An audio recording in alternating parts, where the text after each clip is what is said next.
Mueller's in the waiting room. Is he testifying on fuel taxes? I don't think so. All right, committee, welcome back. We will pick up where we left off this morning. Director Reiner already is joining us in the room. Next topic on the agenda is the fuel tax. Welcome, Director Reiner, Mr. Byrne. I believe you might have a presentation or at least some opening thoughts on a fuel tax bill. I know you've been before us a couple times and we haven't quite made it through the whole process. So we're gonna have another bite at the apple. But Director, welcome and tell us where we are today. Yeah, thank you, Mr. Chairman, members of the committee. For the record, Luke Reiner, Director of WYDOT. Mr. Chairman, when you called, you had asked me to put together a couple notes about the revenue picture and some of our priorities for WYDOT. So we're certainly prepared to walk through that brief if you so wish. Yes, if you can do it in like a 5 or 10 minute kind of update on what the costs are and what the revenue is and what the structural difference looks like that we're facing. You bet. Thank you, Mr. Chairman. So first, let me just thank you for the invitation.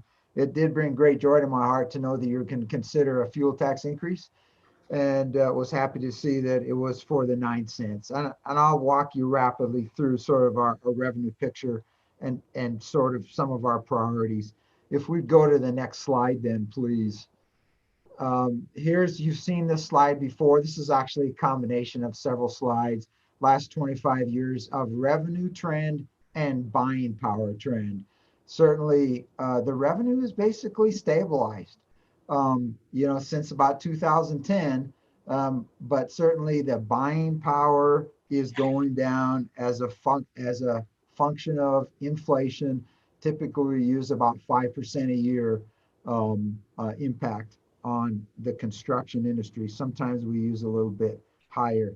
I might just point out that there's actually a nice revenue increase, in the last couple bar charts on the right. That's largely federal revenue, federal income, and it's grants and end of year distribution. And we did very well in end of year distribution based on our displayed proficiency of being able to utilize that revenue. So my thanks to my staff for doing that. Next slide, please. This is a history since 1996 of where the funding came, and you can study the various colors, but probably the takeaways are we came off the general fund in about 2016. The effect of de-earmarking had a very real impact on WYDOT, and you can see what the number is there in the left-hand side of the screen. We do very well on federal revenue is another takeaway. We're what's called a recipient state, which means we get more out of the Federal Highway Trust Fund than we put in. Certainly, I always thank Senator Brasso for that. I hear he's changing positions, and I hope that doesn't negatively impact the formula in the long run, but it certainly could. You will see that we do receive about some FMR, about $70 million worth. I always like to point that out and say it's important to support the non-road related statutory required activities of WYDOT because there's some real restrictions on fuel tax or where it goes. And so the FMR goes to support aeronautics, executive protection, and then some road material. Next slide. So oftentimes we're asked, hey, can you cut yourself out of this? And what reductions have you taken? Hey, in the last 10 years, we have reduced our staff by about 10%. You all know we closed some rest areas.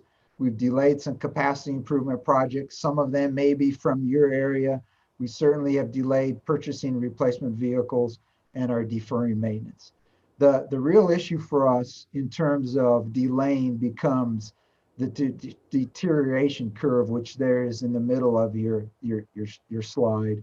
And you've seen it before. The takeaway is if you spend $1 now, it saves you $4 or $8, down the road. It's sort of like the Fram oil commercial. And I always like to say it's fiscally responsible for us to maintain what we have. And so that's the focus. I would point out that TRIP, which is a federal estimator, estimates that about 34% of our roads are in that middle category. And so if you go forward to the next slide, and this is a slide of pictures. I do like to point this out because there's a picture of some lack of maintenance on our roads. I don't want to spend a lot of time on it. The one on the right, that's called a skylight. That's the engineering term for a hole in the bridge. Because if you look up, it looks like a skylight. That was I-80. We did emergency repairs. It's fixed. But if you hit that on a motorcycle, it's a bad day. There's in the middle, there's some ruts on I-80. That was from last year, 19. And then the picture on the top left is the bridge over the Snake River. If you're from Teton County, you're very familiar with this year. That bridge failed. We had to load rate it. So that means restrict what we put over it in weight for about 3 months. It negatively impacted significantly the businesses in that area because there's not a good detour. The detour is over Teton Pass and into Idaho and back. And if you got a heavy truck, you can't do it. And so if you were a cattleman, you had to take 2 trucks instead of 1. Right. And so I guess for me, it was a lesson on our roads, again, significantly impact the economy of our state, and keeping them in good shape is important. Next slide, please. And now just going back to these guiding principles, which will be slide 4 in your chart. I do think it's important that as we make cuts, and as you hear about cuts from WYDOT, they understand why and what our logic is. And so we went through the process of creating guiding principles, which really helped us prioritize where we would put the fiscal assets that we have. And it was certainly approved by our Transportation Commission as they approve our budget. And for us, it balances competing priorities. And for me, it was a way to balance risk. Short-term operational risk, long-term risk to asset, and it's long-term risk to many type of assets. But, based on time, I really don't want to, I probably won't step you through everything here, except to say this. Every decision we always make has employees in mind. Not that we give them everything we want, because we can't. But they are certainly our most important asset. The next one down has to do with we do think we got to, everybody needs to pay their way. And so we were making matches for local sort of programs. And so that's an example of one of the things we decided we stopped. We'll always pay attention to critical life safety issues. Next, an example of that, bridge over the Snake River. And there's a trucker restaurant, Teton Pass, that we have to fix. And then the next one down, which is the lion's share of our assets, goes to preserving our assets. And you'll see it's more than asphalt and it's more than concrete. It's all of the assets in this very diverse organization that's WYDOT. And because we think you got to have those to stay operational. The next couple down, making sure we're effective and that really we don't negatively impact too much the public with the decisions we made. For example, when we closed the rest areas, we made sure that there is places close where you could go actually use the bathroom and take a break.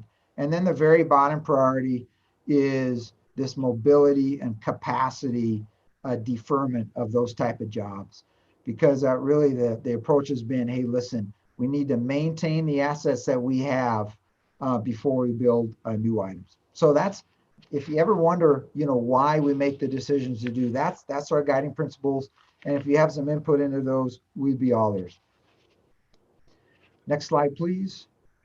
So here is really, and go ahead and build it out. Here's where the distribution of the proposed 9-cent fuel tax increase would go. Now, I'd like to just point out that this is, go ahead and go back. This is the combined gasoline and diesel. So if the percentages don't look exactly like you remember them from either the gas tax or the diesel tax, that's because this is combined. but probably the numbers for you as you're thinking about it, it is this. Based on the last 5-year average, each additional penny or cent of fuel tax, that's combined diesel and gas, earns about $6.7 million. And so the 9-cent fuel tax would equate to about $60 million per year. So then the distribution is what you see below. The actually state parks gets 2% off the top, all right, by statute. And you can see where it goes to support snowmobilers, motorboats, and off-road vehicles. And then you take the rest and it's split between cities, counties, and the state highway fund. And you can see the amount in that chart that each of those elements would get from the $60 million. And really you just sort of need to combine the state county road fund and the counties. That's what the county gets, or 23%. Okay, but that's the allocation of where that $60 million would go. For WYDOT, about 39 million, and then, for counties about, 14, and cities about 6, and state parks about a little over 1. Okay, next slide, please. The revenue for WYDOT in terms of before and after a 9-cent fuel tax, really the amount that changes is in the dark blue in the top right corner. And so the fuel tax income right now, we get about, this last year, we received about $96 million. That's down a little bit because of COVID. We would expect in 2021, if this passes, to receive about $156 million. And it's simple math that got us there. You can see what the federal aid is and really what we get in registrations and our other sources of income.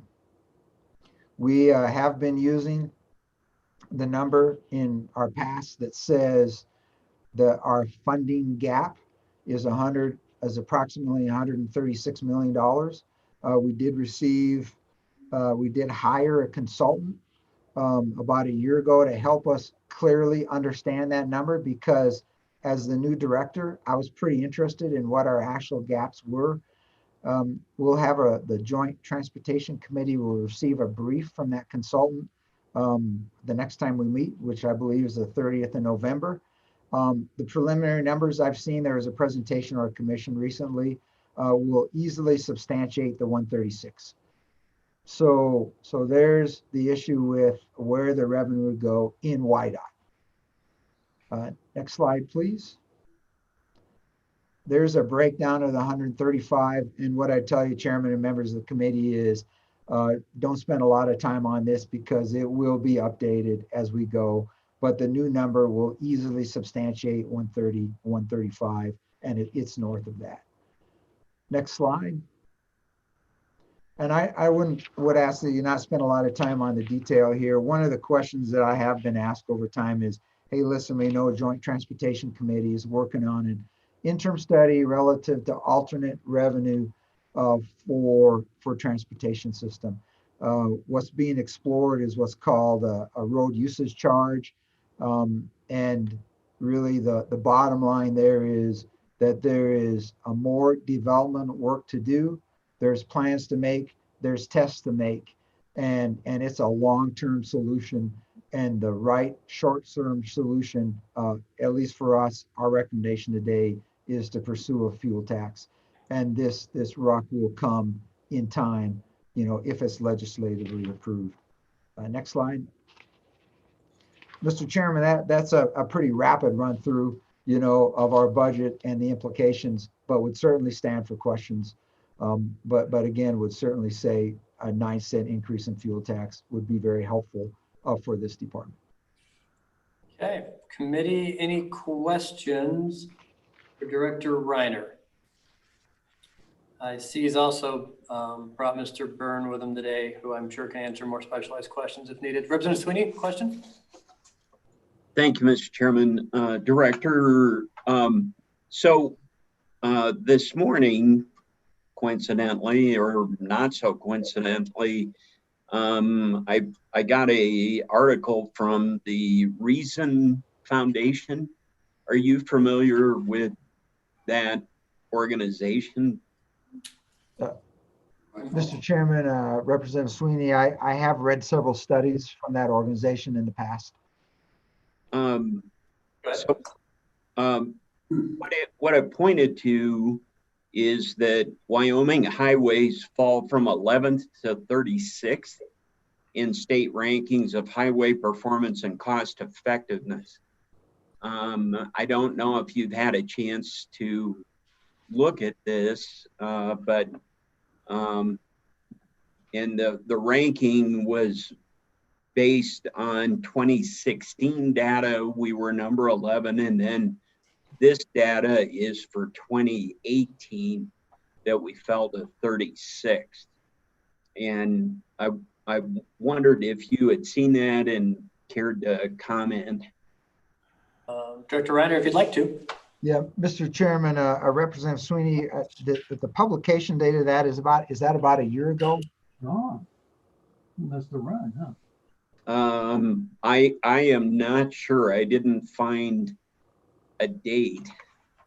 Yeah, On the only reason I asked for that is probably about a year ago. I remember seeing a report from the Reason Foundation, and I'm just trying to make sure it's the same one. I don't have it at the tip of my fingers, but it certainly did show us a decreasing the quality of our roads, which would be in line with what that TRIP report, which is another federal agency out there, and also with our own analysis. We know that we are not putting an adequate amount of dollars onto our roads to preserve them in their current condition.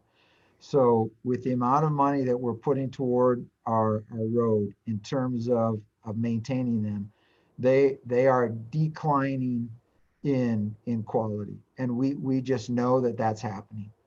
And so that's why everything we do is to put as much money as we can into the asset preservation.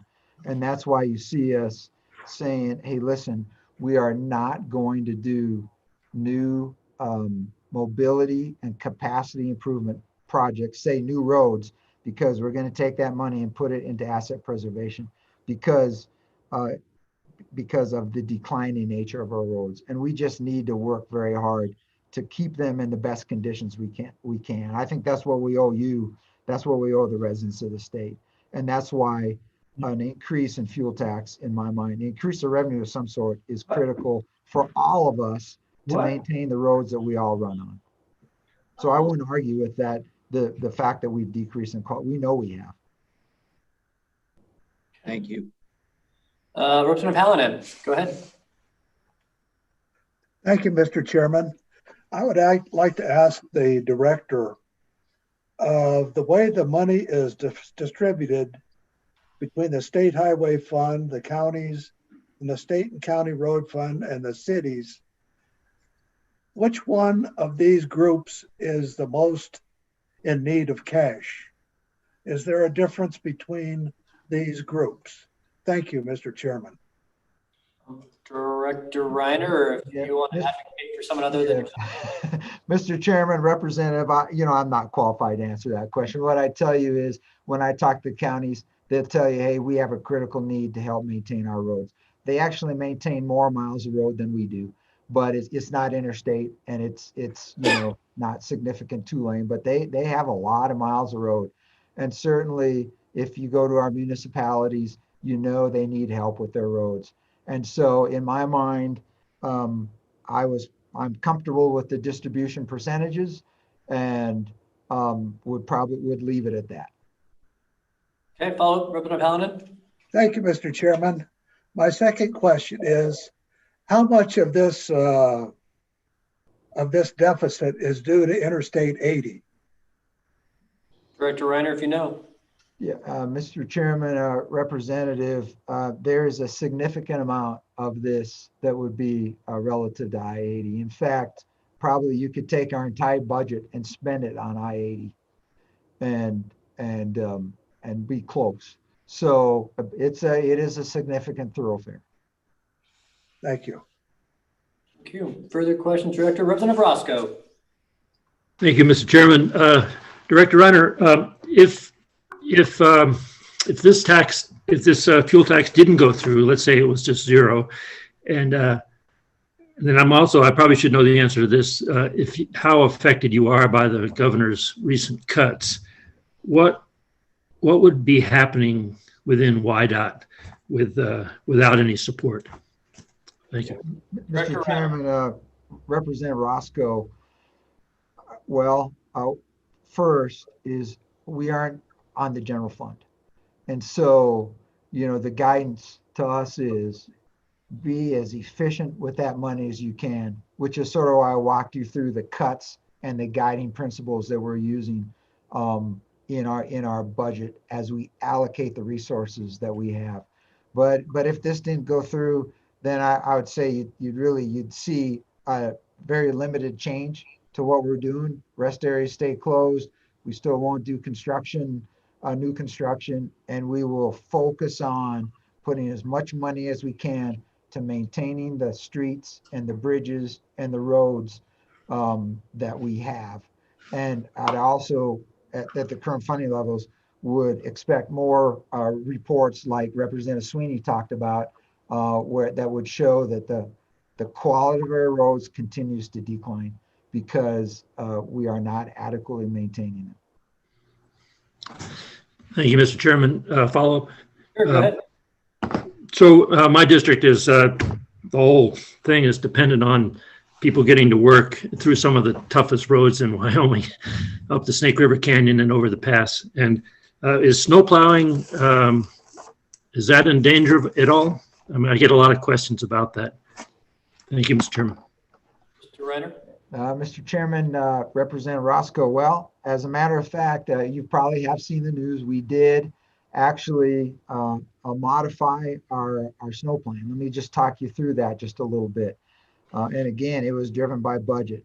So for the last about 5 or 6 years, as soon as it snowed, we were on it. In our discussions with, hey, as we balance risk, the discussion became, can we do anything with snow removal? We made the decision to go back to what we call the snow plan, which was a plan which is, in effect, 5 or 6 years ago, and we left it to plow more, which categorizes roads into various, classifications. And so some are 24-hour roads. I-80 would be a 24-hour road. There's no change in that. But there's other roads where you might say, hey, this is a 20-hour road, and we'll take the risk to not plow it between midnight and 4 in the morning, based on traffic flow. Our commitment is that it's ready for school buses in the morning. And then some other roads might be an 8-hour road, a 16-hour road, so we don't plow it between probably 10 and 6 in the morning. As we published that plan, there was some entities around the state that said, hey, can we talk about it? Specifically, some of our partners in the oil and gas. And we actually, as we sat down with them and worked to understand traffic flow, we modified the snow removal plan on those roads that were affected by them. So the short answer to your question is yes, we have modified that plan based on budget. The longer answer is, hey, I hope we got it right. If we didn't, let us know, because our commitment is trafficability on the roads. But again, this is balancing risk with the state fiscal resources. Thank you very much, Mr. Director. That's very helpful. Thank you. Thank you. Other questions to the director? Representative Yin, an incoming member of this committee, go ahead. Thank you, Mr. Chairman. I appreciate you giving me the opportunity to address the director. And Director Reiner, I appreciate the help with the Snake River Bridge. As you know, it's exceedingly frightening for that bridge to go out. If that bridge went out, and Representative Roscoe would know this as well, it would be pretty devastating for our community because it's one of the few avenues of travel over the Snake River for us. My question for you is, I think it's pretty clear cut that this is one instance, especially where more cuts would be more devastating than just getting things fixed because it is costlier in the long run. Where would you say that we are on that curve on the graph you put up on the slide of the decreasing amount of value from our roads as years go on? So to restate it is how close are we to getting into the red? Are we in the yellow? Where are we on that graph? Thank you, Director. Director Reiner, if you could. Mr. Chairman, Representative Ian, so if you think back to that graph, there was green, yellow, and red. Right now, we think that 34% of our roads are in the yellow portion. There's a small portion that's in red, and then the rest would be in the green. What you'd be seeing is that, but in every portion, the percentage is decreasing. And so, and you know, it's not a linear curve. It's fairly close to, I mean, it's exponential once it starts going. And that becomes the issue is at some point, we don't have enough contractors to fix it, even if you had enough money. And so that it is one of those things where it is, in my mind, very important for us as we maintain that structure, which maintains, you know, our economic backbone in the state, just to keep it up to date. The bridge out in your river scared me as well. So I think you're tracking. We are still planning on replacing that in 2023, and I will be happy to get that replaced. Other questions to the Director Committee? See, Representative-elect and returning Representative Baker. Thank you, Mr. Chairman, and thank you for the opportunity. Director, my question is that we've had problems with highway funding for quite some time. I think in 2016 it was our national delegation fought for and restored the AML funding, and hundreds of millions of dollars of that was used and appropriated to our highway funding. And also in this decade, the legislature has passed a fuel tax once already. So my question is what sort of assurance can you offer to us that if a 9-cent gas tax were to be implemented and approved, that you wouldn't be back in 3 or 4 years again requesting another increase? Director Reiner. Yeah, Mr. Chairman, Representative Baker, we talked about the funding gap that's there, which was described as 135 million. What 9-cent does is provide about 39 million towards that gap. So a 9-cent increase in fuel tax doesn't close the gap for WYDOT. I can't speak for the counties and I can't speak for the municipalities. And so I think in the end, the decision of how much resources should be allocated, you know, to the roads is a function of the state and what we want our roads to look like. But the 9-cent would help. It will not fix totally the problem. Senator Beiman. Thank you, Mr. Chairman. Thank you, Director Reiner, for joining us. My question is ballpark, I don't need exact numbers, but ballpark figure of what percentage of the WYDOT budget is tied up in salaries and benefits. So I know, you know, for example, K-12, a lot of their expenditures, most of their budget is salaries and benefits. Could you give us an idea of what your department's budget looks like as far as salaries and benefits goes? Director Reiner, if you can. Mr. Chairman, Senator Beitman, so we spent 175 million in payroll, and our budget's about 700. So in lieu of doing quick public math, there's the numbers, and if somebody's got a calculator, we can divide that out. But that's the percentage. That does include highway patrol and maintenance, and is that aeronautics as well?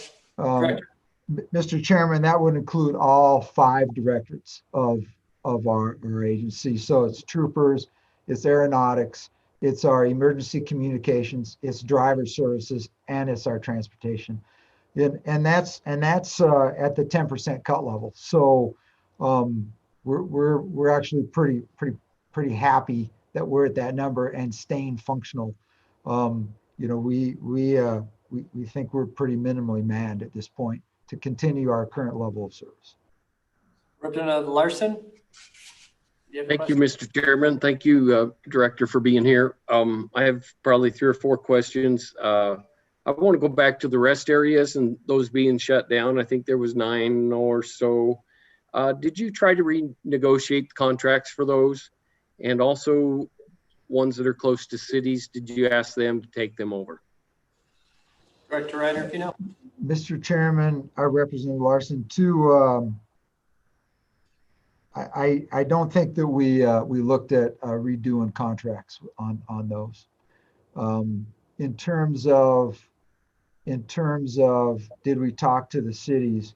We talked to city fathers, and we had depending on the location had various levels of interest. Some locations were very interested, and then the price tag was too high.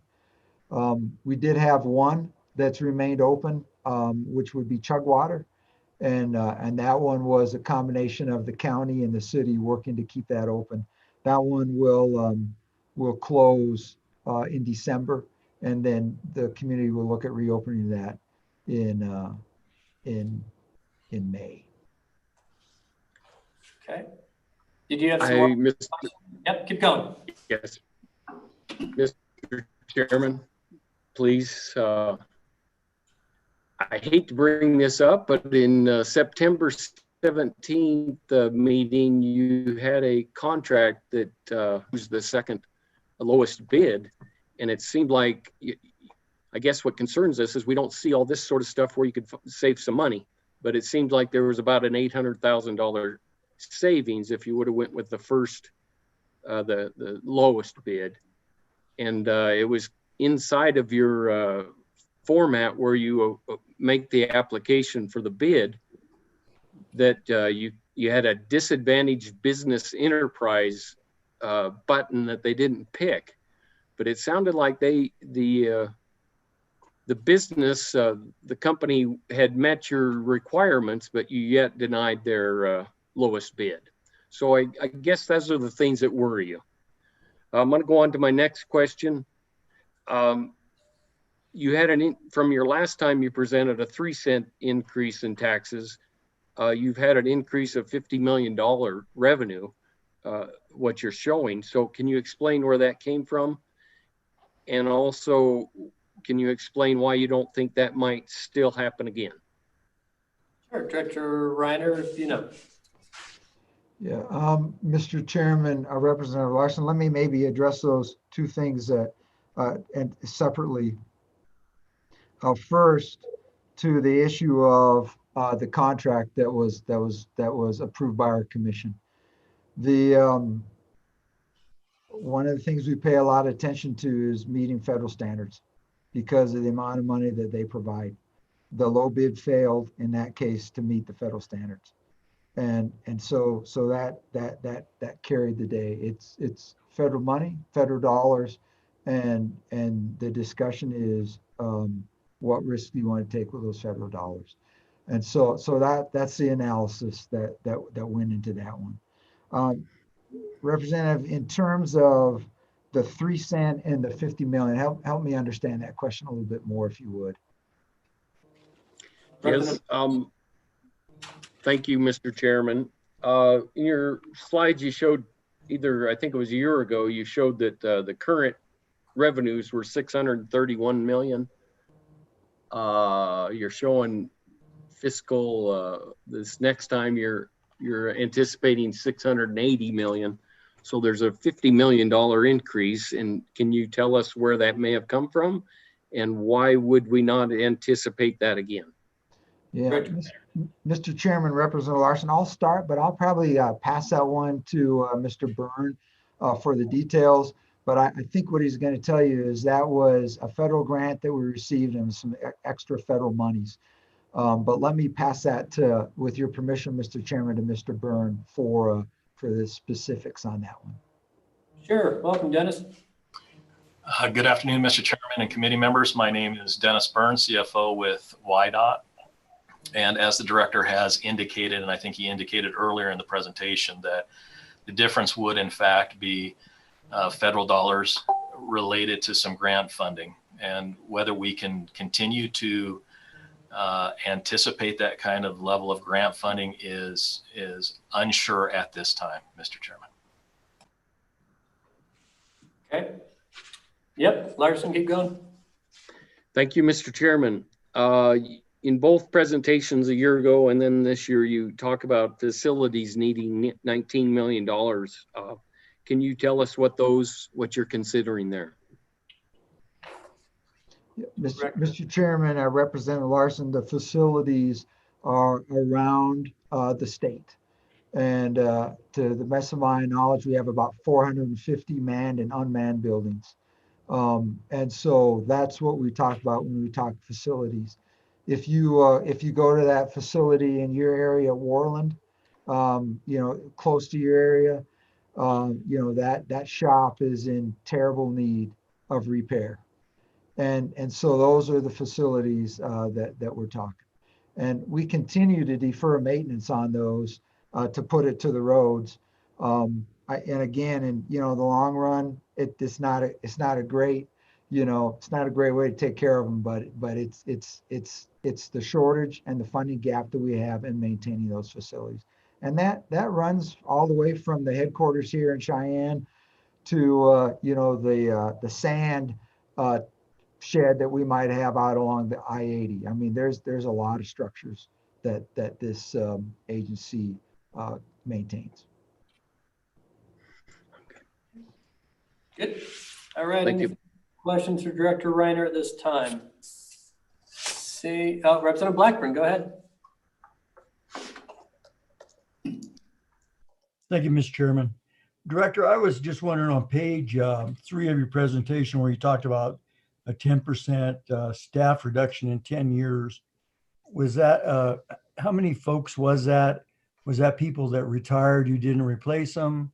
Was it vacancies? How'd that come about?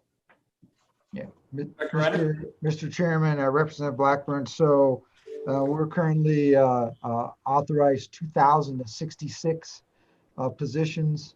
10 years ago, we were at about 2,271, I believe is the number. Let me just ask Mr. Byrne for a verification on the one 10 years ago, just to make sure I'm exactly correct.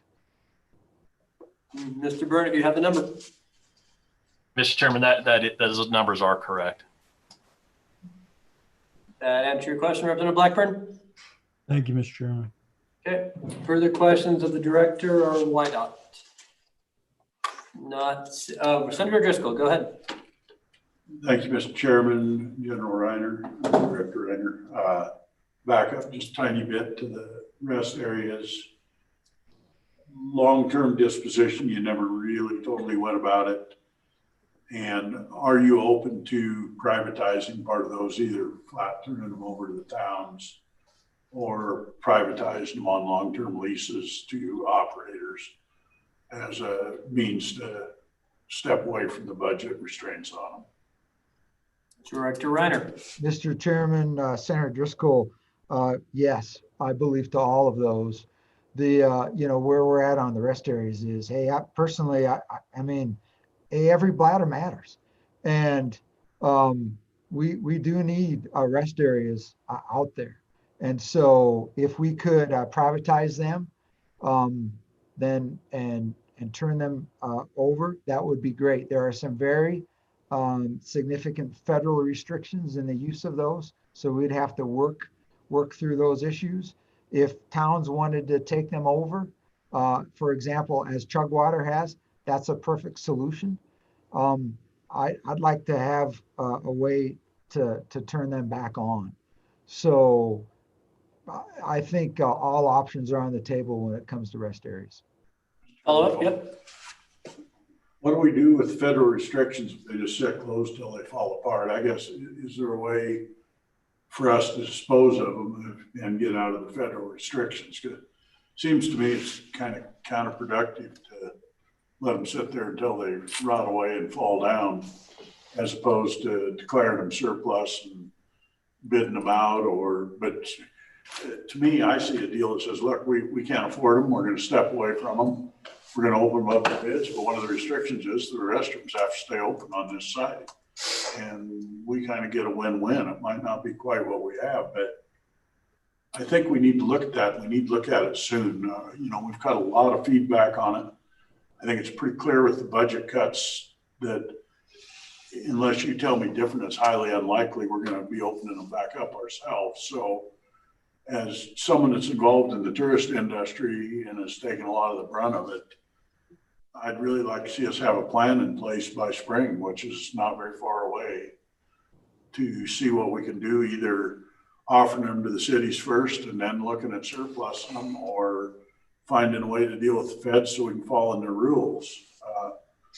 I can tell you, for me personally, I was kind of bitter when they built some of them because they broke businesses that I used to stop at, buy a pop and use the restroom and sometimes eat at some of them. And I think it makes sense to go back to that model, that we've got someone that's contributing to our tax base of the state rather than the state paying for it. So give me some thoughts and a timeline, please. While you're thinking about that, Director, I think Representative Hallinan has some addition onto that. Go ahead, Representative Hallinan. Thank you, Mr. Chairman. And Mr. Director, there is I think it's a rest area in Wright. And I've had some complaints from people here saying that that rest area is not necessary and they shouldn't be using highway money to construct it. So is that something that, is that an issue that we need to talk about? These rest areas around the state? Maybe there's too many of them. You want to throw both those questions together, General Reiner, and give us some thoughts? We'd be appreciative. So, or Senator Chase has some thoughts to throw on with that too, General. yeah, I just want to get a handle on this before this committee goes to pot. I'm a little bit worried that we're going to spend a lot of time on rest areas and we're not the transportation committee. It's a microcosm of all the different factors that are stressing the Department of Transportation. And we have to grapple to the big problem. Do we want to serve up for the legislative session a tax increase or not? And, you know, we could talk about rest areas, highway maintenance, bridges. We could go on and on and on, wildlife crossings, and pick on every single one of them. But I hope we can keep a focus on the big picture. And with that, though, I would yield it back to the director to answer the question. But we got to figure out a way through this. If we spend this much time on this topic, we'll be here till 10 o'clock tonight. Go ahead, Director Reiner. Thoughts on a 10-cent gas tax increase to save the rest areas? Mr. Chairman, Senator Driscoll and Representative Hallinan, how about we just say, hey, listen, rest areas are on my mind a lot. And we will continue to work that issue both by looking at the federal options and looking at all aspects of those in ways to make them an asset to the state, not a liability. Representative Hallinan, to your specific question about Wright, I can't talk that one, but I will take that as a tasker and make sure, because if the community doesn't want one, then we probably would be happy to turn it off. When we did the study for which ones to close, and I would remind you, it was a temporary closure. Our intent is to find a way to keep those things in operation.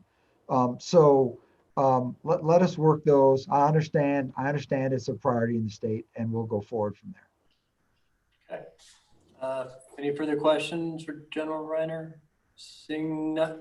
Representative Hallinan, do you have a question? No. Okay. No, thank you, Mr. Chairman. Thank you. All right. With that, don't go too far, Director. Let's hear from Ms. Legursky, formerly with the Contractors Association. Now it has a trendy new name she's going to tell us about. Thank you, Mr. Chairman, and good afternoon, committee. I'm Katie Legursky, and our fancy new name is the Associated General Contractors of Wyoming. Fuel taxes in their simplest form are often touted as being one of the most efficient forms of taxation. As a user fee, a fuel tax provides a system of road funding by simply charging users when they fill up their tanks. Those same road users benefit from the improvements their user fees generate. The fuel tax provides a revenue source that is predictable, secure, and will not take revenue away from any other public needs. Members of the Contractors Association are the ones who build and maintain Wyoming's infrastructure system. We know firsthand the conditions of our roads, bridges, and highways and how quickly our transportation system is deteriorating. Wyoming has a $6 billion transportation system, but yet we are spending around 6% per year maintaining it. Because of this, WYDOT is using a pavement preservation method to stretch the dollars. But this preservation system is only effective when the road is in good condition, so it can extend the life of that road. Timely maintenance is the key. As the director noted earlier, for every dollar not spent on timely preventative maintenance, $4 to $8 will be needed for a complete reconstruction later. By doing nothing to adequately invest in our roads, bridges, and highways, we are simply passing the expense to maintain, improve, and update our transportation system to future generations. Therefore, the Contractors Association stands in support of the 9 cents fuel tax increase. Thank you, and I would stand for any questions. Any questions for Ms. Legurski with the Wyoming Association of General Contractors? Correct, Mr. Chairman. Questions, Mr. Grisky? Seeing none at this time, Ms. Forsch, are you available and ready to go?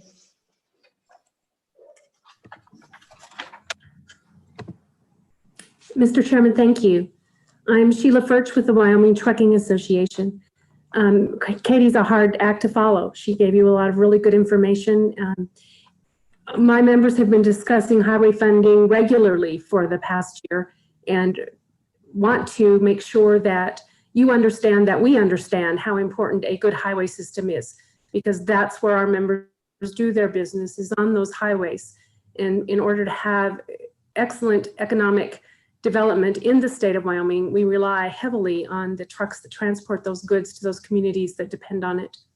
My members have discussed the increased fuel tax.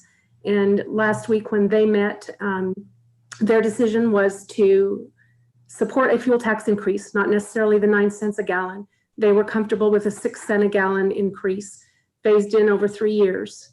And they are very adamantly opposed to any diversions of current funding going to WYDOT and are very concerned that that may happen. That may be part of the discussion when a fuel tax is increased. They would also be very concerned if this fuel tax was a part of another funding mechanism going forward. So we are in support of a good highway system. We are in support of increased fuel taxes, and I'd be happy to stand for any questions. Any questions for the Trucking Association? Not seeing any at this time. Oh, Representative Sweeney, go ahead. Sorry. Thank you, Mr. Chairman. So when you talk about diversions, in the Trucking Association's opinion, is the legislature able to divert some of that gas tax, say to education or wherever? I had been told that we hopefully aren't able to do those kind of things.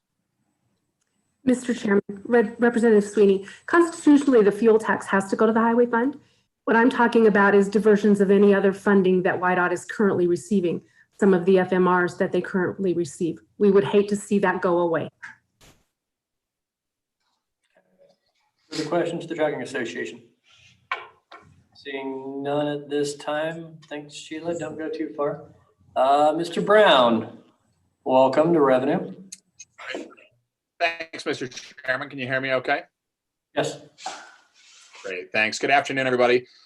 Chris Brown, representing the Wyoming Lodging and Restaurant Association.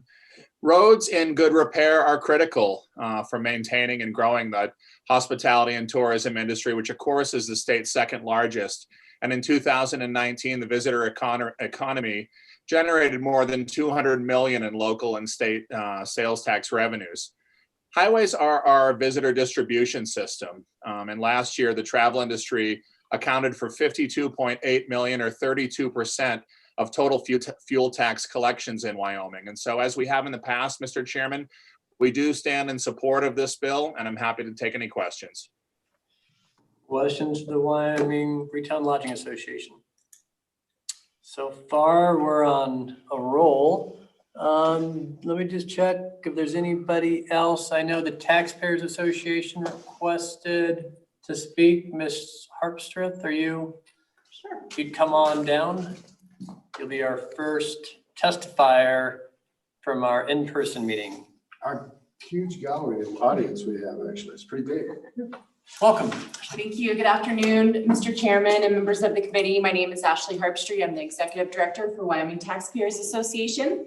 WTA supports this fuel tax as analyzed through the cornerstones of taxation. It is sound tax policy for these reasons. It is justified as there is at least $135 million shortfall, as we heard in testimony today from the director. It is equitable as the user pays for these miles driven by the fuel utilized. It is stable as it is any other user fee. It is transparent as the tax is visible, accountable, auditable with the current system. But in closing, by doing nothing to adequately invest in our transportation system, we are simply passing the expense to build the transportation system to future generations. It is not fiscally sensible to do so and is contrary to the fiscal conservation or conservative principles. Thank you, and I'll stand for any questions. Questions for the Taxpayers Association in the committee? It's good to see it for something.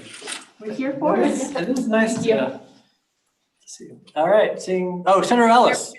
I see you down there. Yep. Thank you, Mr. Chairman. Just a quick question, maybe not quick, but has the Taxpayers Association given any thought of how we should be better capturing electric vehicles and those relying on alternative fuels? It's certainly, I think the legislature in prior years has passed, a fee on those types of vehicles, but it doesn't necessarily reflect how much they're using the road. And so I'd agree that, gas tax is pretty straightforward. The more you're on the road, the more you're going to pay in the tax, the more wear and tear you have on that road. But have you guys engaged, has your organization started to look at how we start capturing the wear and tear that electric vehicles might have on the road and how that would fit with this discussion with fuel tax? Thank you, Mr. Chair. Mr. Chairman, Senator Ellis, yes, we have engaged in the road user charge committee working group that Director Reiner talked about on his last slide. And while that is a long-term solution, we have immediate needs for the short term, and the fuel tax is an immediate system that we have to collect to meet the shortfall. Although I think that's a great question and something that we should consider moving forward, and we're continuing to study that. Okay. All right. Sorry, my screen, Senator Ellis, you're in the bottom right-hand corner. I just didn't see you, so my apologies. Representative Yin coming onto the committee. Question for the Taxpayers Association. Thank you, Mr. Chairman. I just wanted to provide some clarification and maybe ask Ms. Harpstreet about this, if they've discussed this in the Transportation Committee. But as I am an owner of an electric vehicle, and I do pay the recent $200 per year annual fee. And I actually don't think that really goes to the Department of Transportation, even though I wish it would. But I did a calculation on the cost of my vehicle, that registration fee versus the current fuel taxes of an F-150, with the idea that, it could do at most on the level of an F-150, the damage to the road.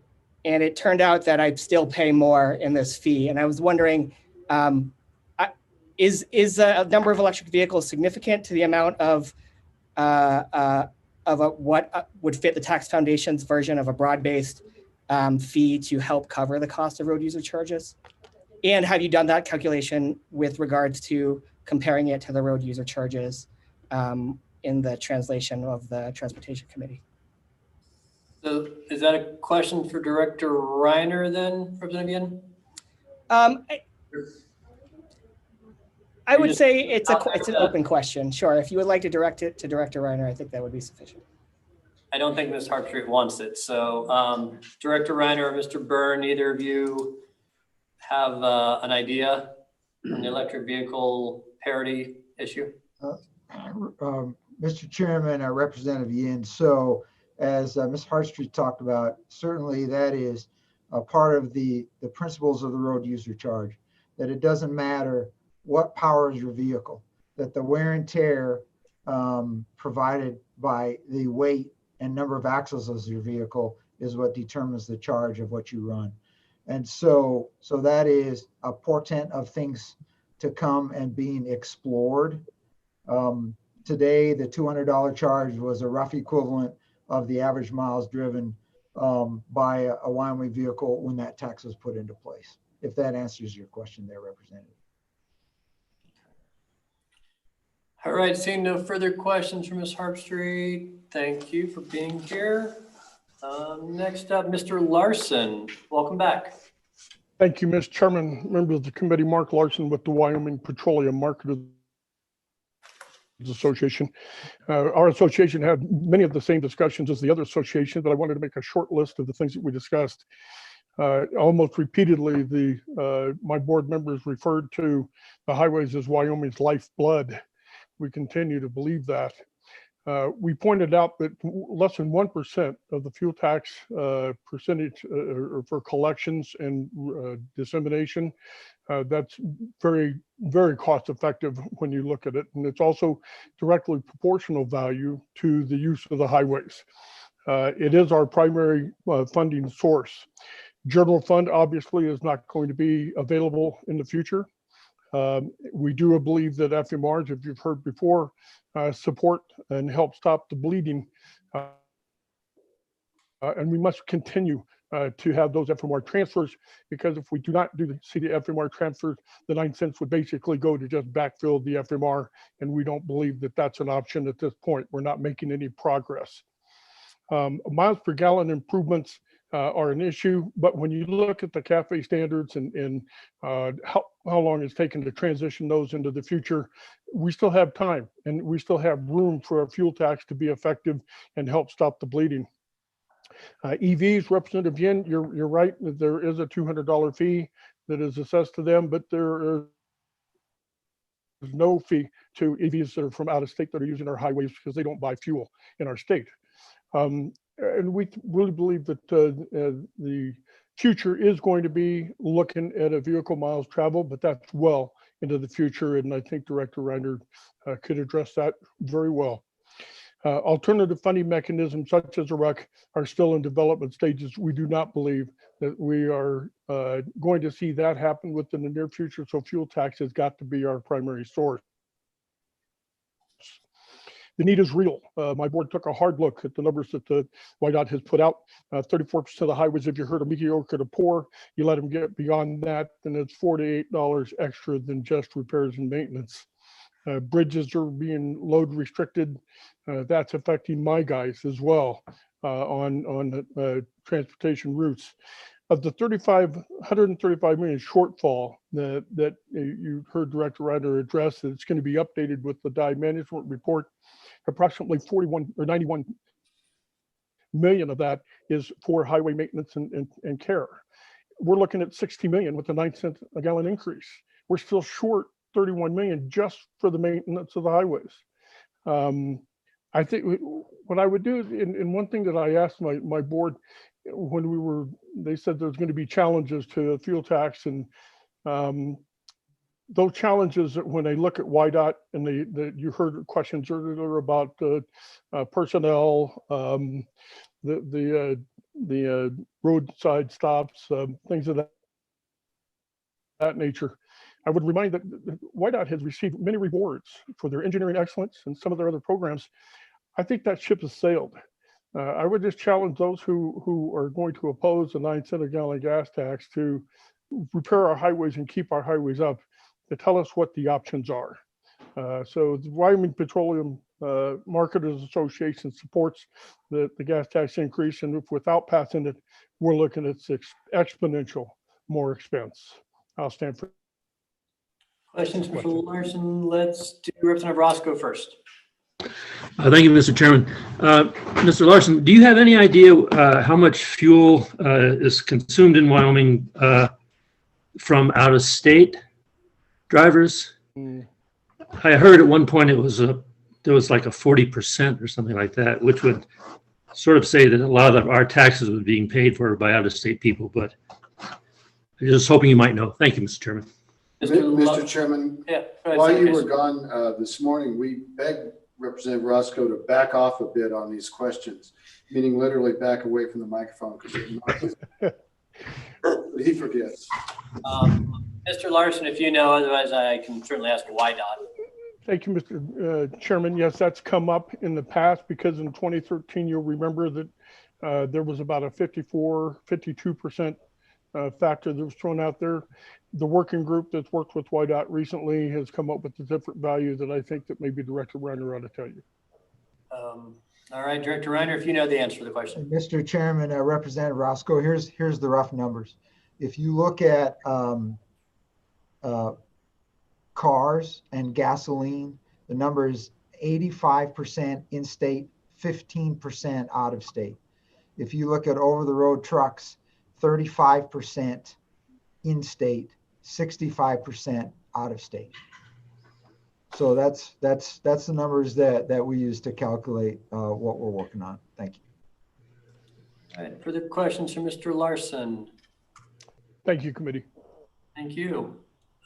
So committee, that's a list of comments that from commenters that I had. So at this point, I assume you all remember we did have a bill draft last year that didn't make it through the process. I believe the question before us today is, do we want to make a motion, or does any of you want to make a motion to You've got people that want to. Oh, we have more members of the public who wish to testify. Hold that thought. Mr. Moline, come on down. Mr. Chairman, I have a question. Were we supposed to sign up before, even if we're live? Nope. Nope, come on down. Okay, I was going to apologize for upsetting the apple cart, but I believe you gentlemen are used to that with me. Brett Moline, Wyoming Farm Bureau Federation, feeling much like a CSU fan at a Wyoming football game, a little outnumbered. But again, my members do not support a fuel tax increase. We had our state meeting last week, and visiting with some of my members, they still feel that there's probably maybe not able to cut it all. But one of the comments that was made is that WYDOT sure drives a lot nicer vehicles than the Farm Bureau members do. With that, Mr. Chairman, I would sit for any questions. Questions from Mr. Moline? Seeing none from the committee. Mr. Chairman, thank you for this opportunity. Thank you. Sorry, I didn't look up to see the public comment. Mr. McLaurin, welcome. Mr. Chairman, Bob McLaurin with WHAM. Just for all the reasons stated previously, WHAM supports this and I'd be happy to answer any questions you may have. Okay. Any questions from the committee for the Wyoming Association of Municipalities? And when you say you support at the 9-cent level? Sure. Okay. All right, seeing none. Thank you very much. Any other further public comment from the 8 people in the audience? Okay, seeing none. So committee, any further questions you have for the director or for any of the associations here? Certainly happy to entertain them. Otherwise, as the chairman, I have some belief that one of you will be bringing a motion about now. Representative Sweeney. Move the bill. And if you wouldn't mind describing the bill, you mean a 9-cent fuel tax increase for gasoline and diesel? Yes, yes, Mr. Chairman. Okay, don't want to put words in your mouth, just making sure we're on the same page. Is there a second for that motion? Seconded by Dayton Selman. All right, committee, we have, and this is not a finality. This is for the bill draft to be drafted and brought to our next meeting at what has been recommended as a 9-cent increase level. Yours truly doesn't completely think that might make it through the whole process, but certainly a nice placeholder. So discussion on that. Mr. Hewitt, do you have discussion for us? No discussion, Mr. Chairman. I just want to note that the bill has been drafted. It's 21 LSO 139, working draft 0.3. It's material 7-01 in the committee's meeting materials. I'd be happy to answer any questions on it. Of course, the committee can proceed as. So I guess the question, committee, if it has been noticed and it's been publicized and it's out there, we certainly could decide today to make a committee bill for the 2021 session. Representative Blackburn, question. Thank you, Mr. Chairman. The bill draft I have in my notebook is 139. I believe that is what Mr. Hewitt said, yes. Oh, I'm sorry. I thought he said 133. I'm sorry, Mr. Chairman. All right, so Representative Sweeney, let me make sure I have your motion. Is your motion to make this a committee bill for the 2021 session? Yes, Mr. Chairman, and I might add that if we heard two presentations from AGC and the Wyoming Trucking Association with a version that would take an amendment to phase in. AGC's was 3 cents, 3 cents, 3 cents, and Wyoming Trucking was 2 cents, 2 cents, 2 cents. So I would ask the committee, through the chairman, of course, if anyone had any thoughts that might be seen by the body more favorable if this lives today, which I'm very, very hopeful that it will. So I would ask that, but I have been working off of, as Mr. Hewitt mentioned, 21 LSO-0139 version point 3. Okay. So I just want to make sure, Representative Sweeney, you're not advocating or revising your motion to be a phased-in approach at this time, but if anybody wants to amend your motion to make it palatable to them to vote in favor, you're agreeable? Would that be a fair statement? Okay. So we still have the bill on the table, committee. Representative Hallinan, go ahead. Thank you, Mr. Chairman. I think that the 9 cents and the 6 cents is too much. I do favor the fact that our roads are very vital to our state. However, in 2013, we had a 10-cent increase and we made it 24 cents a gallon. And since then, it's only gone 5 years, and there's a 3-cent increase that inflation would approve. And for that reason, I would amend this bill to say that there would be a 3-cent increase in the fuel tax. I think we need to look at other areas for income for the Department of Transportation. One is Highway 80.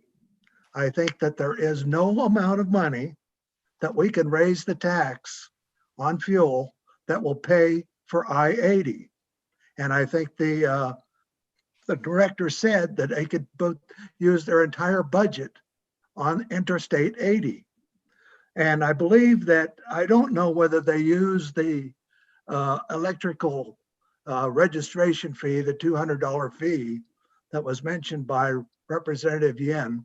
I don't know if that's used in the department or not, but I think that that is another area of income that the department could use. So I think that it's improper to use the gas tax as the only source of income for the highways. And for that reason, I'd be against the 9 cent and the 6 cent increase. Thank you, Mr. Chairman. Okay. I'm just guessing Representative Sweeney doesn't want to amend his motion down to 3 cents at this time. But if it didn't pass, we would certainly entertain another motion towards that end. I think it's a fair way to do it. So on the motion before us right now for the 9 cent increase, if anybody would like to make an amendment to phase it in, certainly have to entertain that. Otherwise, I'm happy to try the vote. Mr. Chairman, Senator Ellis, go ahead. I'd move to amend the 9 cent to be phased in 3 cent increments over a period of 3 years. Okay. Representative Sweeney, you're okay with that? Cool. Who's my second? I don't remember. Oh, Salomon. Yep, you're good. Okay, Senator Case. Mr. Chairman, thank you. You know, guess I'm speaking against the motion. It just seems like you're poking someone with a stick and now you're going to poke them 3 times in 3 years. Let's just get it over with and go forward. We're going to need more sources of money for this department. We're going to need more throughout state government. Truly we are. We're going to be cutting and cutting and cutting and cutting, and we're still going to need more. In the 3-year, raising up 3 cents each year, it just seems like it's, I just bought gas this morning and it was $1.92. Here in Cheyenne? Yes. And so, 195. I mean, the demand will be down for petroleum. I expect we'll have lower prices as long as COVID hangs in there. If we can dial in the 9-cent increase, it'll be almost a seamless impact on our citizens. Whereas if we do 3 cents now, hit them again next year with 3 cents, and then again, I think that's not as cost effective. Just my opinion. Okay, further discussion? Now that Senator Case mentions that, maybe just throwing the 9 cents now when oil and gas prices are depressed some. I'm fine either way, quite honestly, so I'll do whatever makes everyone happy. Question. Yeah, you say question, Representative Blackburn? Yes, I did. Okay, question being called. So the motion before us is on a 9-cent increase in a staged approach of 3 cents for the next 3 years, 21, 22, 23. Again, this would be a committee-sponsored bill to the 2021 legislative session. I assume it needs a roll call vote for that, right, Josh? So if you it's on the amendment. Oh, it's just on the amendment. Okay. So on the amendment of making it phased in 3 cents, 3 cents, 3 cents, all in favor of that approach, please raise your hand. I got 3. All opposed, raise your hand. I got more than 3. All right, so the motion before us now is on a 9-cent gas tax increase straight up. Representative Sweeney.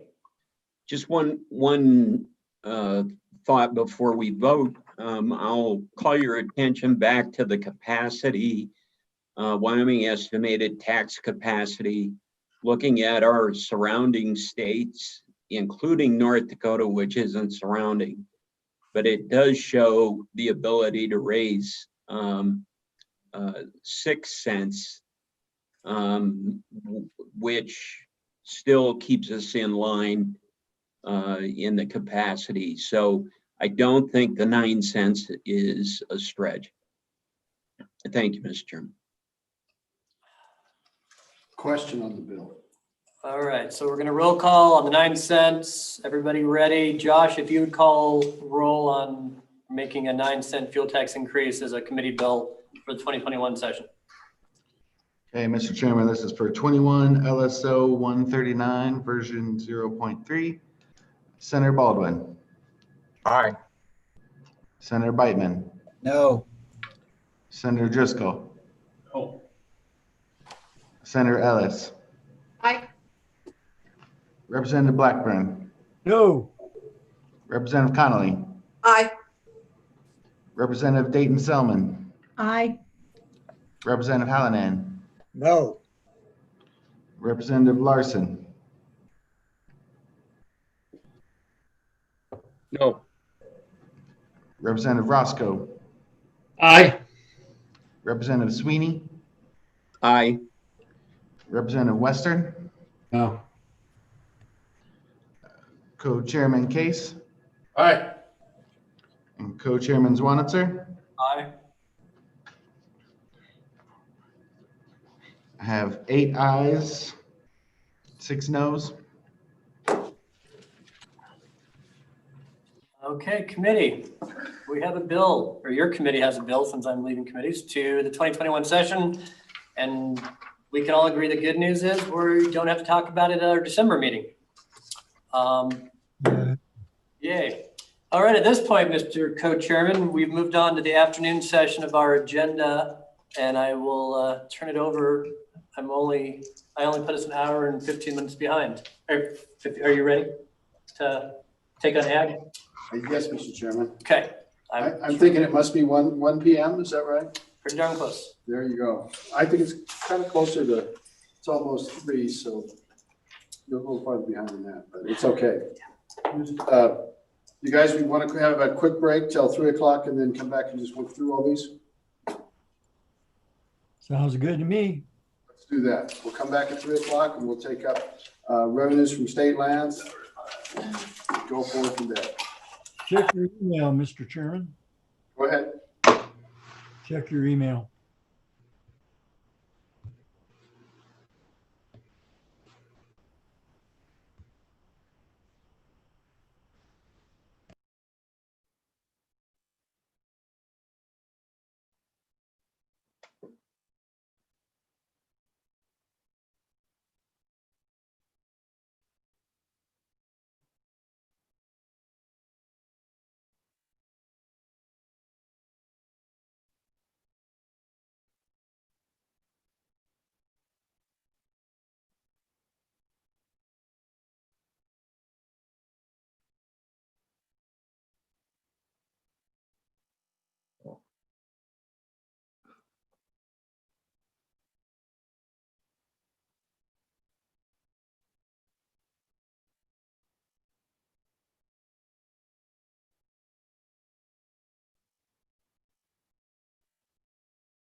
Okay, I think we're unmuted. We will call the meeting back to order and we'll continue with the afternoon.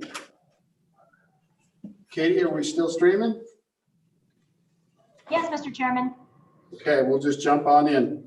So the next topic here is number 9, state lands. This is basically a very, it's a very broad topic to see if we're getting maximum revenues from our state lands and the revenues we get off of them. It was assigned to us by the Management Council. I'm thinking if there's anything we want to look at further, we'd have the opportunity to do that at our next meeting.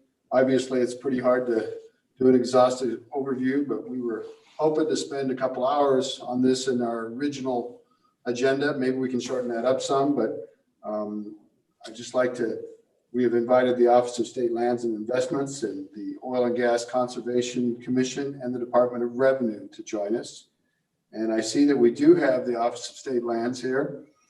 Just everybody can see this, but this is a discussion of the leasing of state lands, including the historical leasing rates, agricultural leasing returns and the preference requirements, oil and gas and mineral operations and revenues, leasing rates for disposal pits. That was something that came up through the Minerals Committee, and some of us participated, were invited to attend the Minerals Committee on that. Impacts of changing oil and gas pooling structures on our royalties and revenues, and the impacts of the federal mineral royalty holidays on the royalties that we get. So with that, I think we'll open it up, and I see that Mr. Crowder is here from OSLI, and I'm sorry you're very small. I'm not sure who's with you. Good afternoon, Mr. Chairman. I'm Jennifer Scoggin. I'm the Director of the Office of State Lands and Investments. And with me, as you mentioned, is Deputy Director Jason Crowder. And as you mentioned, Mr. Co-Chair, we were unsure of the specific topics that you wanted to handle today. There's quite a broad list.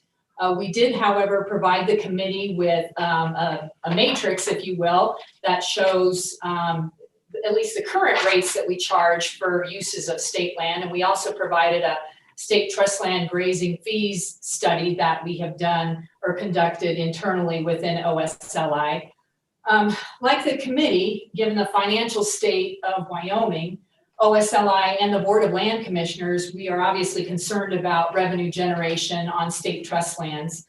As many of you are aware, the Board of Land Commissioners is charged with management of state trust lands to generate revenue to support the trust beneficiaries. And this is their fiduciary duty in that role.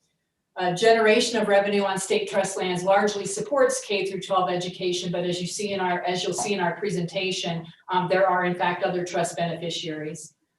Given the downturn in the economy, we have and are continuing to have strategic discussions with the board concerning ways to increase revenue generation on state trust lands. Unfortunately, the board's time, we've been competing with their time as the State Loan and Investment Board in their distribution of CARES Act funds throughout 2020. Notwithstanding, our goal is to further move in the direction with the board in early 2021 to better crystallize a plan with respect to some of our revenue generation ideas that we have internally, others that the board may also have. We are continuing to look at all opportunities. Many of you may be aware that we recently completed a Teton County State Trust Land Development Study, and we had some interesting proposals there that we're going to kind of look into and drill down on. But either way, as we move forward, we will certainly keep this committee informed as we go. We thought we would start today with a few numbers to inform the committee on revenue generation related to state lands, just sort of a 5-year look so you can kind of see the trends. And with that, I would yield the floor to Mr. Crowder. He's going to provide that overview for the committee. Go ahead, Mr. Crowder. Thank you. Thank you, Director. Thank you, Mr. Chairman. Mr. Chairman, we do have slides prepared. We didn't have them in time to provide the committee before this meeting, but we could share our screen and show them to you, or I'm happy just to walk through verbally as well. So I think we have folks viewing this on the YouTube. They would not have seen your slides. So I think it'd be better to share your screen, if that's okay with everybody. Might be a little awkward, and it gives a little bit of difficulty for me to see all the questioners because there's a wrap on the video loop. But please go ahead, Mr. Crowder. Okay, we will open them. Can you see that well, Mr. Chairman? Very well, thank you. Okay. These are the reports that we provide the Board of Land Commissioners after each fiscal year to give them a 5-year look back, as the director mentioned, on how we performed as far as revenue generation goes. So as you can see in this first graph, beginning in 2016, we suffered the oil and gas pricing crash. We're very married to the extractive industry, and as it ebbs and flows, we ebb and flow. So that's what you're seeing here.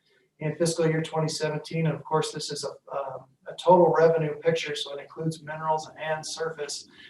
What is important to mention in 2017 is that's when we were successful in selling the Antelope Flats parcel to the Teton National Park. That was a $46 million sale, so that really increased our revenue for that year. Couple that with a rebounding oil and gas industry, along with a very strong oil and gas auction bonus revenue stream during that year, which really hit the high point for $256 million. Since then, we've seen a steady decline as oil and gas prices go, as well as coal. Gas prices are probably a major driver of this. However, we are very dependent on the ability to develop coal off of state land and sell coal off of state land. So as that industry has gone down, so has our revenues through time.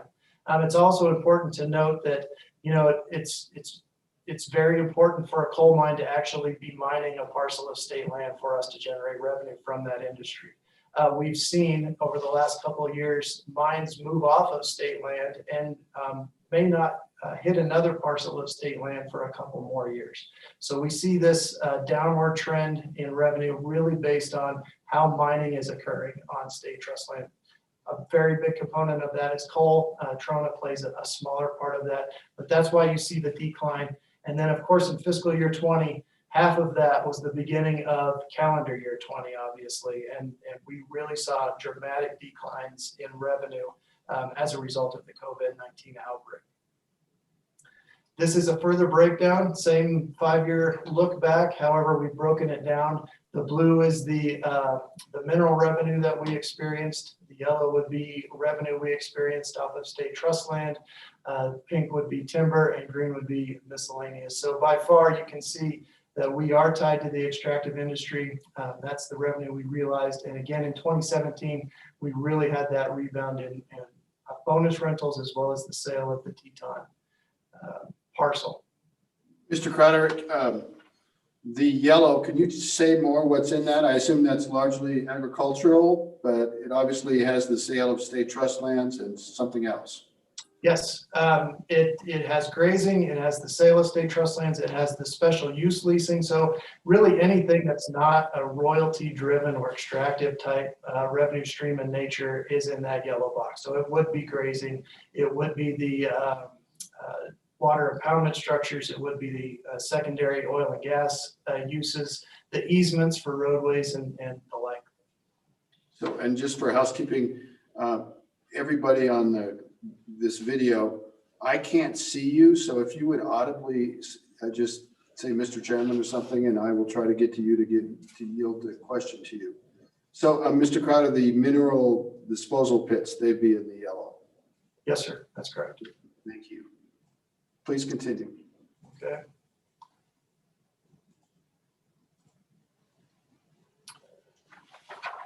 Mr. Chair, this is going to be a revenue comparison from fiscal year 19 to fiscal year 20 in a pie graph form, so a little different way to show it. But you can see really in fiscal year 20, we had a total of $145 million in revenue from all of these uses that we highlighted on the slide before. And in fiscal year 19, that's 193. So it's a significant drop, close to a 30% drop, 50 million. And really a lot of that is tied to the beginning of calendar year 2020 and the extreme drop in revenues that we experienced there. I'm going to try to go through these graphs pretty quickly for you.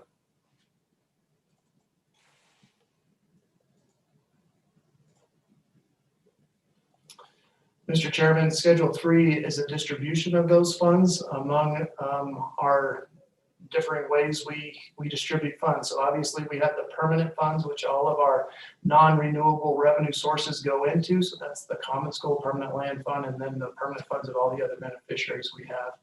And again, they all have an income fund stream as well. So those are those renewable types. We can sell an AUM from grazing several times over, so that gets dumped into this bucket, along with special use leases that have annual fees that gets dropped into this bucket.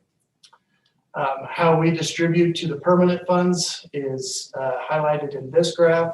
As you can see, 86% of our lands actually are dedicated to the Common School Fund, and they garnered in fiscal year 20 anyway, 92% of the revenue.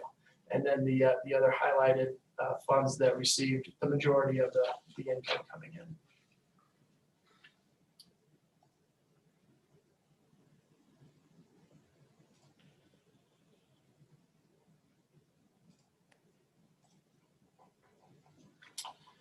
And Mr. Chairman, Schedule 4, this further breaks down where the mineral revenue came from as far as how much came from oil and gas. You can see that 79 million or 64% came from oil and gas, and the second runner up is coal. And so that's when I talk about the first declining trend line in the first slides or the first graphs, this is why. This coal part of the pie is very large, and we're very much tied to its success or non-success. And then we have a comparison back to 2019. So I guess I'll try to get this on the same view for you. You can see in 2020, the ribbon goes away. It was right at 90, or a little over 90 million, and in 2019 it was 121 million.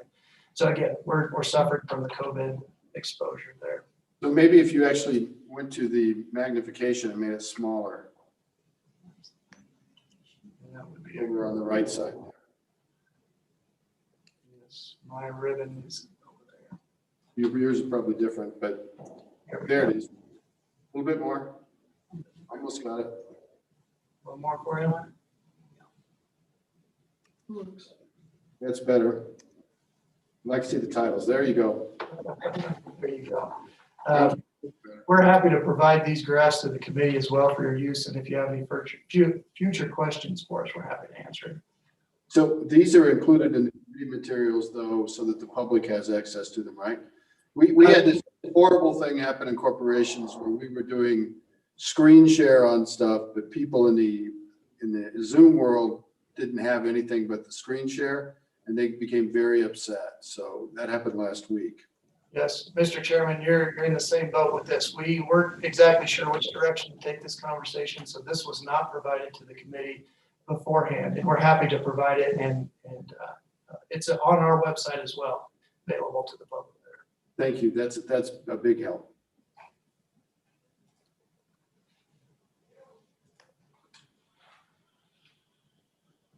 And then shifting away from minerals, Schedule 5 talks about all other state trust land revenue. This is how it was broken down as you asked the question. As far as trust land leases, this is the grazing and the agricultural lease combined with special use leasing, all of those ancillary oil and gas uses. So to break this $11.7 million down, 5.6 million of that in 2020 came from the grazing use on state trust land. And you can see how we're broken up. Rights of way are fairly large for us, as well as these surface damage payments. It's important to note surface damage payments are surface damages largely related to oil and gas development. So again, we're tied to oil and gas development on the surface side as well. To compare that to 2019, total trust land leases, sorry. It's all right. Go ahead and finish your discussion of 2019, and then we might have questions. Yep, very good. And in 2019, that trust land leases, which includes grazing and agriculture and special use leases, totaled 9.7. Of that 9.7, 6.3 was related to grazing. And you might ask, why is grazing fees going down? And I think that was an intention of this committee to understand. It is a fee and a formula that is tied to statute and further refined in Board of Land Commissioners rules and regulations.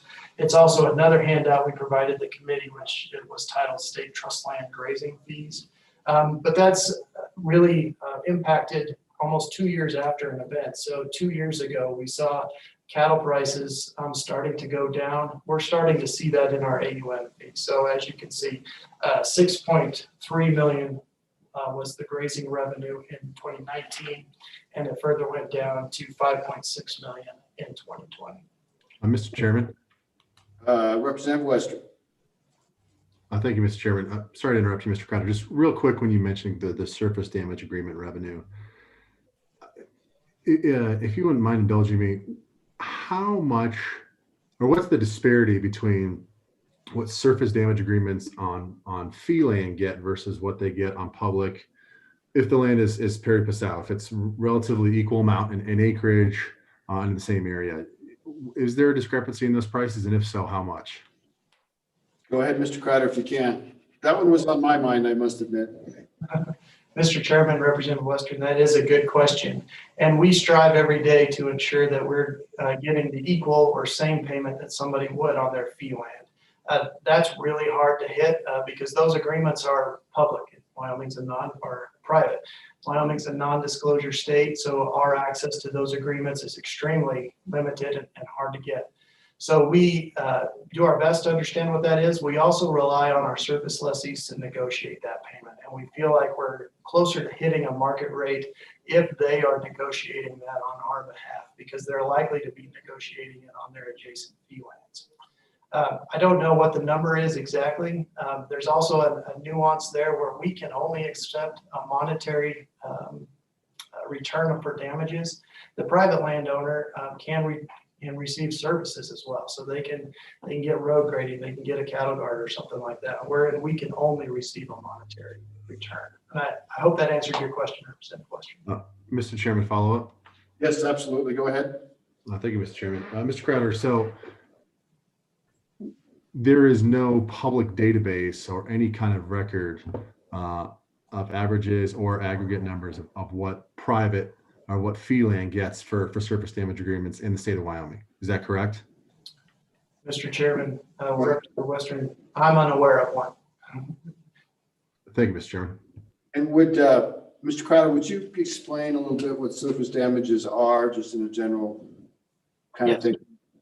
Yeah, Mr. Chairman, that's another great question. It's not just the loss of the forage that's there, but it's also the nuisance, the negative impairment possibly of having somebody drive in and out of an existing ag operation or just an existing operation of any kind. So it's not just the loss of productive ground, but it's the nuisance of that loss as well, or the nuisance of that new use. Mr. Crowder, just to follow up, these disposal pit revenues, would those be under surface damage? Is that what you consider it? Mr. Chairman, that's correct. Gotcha. And so are there other types of facilities, staging yards, you name it, that could fall under surface damage? Mr. Chairman, that's correct. I like to think about it like this. Our oil and gas lease gives you the exclusive right to produce that mineral. It doesn't give you the right to store it or transport it or anything like that. So anything outside of actually producing that mineral needs to be housed under a separate lease. And that's the trust land leases or the other trust land leases part of the pie you saw. Fair enough. And how do we come up with those figures? Mr. Chairman, as we provided the committee, it's the JAC fee report. I think I would point you to that.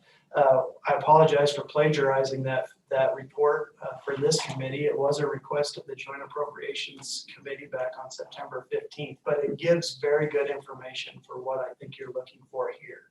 And as you can see throughout that, it asks, where is this fee derived? How do you determine it? And we relay in there if it's a statutory fee, if it's a Board of Land Commissioners rule and regulation fee, or if it's market driven. And by far, the majority of these are market driven, specifically those leases that are on the surface of state trust land, like the water impoundment structures and all the ancillary oil and gas uses. Those are negotiated.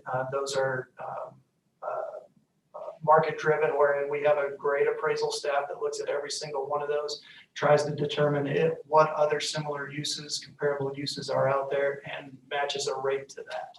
And of course, sometimes the industry believes that that use may be more beneficial to them in a monetary sense than we will think from an appraisal standpoint.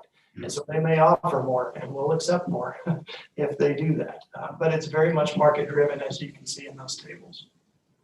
Okay. I'm looking at the committee. Anybody? Why don't we go back to your presentation, Mr. Crowder, if we could, and talk about those grazing fees and the drop that occurred. And if I understood you right, we're kind of dialing in reduced grazing fees now from low cattle prices 2 years ago. Maybe explain that to me. I know the ag folks have just had a pretty rough time. Absolutely. Maybe explain how that works better. Yes, Mr. Chairman, I would point the committee to the material we provided that's titled State Trust Land Grazing Fees. And this is another plagiarism, and I apologize for this, but this is something that we did back in 2018 for the Joint Ag Committee when we started looking at grazing fees. This report really compares how the state of Wyoming State Trust Land Office determines a grazing fee and compared that to the other 11 Western states that also have trust land components in their system. So Wyoming statute, and I'm going to start reading if you have that attachment open on page 4, we have the statute, the guiding statute for us. And it really says that we need to have a formula that is derived out of readily available data, averaged over an adequate number of years to remove radical fluctuations. We need to have factors which reasonably reflect the true market value of the state leases, and then parameters in which the board can be responsive to changing resource conditions, market demand, and interest viability. Page 5, the Board of Land Commissioners further refined that statute to actually give us the formula that we use today. So to answer the readily available data averaged over an adequate number of years, we partner with the National Agricultural Statistics Service, and we have determined that 5 years is an appropriate look back to give us that adequate number of years to reduce radical fluctuations. And so we asked the NAS, the National Agricultural Statistics Service, to provide us that 5-year look back. They give us the 5-year weighted average of parity based on corn sales in the nation, and then also on the beef cattle sales per hundredweight. We also look at private lease rates over those previous 5 years. And then the board determined to have a factor in that equation that really gives the lessee credit for their contributions to the lease and further reduce that by 20%. So the formula example that I'll give you is this year's formula. The 5-year average private lease rate, according to NAS, is $19.74. The 5-year average parity ratio is 35%. And then we multiply those two together and then subtract 20% from it. And we determined that this year, or 2021's AUM fee is $5.53 per AUM. So you mentioned that it roughly follows 2 years from the beef cattle prices, and it's because of the parity ratio combined with the private lease rate. In 2017, we hit the high of $6.49 per AUM. That's the highest it's been, to my knowledge, in any information that I can derive. $6.49 is the high. Since then, we've come down from $6.49 to $6.38 to $6.18 to $5.88, and then this year is $5.53. So we're seeing a steady decline in the private lease rates. We're seeing a steady decline in beef cattle prices on the per hundredweight basis that just keeps us bringing about 2 years behind on a gradually declining scale, I suppose. Mr. Chairman, to further highlight this report for you, there's a lot of great information inside, but I'd like you to turn to page 32 and 33.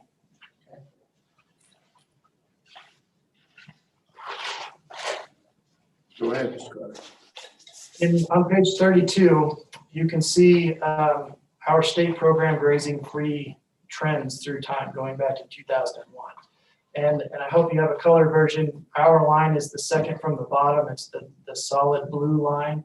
And it'll show you that we're right around the $4, creeping up to $5 and coming back down. But it also shows you in comparison to the other 11 Western states, we're second from the bottom as far as fee charged. However, on page 33, we'll note that we are second from the top as far as private grazing fees, lease rates. And so the difference there is our consideration that the formula gives us, that we have to somehow determine what reasonably reflects true market rates in the state of Wyoming in comparison to changing resource conditions. And so what we believe that to be is that parity ratio, that the 35% that I just told you, we reduce it by that 35%. And we feel the difference between these two graphs is somehow housed inside that formula of understanding how to protect against radical changes in resource conditions, as well as reflecting the true market value of the state lease. Mr. Chairman. Mr. Crowder, I've got a question. So if this would be okay, I didn't mean to interrupt you in mid-sentence, but Representative Western, go ahead. Again, I'm sorry, Mr. Crowder, to interrupt. Just, I know this is probably going to be an apples and oranges comparison. I know obviously you're focusing on Wyoming and the Western states here, but how does this compare to like the states that are absolutely just cranking cows out, like Georgia, Florida, where there's, a lot more, just a lot more highly nutritious grass, and you can fit a lot more cattle per acre. I mean, do we have any idea what their AUM is? Again, I know it's a long ways away. It might be an apples and oranges comparison, but do you have any idea or a sense of that? Thank you, Mr. Chairman. Doesn't Florida beef taste like oranges? That's what I think. Mr. Crowder, if you can help with that. State lands and leases in Florida and. Mr. Chairman, whenever winter sets in, I'll be happy to manage those lands. But Mr. Chairman, Representative Western, we didn't look into the states like Georgia. They don't have much, if any, state trust land involved. And there is a nuance of state trust land compared to private land or federal land. So we wanted to be as much as we could apples to apples. So that appears in this report to be too much apples to oranges. However, it is a great difference to highlight. Obviously, every AUM across the state of Wyoming is not the same. The Red Desert is not the same as the northeast corner of the state. So what that AUM feed does is it gauges the forage value on that specific parcel of land. So something in the Red Desert may only have 50 AUMs, but something in the northeast corner may have 200. So really that AUM is the equalizer, I guess, across. And while you may only have 50 in the Red Desert, you're $500 a year rent, and something in the northeast corner is several thousand.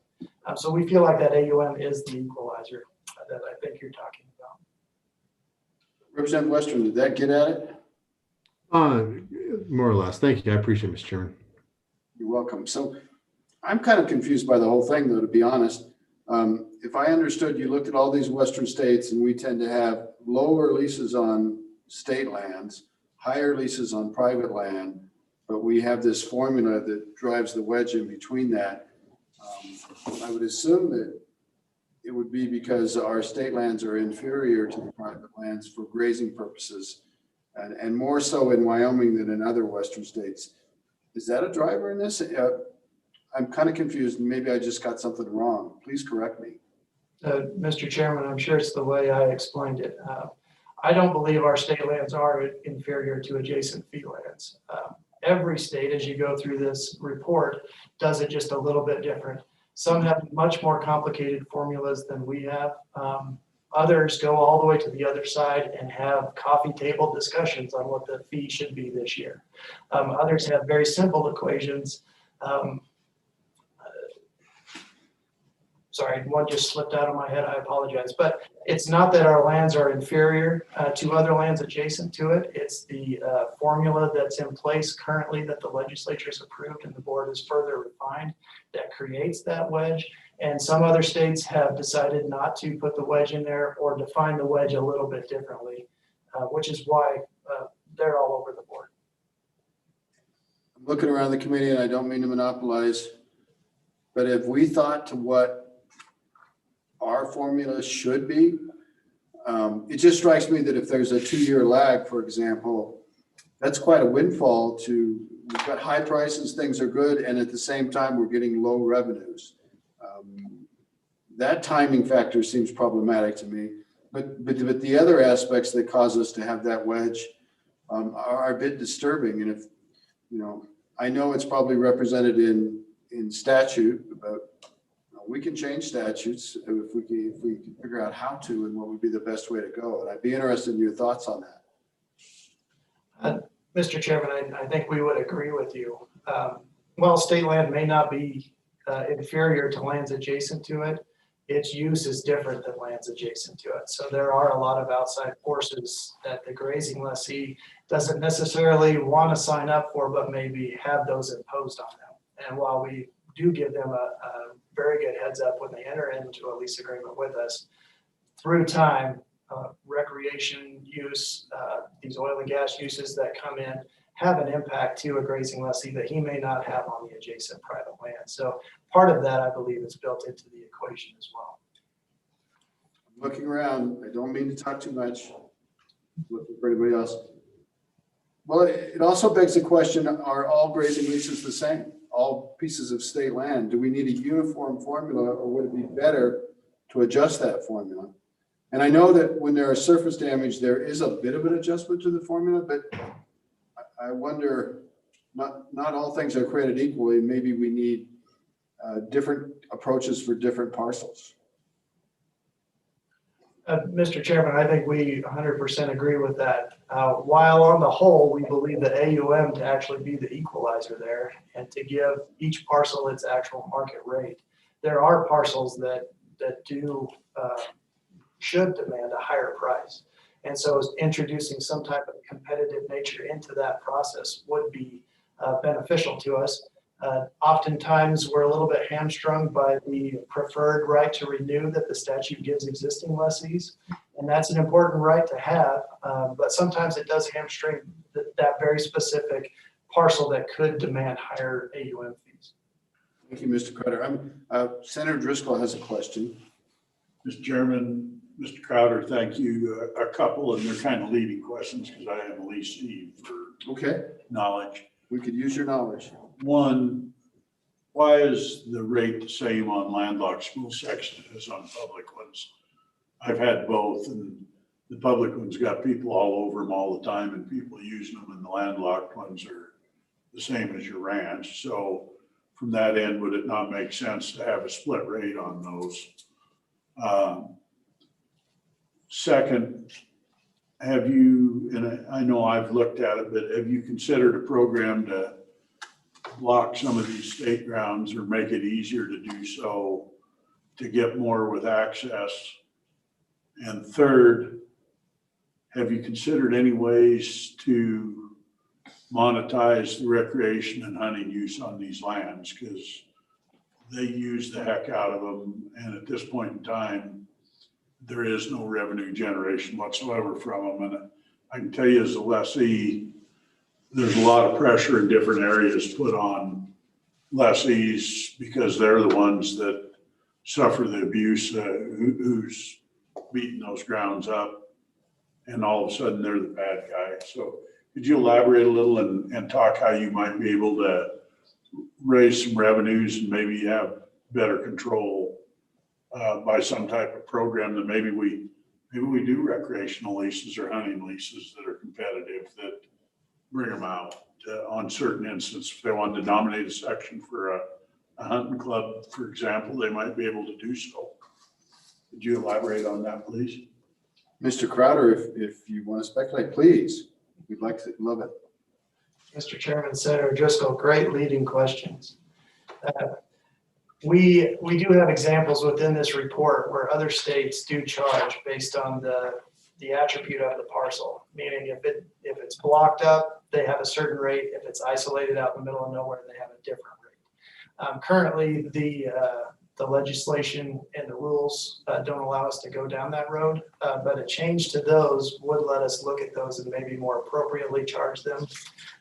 But we do have examples within this report that we can follow and try to make a determination on what's best for the state of Wyoming as far as that goes. We do have rules ready to be put in place. And as the director mentioned earlier in her opening remarks, we've been a little bit put back by the CARES Act as far as getting those in place. But we do have a set of rules drafted, and we worked with the Joint Ag Committee as well last year to develop these that would allow a very specific situation to occur wherein a rancher or a lessee has a state parcel that's completely surrounded by their deeded or controlled lands, and they may have another parcel that's closer to a county road, something that would give the public access as well as commercial ventures access to a property, and we would expedite an exchange process to try to get to those more accessible parcels and then put the non-accessible parcels completely within that ranch's ownership. So we do have that draft set of rules ready to go, just waiting on an open door to insert them. And then lastly, Senator Driscoll, your comment about monetizing recreation, we have talked at length about that and very much would like to do that. We've reached out to our sister states who have trust land, who do charge in a variety of different ways. We have all of those identified and categorized, and we've provided that to the legislature in the past. It is a very sticky wicket, and it's something that the board hasn't really given us good direction on. However, as Director Scoggin will mention, being part of a strategic partner with the Board of Land Commissioners, we want to have a strategic conversation with them on the best way to do that and move that process forward. Did you need a follow-up, Senator Driscoll? I don't think so. I think if you, the answers were good and succulent, and I'd sure like to see us go down that path. Thank you, Mr. Chairman. It does seem that if you just looked at each piece of land and you're trying to maximize revenue off of it, and it has a lot of recreational use. We have parcels near Lander that really have a lot of use. It seems that probably does get in the way of the grazing opportunities on that land, but it's very valuable uses. And somehow we should recognize that. I'm not necessarily saying charge for access or anything, but I can see where that's a different animal than another piece of land that doesn't have the recreational interest, or as the good senator has mentioned, maybe is entirely landlocked. It just seems like more imagination on how we realize a plethora of revenues from this is maybe a good idea. Anyway, that's more of a comment, but be willing to go down that road and help with thinking. Are there any other questions at this point? We've got Senator Driscoll again. Go ahead, Senator. Mr. Chairman, you brought up one, and it is a comment of mine. You talk about like the use of land here. I look at our state lands, interestingly enough, over time they've evolved, and it actually isn't that long ago, it was back in the 70s that they allowed people to start using them. Yes. And I find it really interesting, because really what our state lands are is an absolutely huge state park that is unattended by anybody other than a leasee to do it. So to me, I really do look at, if you want to bike on them or you want to do it, it's really not onerous. If we can charge someone $8 or $10 to go to a state park that's a defined piece of ground and small, there is no reason whatsoever that we can't look out to people using them and say, there's a fee for this, an annual fee or a one-time fee. And it also creates a process that the ones that abuse it, which we've all seen by land or by nearly every big city has some abuses, for example. It gives them a chance to have a process to say, if you abuse it, you're going to be excluded from it. You don't have the ability to use it. So I think that's something that's really important. Is as much as anything, it's protecting our resource and making it where it stays into the future. So I really do think it's worthy to look at. The side note on all of it is it's terrifying how little money it brings in, and it's able to. Yes. When you look at the mineral end at hundreds of millions of dollars, 5 million off the surface use, it's a pittance. So I think to a degree, we distract ourselves a little on state land uses. And we probably could make a lot more money focusing on putting a fine point on our mineral leases than we do with spending huge amounts of time messing with grazing and that end. Those are good thoughts, and I appreciate it, Senator.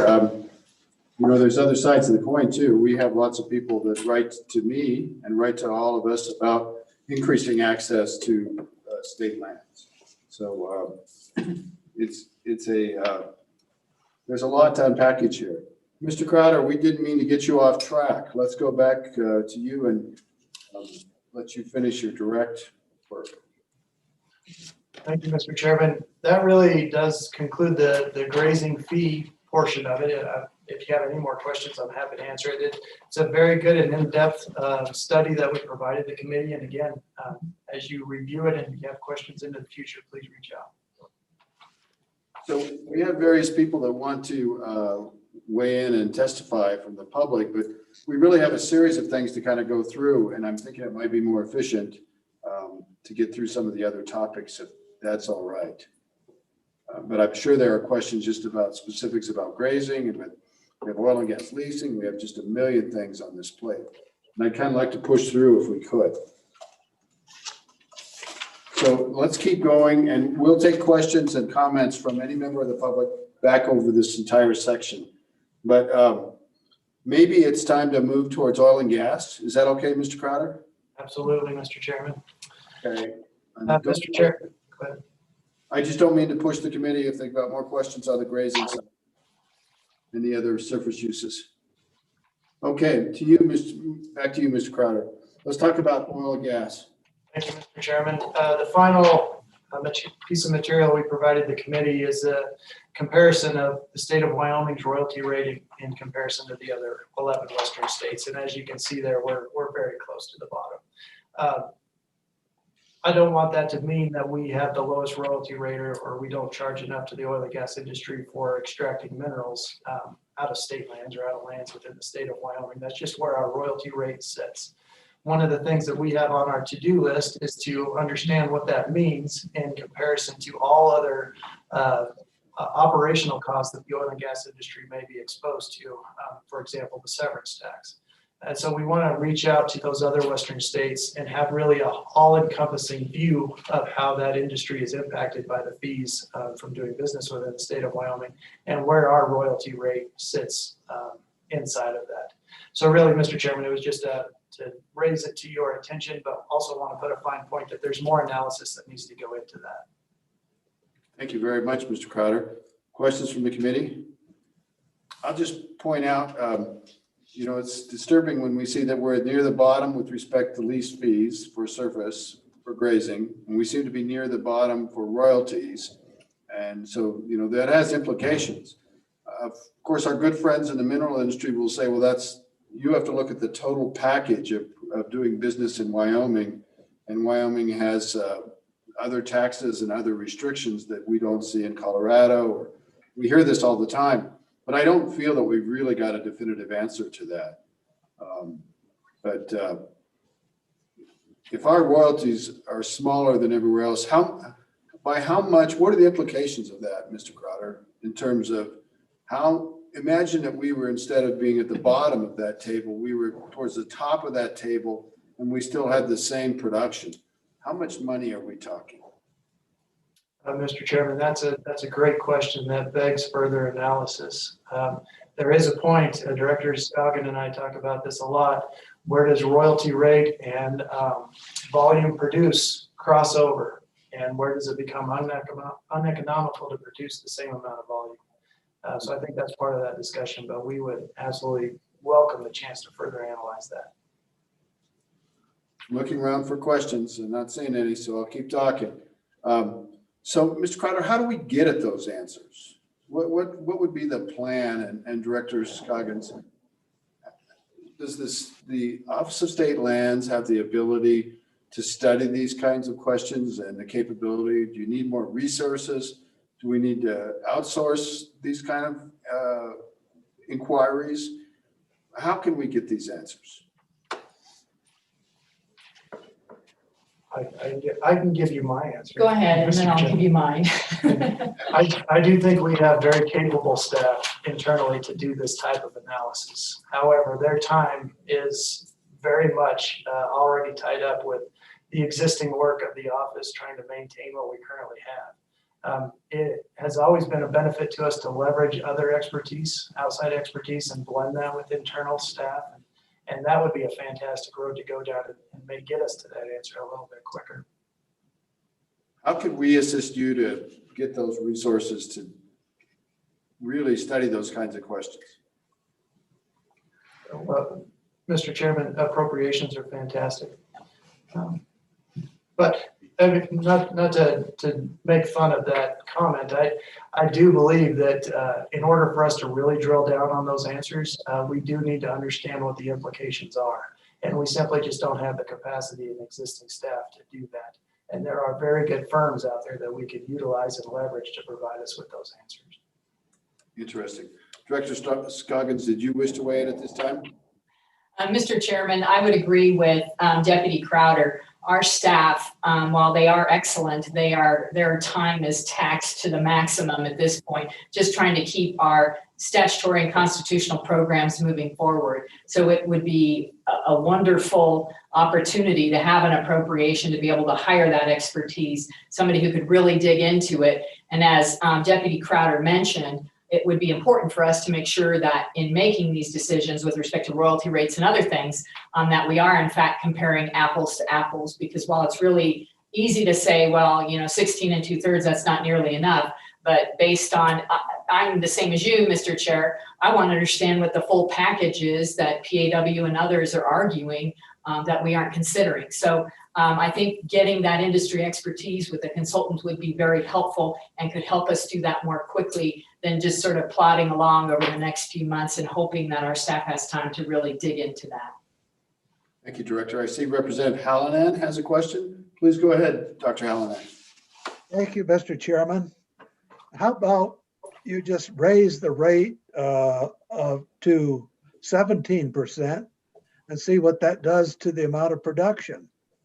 And that way you can see whether you're charging too much or charging enough. And if it looks like the production holds up, you might even raise it to 17 and a half. I think that would be one way you could find out what would happen with the production if you raise the rate. Thank you, Mr. Chairman. Thank you, Dr. Hallinan. Do you want to try that? I think there's a question in there. Director, I'll put that. Mr. Chairman, yes, I mean, we could certainly do that, but I think what we're looking for at this point is sort of maximum flexibility to get to market rate, right? And yes, it might be 17, it might be something else. And there are all kinds of new technologies out there, technology services that we've been offering that we actually utilize too, called EnergyNet, where you can get more access to our lease auctions out to the public. And if we didn't have to have a specific royalty necessarily, if we could set a floor in those lease auctions, but not a ceiling, it would be really interesting to see if we could get even more based on what somebody might be willing to offer. And it would also allow us the ability to look at differences in location, differences in the parcels and the potential production related to a certain parcel. Deputy, anything else that you can think of?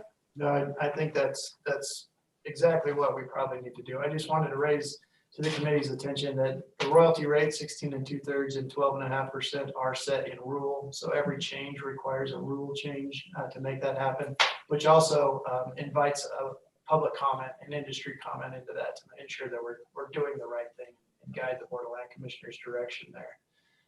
Also, we would need some, to Representative Hallinan's point, some type of level playing field as well. We've seen the oil and gas industry in the market that they're trying to sell it all over the board over the past year, and really no signs of stabling yet. So we want to make sure that we have some type of level field to fly off of, I guess, if we do that. But again, to Director Scoggins' point, having the ability to utilize technology is something that we do want to do, and we do want to pursue it and try to get those market rates and let the market tell us what that is. Dr. Hallinan, did you have follow-up? Well, I still think that's one option that they could follow is just raise the rate a small amount and see what that does to their production. If the production holds up, then we've got an increase in our income. And I think that's one way we can find out if they can support a higher rate of interest, a higher rate of royalty. Thank you, Mr. Chairman. Thank you, Doctor.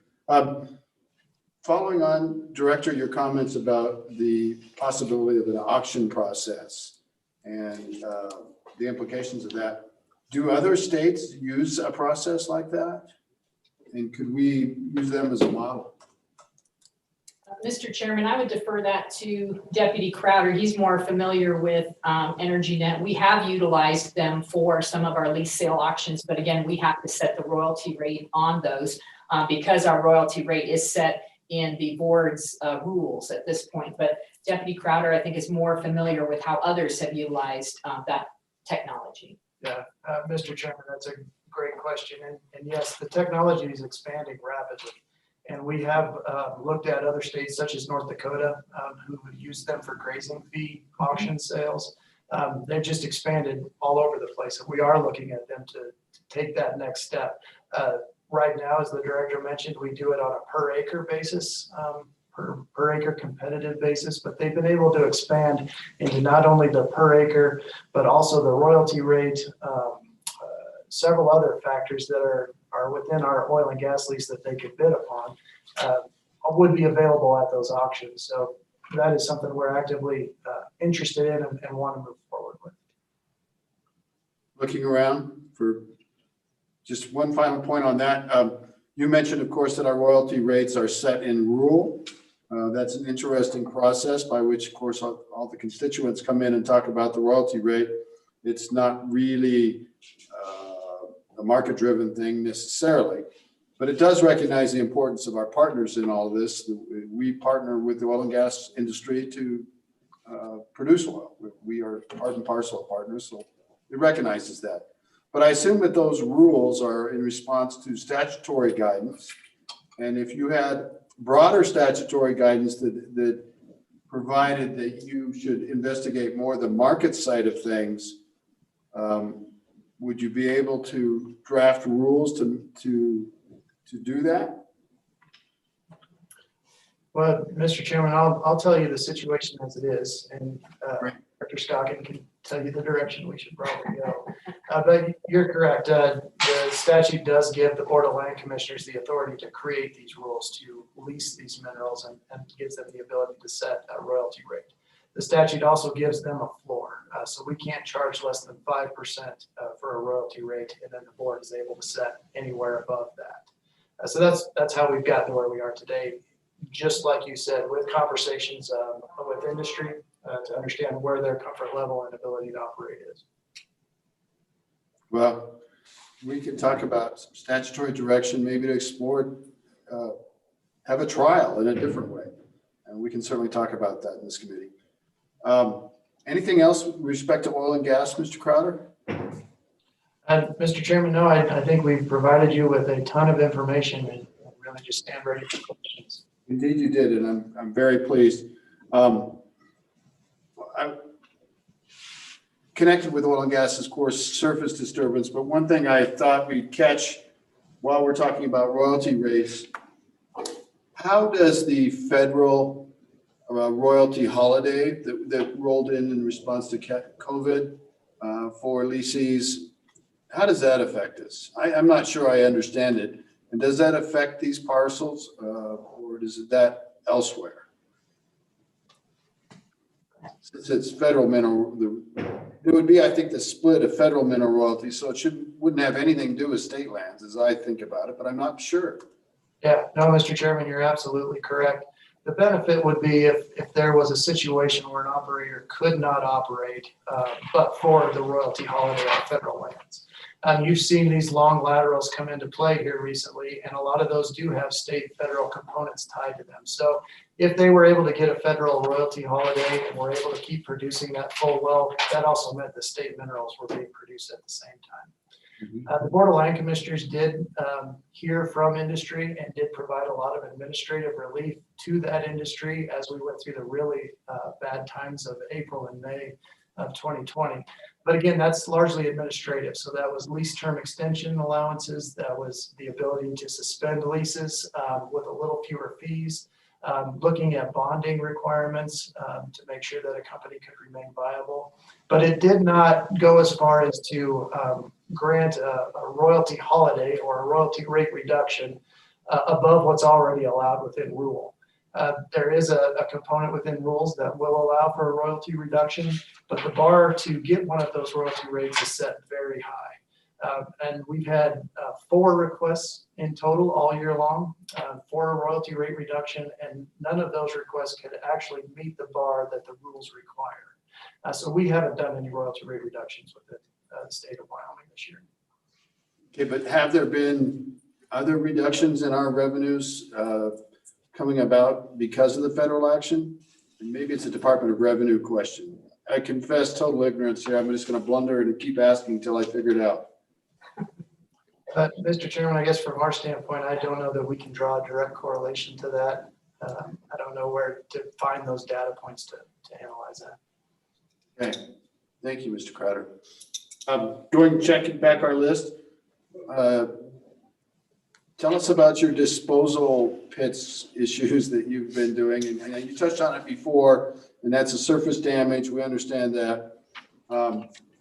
I've certainly heard from folks in Converse County, and I know you have too, and the folks there say that the state is undercutting the private alternatives for disposal pits, which maybe people don't even know what those are. Maybe you could tell us what those are and how that works, if you wouldn't mind. Yeah, so we've seen an uptick of late for what they determine to be disposal pits, but they're actually recycling pits. A lot of clean water, if you will, fresh water is becoming more scarce and more expensive to acquire by the oil and gas companies, and they need more water to develop these very long lateral deep wells. And so a market has arisen wherein they can use recycled water. So they've been using already used water in the production process, placing it in these pits, sometimes disposing the really nasty water in disposal wells. But if it can be cleaned to a certain level, then they're able to recycle it and reuse it back in the drilling process. Of course, the amount of water needed is immense. And so in order to create pits to hold that amount of water, they've become very large, creating a very large footprint on the land, and much larger than we've experienced in the past. So in the past, we've had 5 acres, maybe less than that, disposal pits or evaporative pits or something like that. These are growing to the 100 to 200 and sometimes 300 acre footprint size, which really does cause concern to existing users, and most of those are the grazing lessees.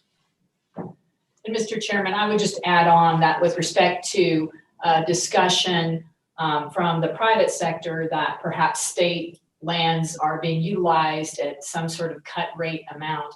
As we discussed with Representative Western a few minutes ago, Wyoming is a non-disclosure state, so we don't always have the ability to get to what others are paying for similar facilities on private lands. And so while that's frustrating, the best we can do is have our appraisers go out and try to figure out similar uses of the land and what those uses are, what they're charging for those uses, because we have to be able to justify that we're getting at least fair market value for those uses on state lands. Now, we ourselves have approached the private sector too, the private landowners, and asked, okay, well, tell us, what are you getting? What are you seeing in your area? And as you might imagine, the door's been shut loudly in that regard. They are not willing, at least at this point, to share that information with us. So we do the best we can based on the specific facility and our appraisers' ability to get out there and find similar uses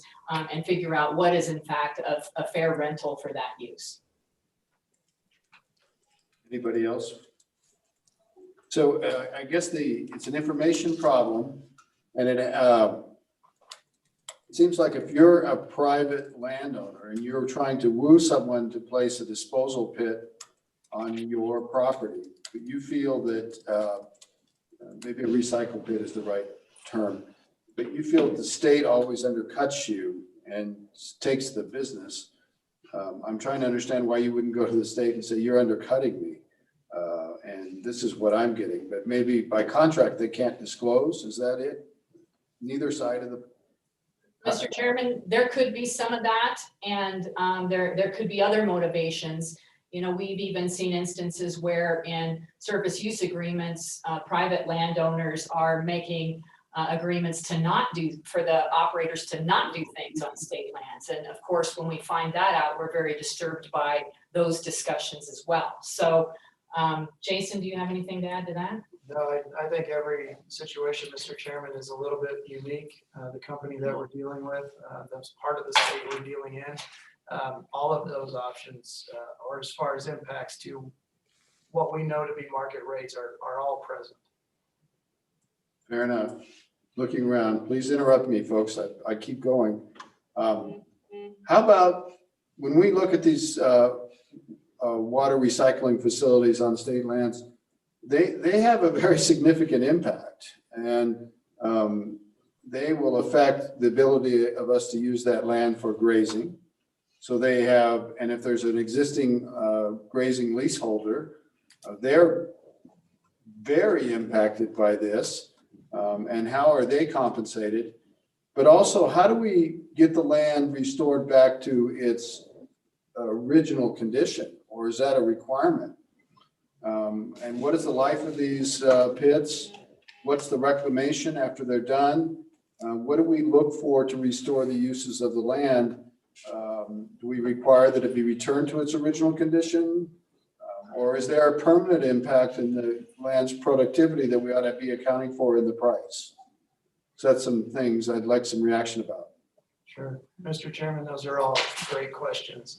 And I think first and foremost, it's important for the committee to know that we do partner with the Department of Environmental Quality while the activity is going on. So the pits are required to be lined and all environmental impacts are addressed through DEQ's permit, and they also bond the activity as well.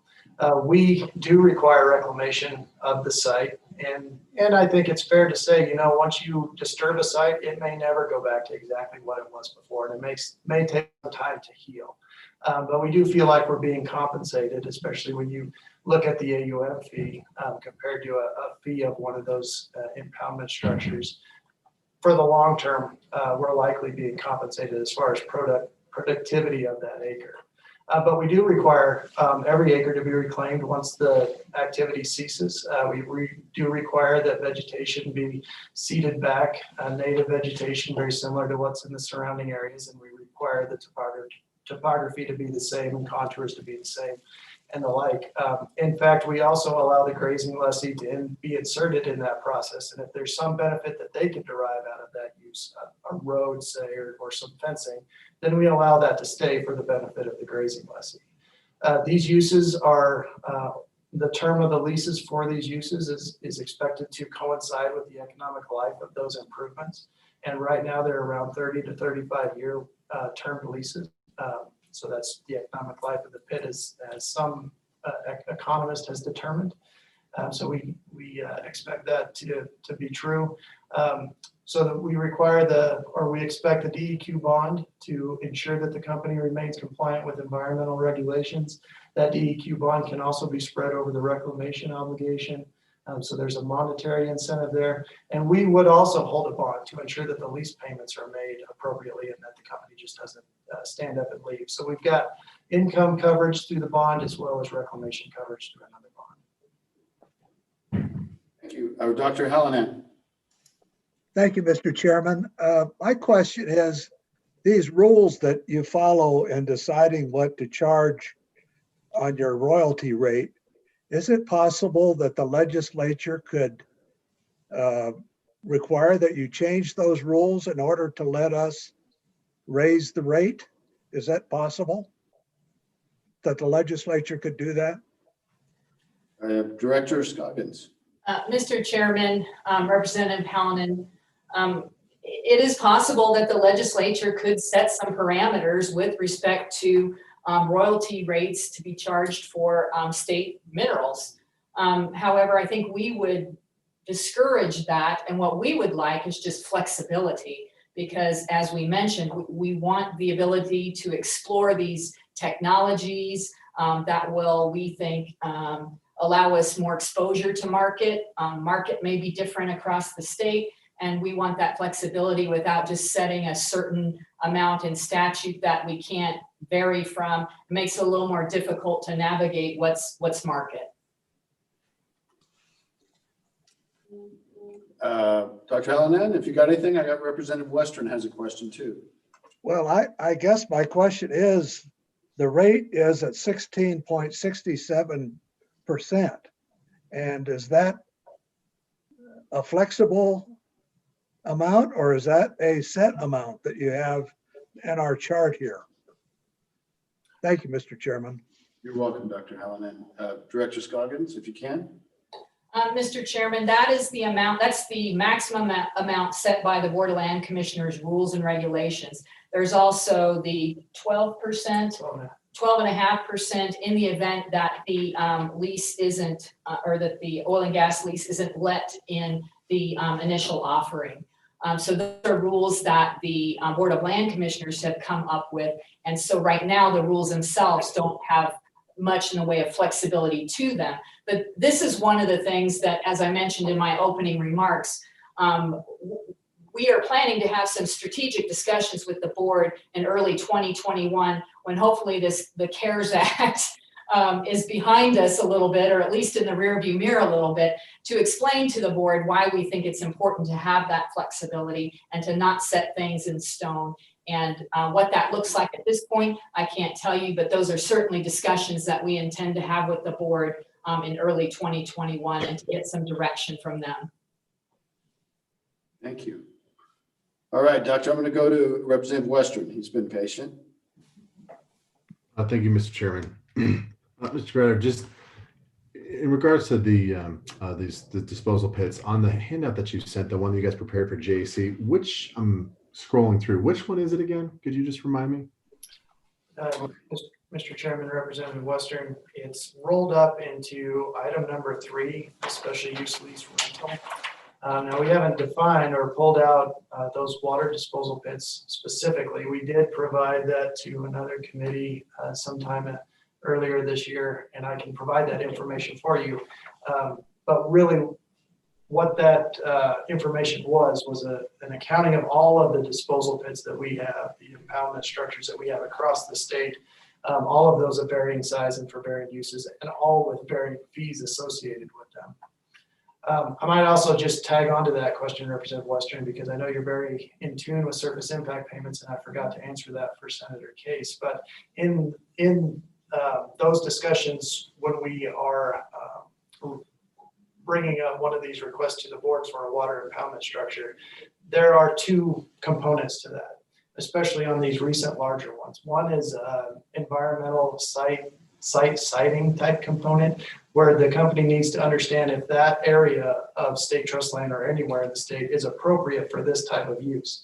And so we will grant them what we call a temporary use permit to do that investigative work. That comes with a fee to the office. It also comes with a fee to the grazing lessee or the existing user of that land. And it's nominal because that temporary use permit is supposed to be short duration and minimal as far as impact goes. So it's pretty small.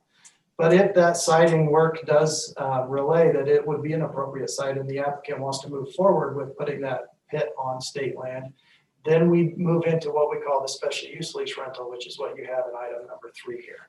That comes with an escalated rental rate. It comes with a 5-year rental review. It comes with, especially on the type of pits we're talking about, not only a site fee, but a disposal per barrel fee. And if they turn around and sell that water to somebody else, a water supply fee. All of that is rolled up into that special use lease.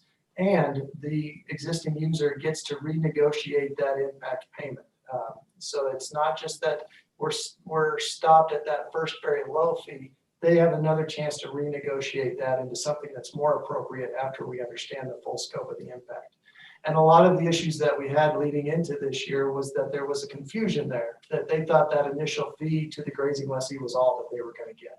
And I would agree, if I was only getting $50 and having 300 acres removed out of my use or expected use over the next 35 years, that would be a bad thing. So once we were able to increase the communication between all the parties and they understood the opportunity to renegotiate that fee, things got more smooth, I guess. Okay. Mr. Chairman. Go ahead, Representative Western, follow up. Mr. Chairman, follow up. And so right here, it says fiscal year 20, we're at about 5.1 million. You said you do not have those numbers handy to say this is how much we've gotten off of lease agreements and fee agreements for these disposal pits, correct? I don't have it, Mr. Chairman. We didn't provide that to the committee right now, but we do have that form for you and we can provide that to you. Okay. Mr. Chairman, I'll follow up. Go ahead. And so, Mr. Crowder, is the bond process for these disposal pits the same? Will be a bond process for the surface use agreements in terms of they have to do so in good faith, et cetera, or they can, of course, go through the bond on process. Is it similar, or is it a totally different kind of framework? Mr. Crowder? Yeah, Mr. Chairman, we're talking about two different things there. The bond on process is a process that's housed within the Oil and Gas Conservation Commission. We do have what's essentially a bond on process through our surface impact payment process. If they can't come to a negotiated rate, they can set a deposit for us and we can allow them on if they're not drilling a well. But the term bond on in that process is housed within OGCC. Right. Mr. Chairman, follow up. Go ahead. And so for these disposal pits, what's the average bond size for these wastewater disposal pits? Do you have any idea, Mr. Crowder, off the top of your head? Mr. Chairman, I don't. I would categorize them as large, but we can provide that information to you. So the information you're referring to, Mr. Crowder, was that what the Mineral Committee you supplied to them a month or two back? Is that what you're thinking? Mr. Chairman, I believe that that's true. Yeah, I wonder if we could just get the same information.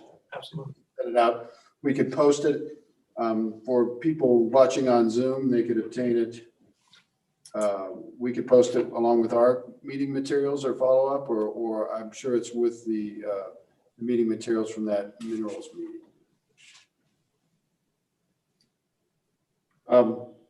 Anything else from the committee? I'm very aware of the time and I'm trying to push through this and I appreciate everybody's patience. The pooling structure that changed in the past year or two, I don't completely understand that one either, but did that have an impact on activities or royalties that happen? I mean, we're the mineral owner on state land, so that probably the changing that pooling structure didn't have much impact on state lands, I would guess, and not much on your office. But can you correct me if I'm wrong or speculate on that? Is it a stupid question?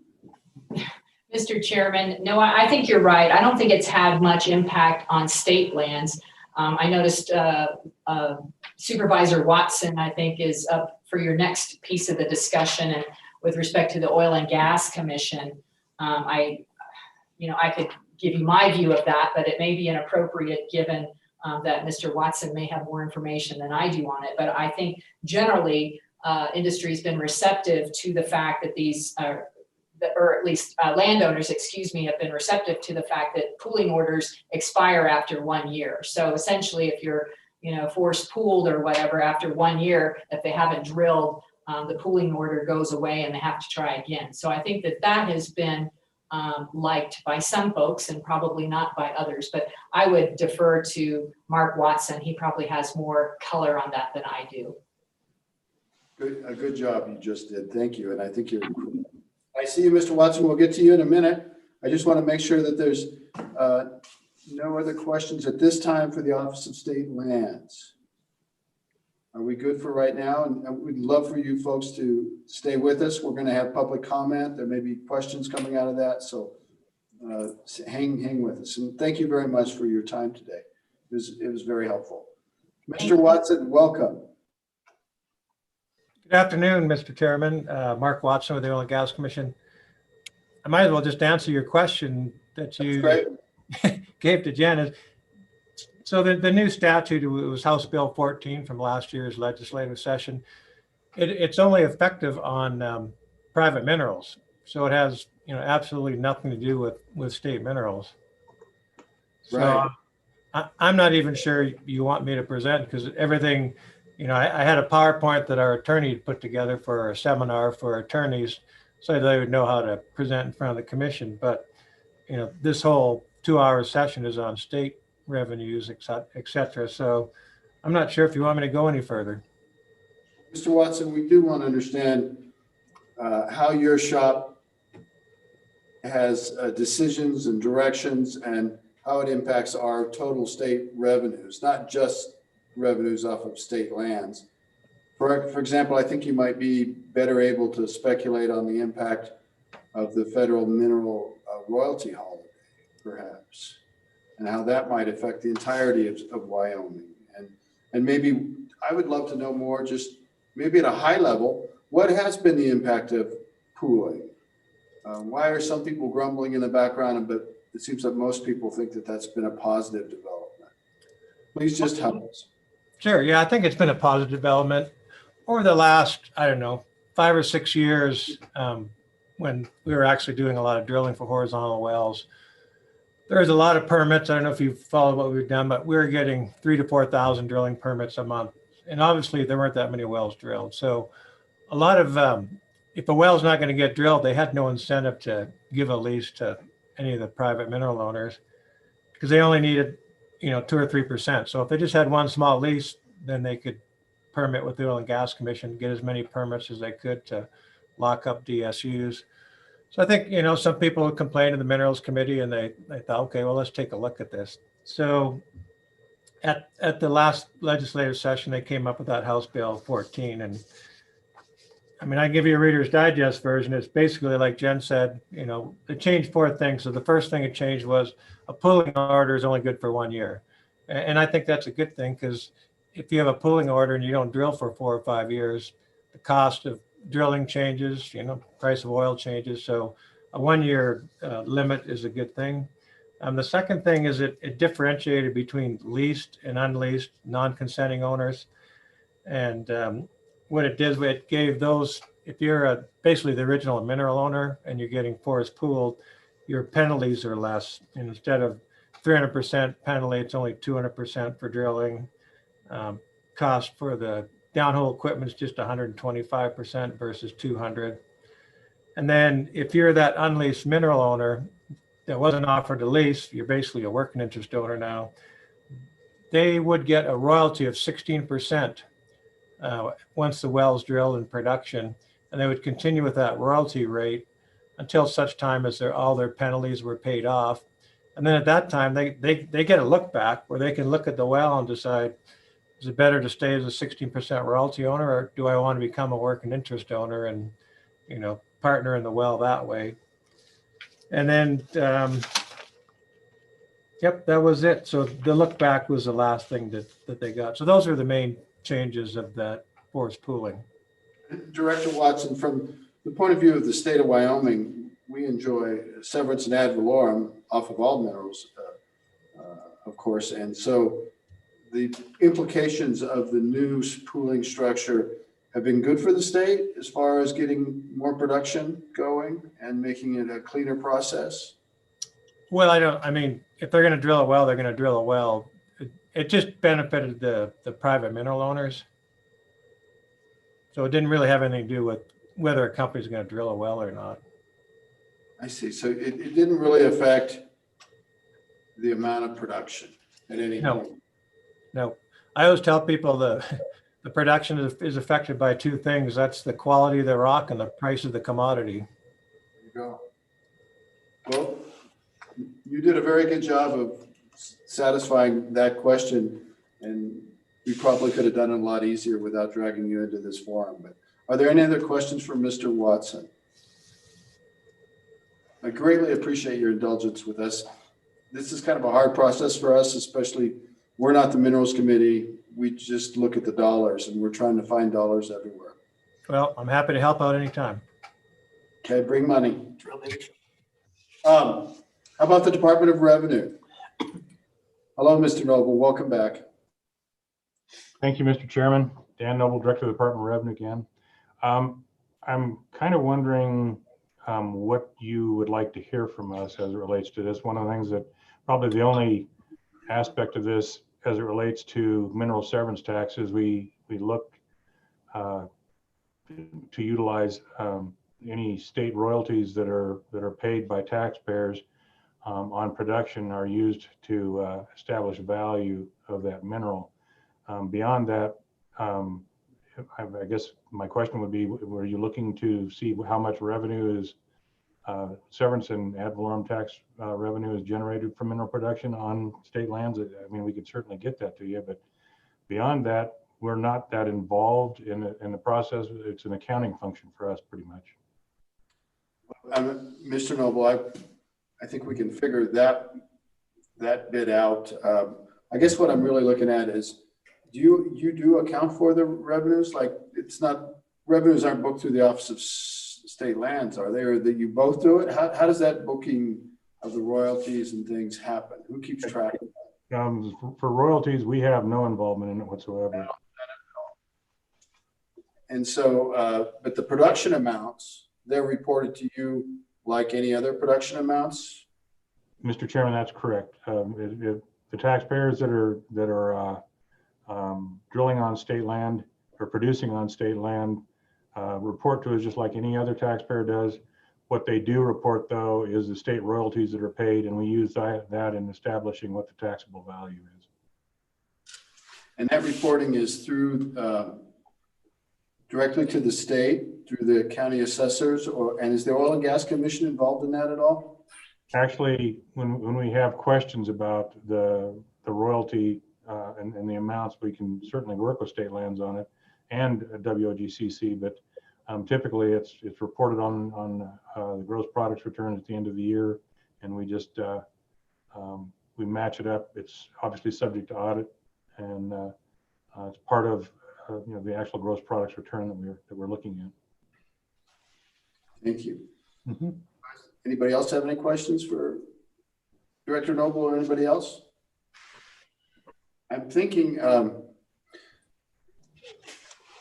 I'm still trying, I'm unsatisfied with the answers I've gotten so far about the impact of the federal mineral royalty holiday and how much that really cost Wyoming or, and Mr. Noble, how can I really get that answer? Mr. Chairman, I think probably what we'd need to know is when the royalties are reported to us, okay, if they are not paying federal royalties, that impacts, it's kind of interesting because it impacts the actual amount that we receive back from the federal government, but it also, because of the fact that they're not paying that royalty, will increase the value of the mineral production because it can't be used to offset that as an expense to offset it. So it's kind of an interesting dynamic.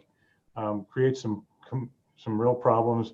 We obviously lose the royalty itself and how much we receive in that, but it actually increases the value of the mineral because it can't be used to offset it at that point. So kind of a conundrum, if you will. How do I figure out how big that conundrum is? Understood. Well, understood, but no answer. I know you understand it.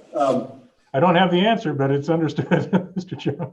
That's something we're going to figure out over time. I mean, the relief from royalties paid to the federal government, how much did that cost the state of Wyoming, or potentially cost the state of Wyoming? And I want to be very direct. We have a lot of people arguing for reductions in mineral taxes right now, arguing that Wyoming is not always the best place, but yet we hear that we have relatively low state royalties on state lands. We think that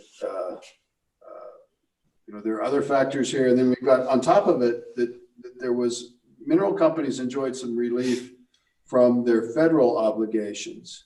And I understand that was through the BLM, and they made applications and all this kind of stuff. But what was the impact of that sharing mechanism, because royalties are shared with us, back to the state of Wyoming? And how do I figure that out? Mr. Chairman, I can certainly talk to the state treasurer, because that's where federal mineral royalties and where they land, if you will, and see if there's any reporting to them that could give us an idea as to how much that has impacted the state's royalties. I guess the other thing is, trying to think of how this would work. I believe that each company has to apply for that relief as well. So some may receive it and some may not. And I don't know exactly what that criteria was for being able to receive that relief, but we can certainly check into it for you. Well, committee, I'm looking at all of you, but this is something kind of gigantic that happened since early this spring. And I don't think we know what the impacts have actually been to Wyoming. And I hope we can pursue it, just kind of understand our mineral revenues in context. So, Mr. Noble, if the committee doesn't want you to do that directly, I will work with you and whoever else that we need to try to get better answers here. And I'm very grateful for your speculation about how we can get answers. Senator Ellis. Thank you, Mr. Chairman. Just a point, as we're teasing out information, it would be good to know how many people were denied, how many operators were denied mineral relief that they requested. Just because they asked for it doesn't necessarily mean they were granted it. So I just think there's a lot more to this story. I'll bet you're right, Senator Ellis, and that's a very good point. And thank you for making it. So I don't know if it's inconsequential or if it's a really big number out there. And I don't think anybody knows right now. There's been trade press going kind of both ways. So very interested in maybe finding out more about that for our next meeting.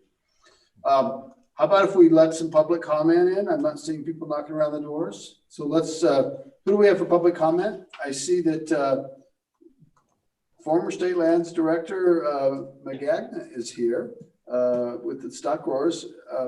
Mr. McGagnon, can we start with you? Is that all right? You're on mute, sir. Thank you, Mr. Chairman. Appreciate the opportunity to speak to you and the members of the committee. Going back to the state land grazing issue, which is the one, my focus this afternoon, I think you received an excellent report from the county assessors on state land grazing, but there are some interpretations that are really critical as you look at that report that I want to just briefly mention to you. First of all, it compares state land grazing rates with private land grazing rates, really an apples and oranges. The deputy director pointed out some of those differences. On private lands, the lessor has made the improvements on the land, fences, water developments, whatever else is necessary. And the formula that was discussed attempts to compensate to that to some degree with a 20% adjustment. But there's much more to it than that. One that comes to mind just recently, because I reviewed the governor's budget, on private lands, the private landowner is responsible for and takes care of invasive species on the land. On state lands, last year the legislature appropriated $500,000 to assist with invasive species control. Faced with budget constraints, the state land office has just given that up or proposed to give it up. So that's an extra burden that the grazing lessee faces. A really critical one is just comparing the types of land. And as you well know, the history of the West, that a lot of the prime lands were homesteaded, and the river bottoms, riparian areas in that, they became private lands. And much of the state land, the vast majority of it, was just the arbitrary section 16 and 36 that was granted to the state at the time of statehood. That's a mix of lands, but most of those are more just what you might term the common ordinary lands. So they don't have the same value. An AUM, which is the standard that's used, an animal unit month, the amount that a cow needs to survive for a month. An AUM is an AUM, but in terms of the industry, On a lush mountain pasture, a cow may gain a third more by consuming an AUM of forage than they gain on the red desert consuming an AUM of forage. So that difference exists in terms of the type of land. The other really, what I would say is one of the more important ones is that if I lease a private pasture, I negotiate for what I need. I need pasture for X number of head of cattle or sheep for a period of time. I lease the amount that's needed to provide that to me.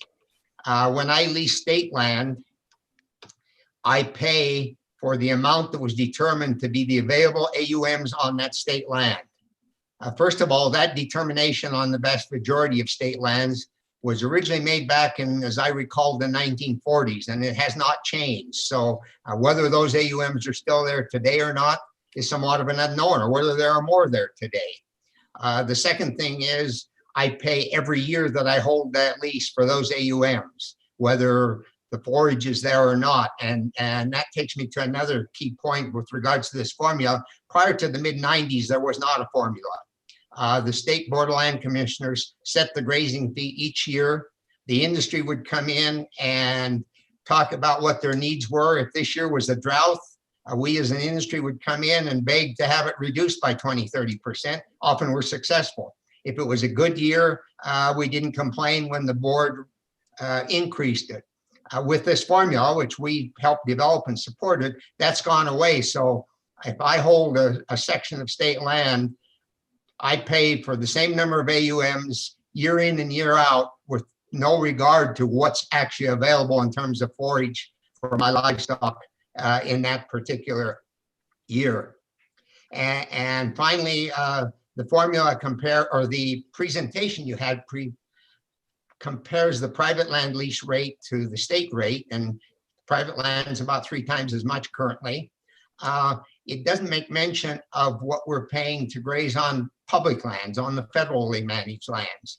In some parts of the state land may be more comparable to the private land. Certainly, if you go into much of the western part of the state, the Red Desert and down along the railroads where those sections 16 and 36 are just out in the middle of BLM land, there's no way you can physically distinguish a state section from the adjacent BLM land, yet the grazing lessee's paying $1.35 on the BLM and paying, as proposed for next year, $5.53, a year or two back, over $6 for the state land. So there's just a lot of factors that come into that. I'll leave that one there and bring up one other point.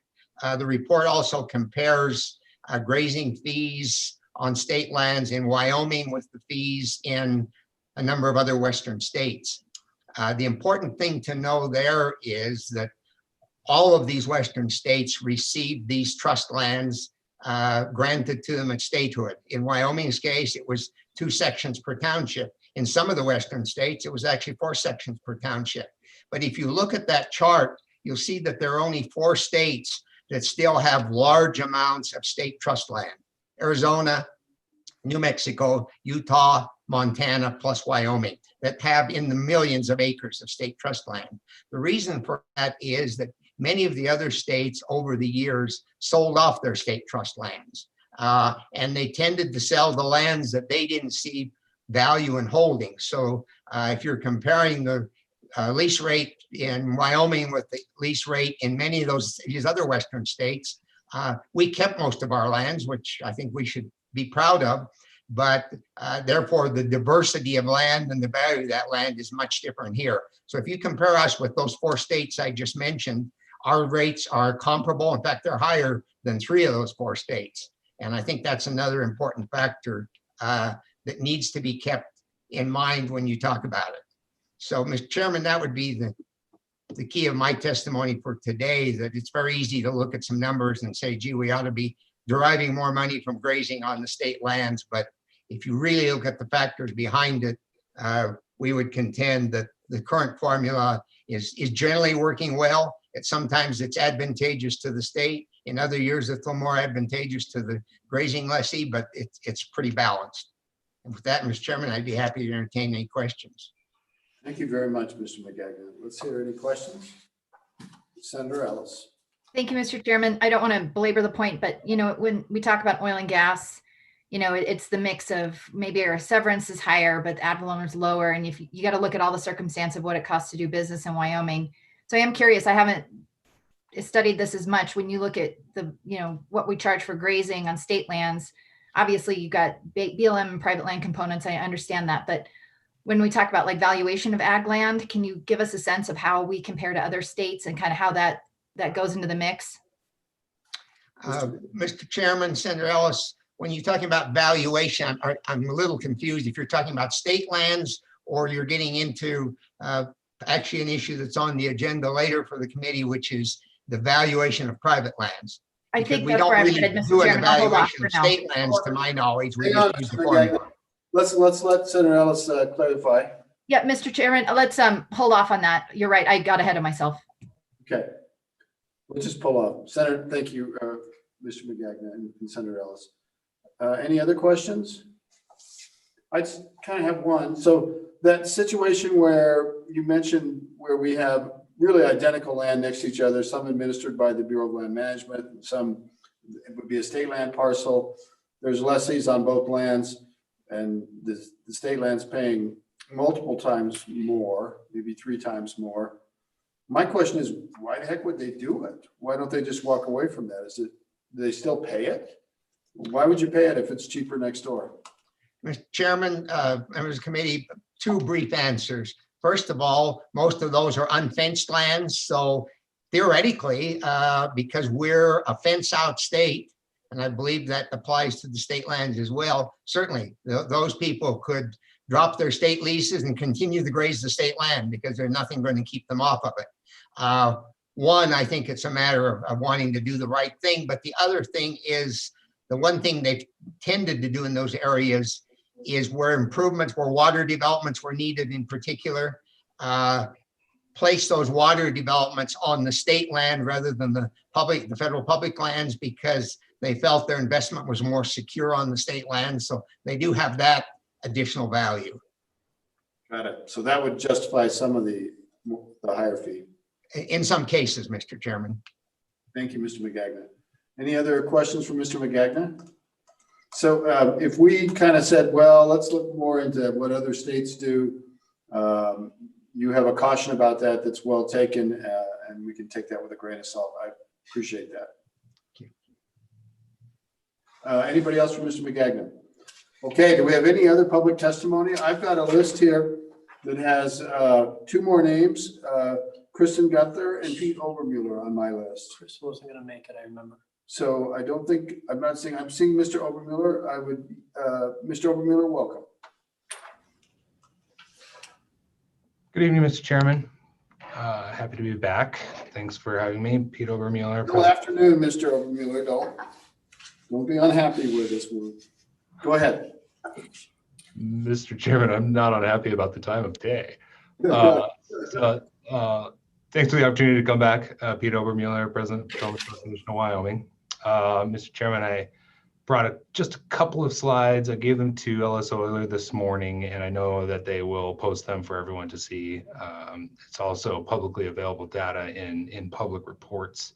They're just gleaned from some public reports. So I'll share that in a moment, Mr. Chairman, if that's okay with you. Absolutely. Thanks. But before I get that, I just want to say one quick thing about pooling.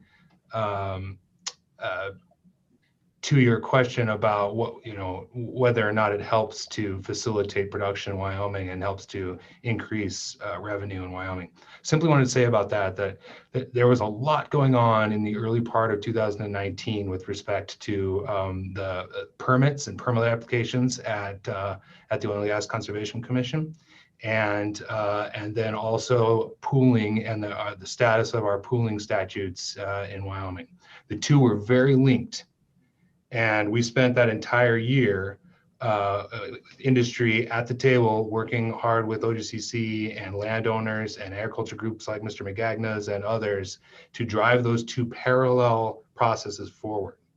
And the 2 of them combined, in my belief, really have made great strides at incentivizing production in Wyoming, making sure that the value of a permit is not the permit itself, but in producing in Wyoming, making sure that ranchers and landowners in Wyoming who are unleased are protected by statutory royalty, then that helps facilitate production in Wyoming. So Mr. Watson deserves a great deal of credit for a lot of things, but I just take issue with that comment that it didn't actually improve the situation in Wyoming and help the overall structure of oil and gas development in Wyoming. So that aside, Mr. Chairman, much kudos goes to the Minerals Committee. We spent a very long time on that bill and got it to the point where both landowners, agriculture groups, and the oil and gas industry were generally supportive. And that's why it generally sailed through the session in 2020, Mr. Chairman.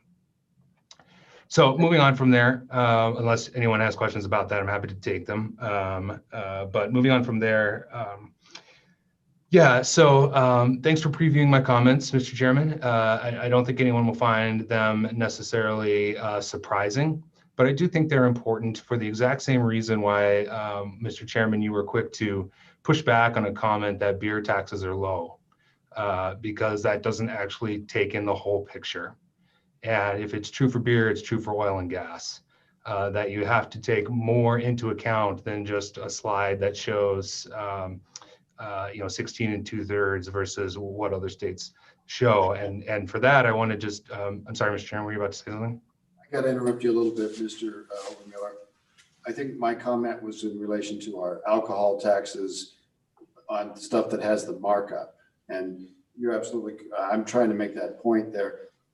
We don't have a markup on beer. And in fact, I think that tax is too low, but back to you, Mr. Overmiller. It is about the total package. Good point, Mr. Chairman. The point is that when we look at things in a vacuum, we don't get the full picture. And so, Mr. Chairman, to your point about not having anything definitive, I'm going to share my screen right now and just talk about a couple of things. It's only 2 slides, by the way, so don't fear.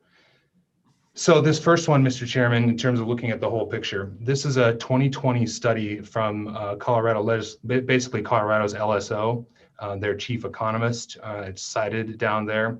It's a pretty broad study that the Colorado legislature commissioned in order to evaluate the effective tax rates for oil and gas in these 9 states.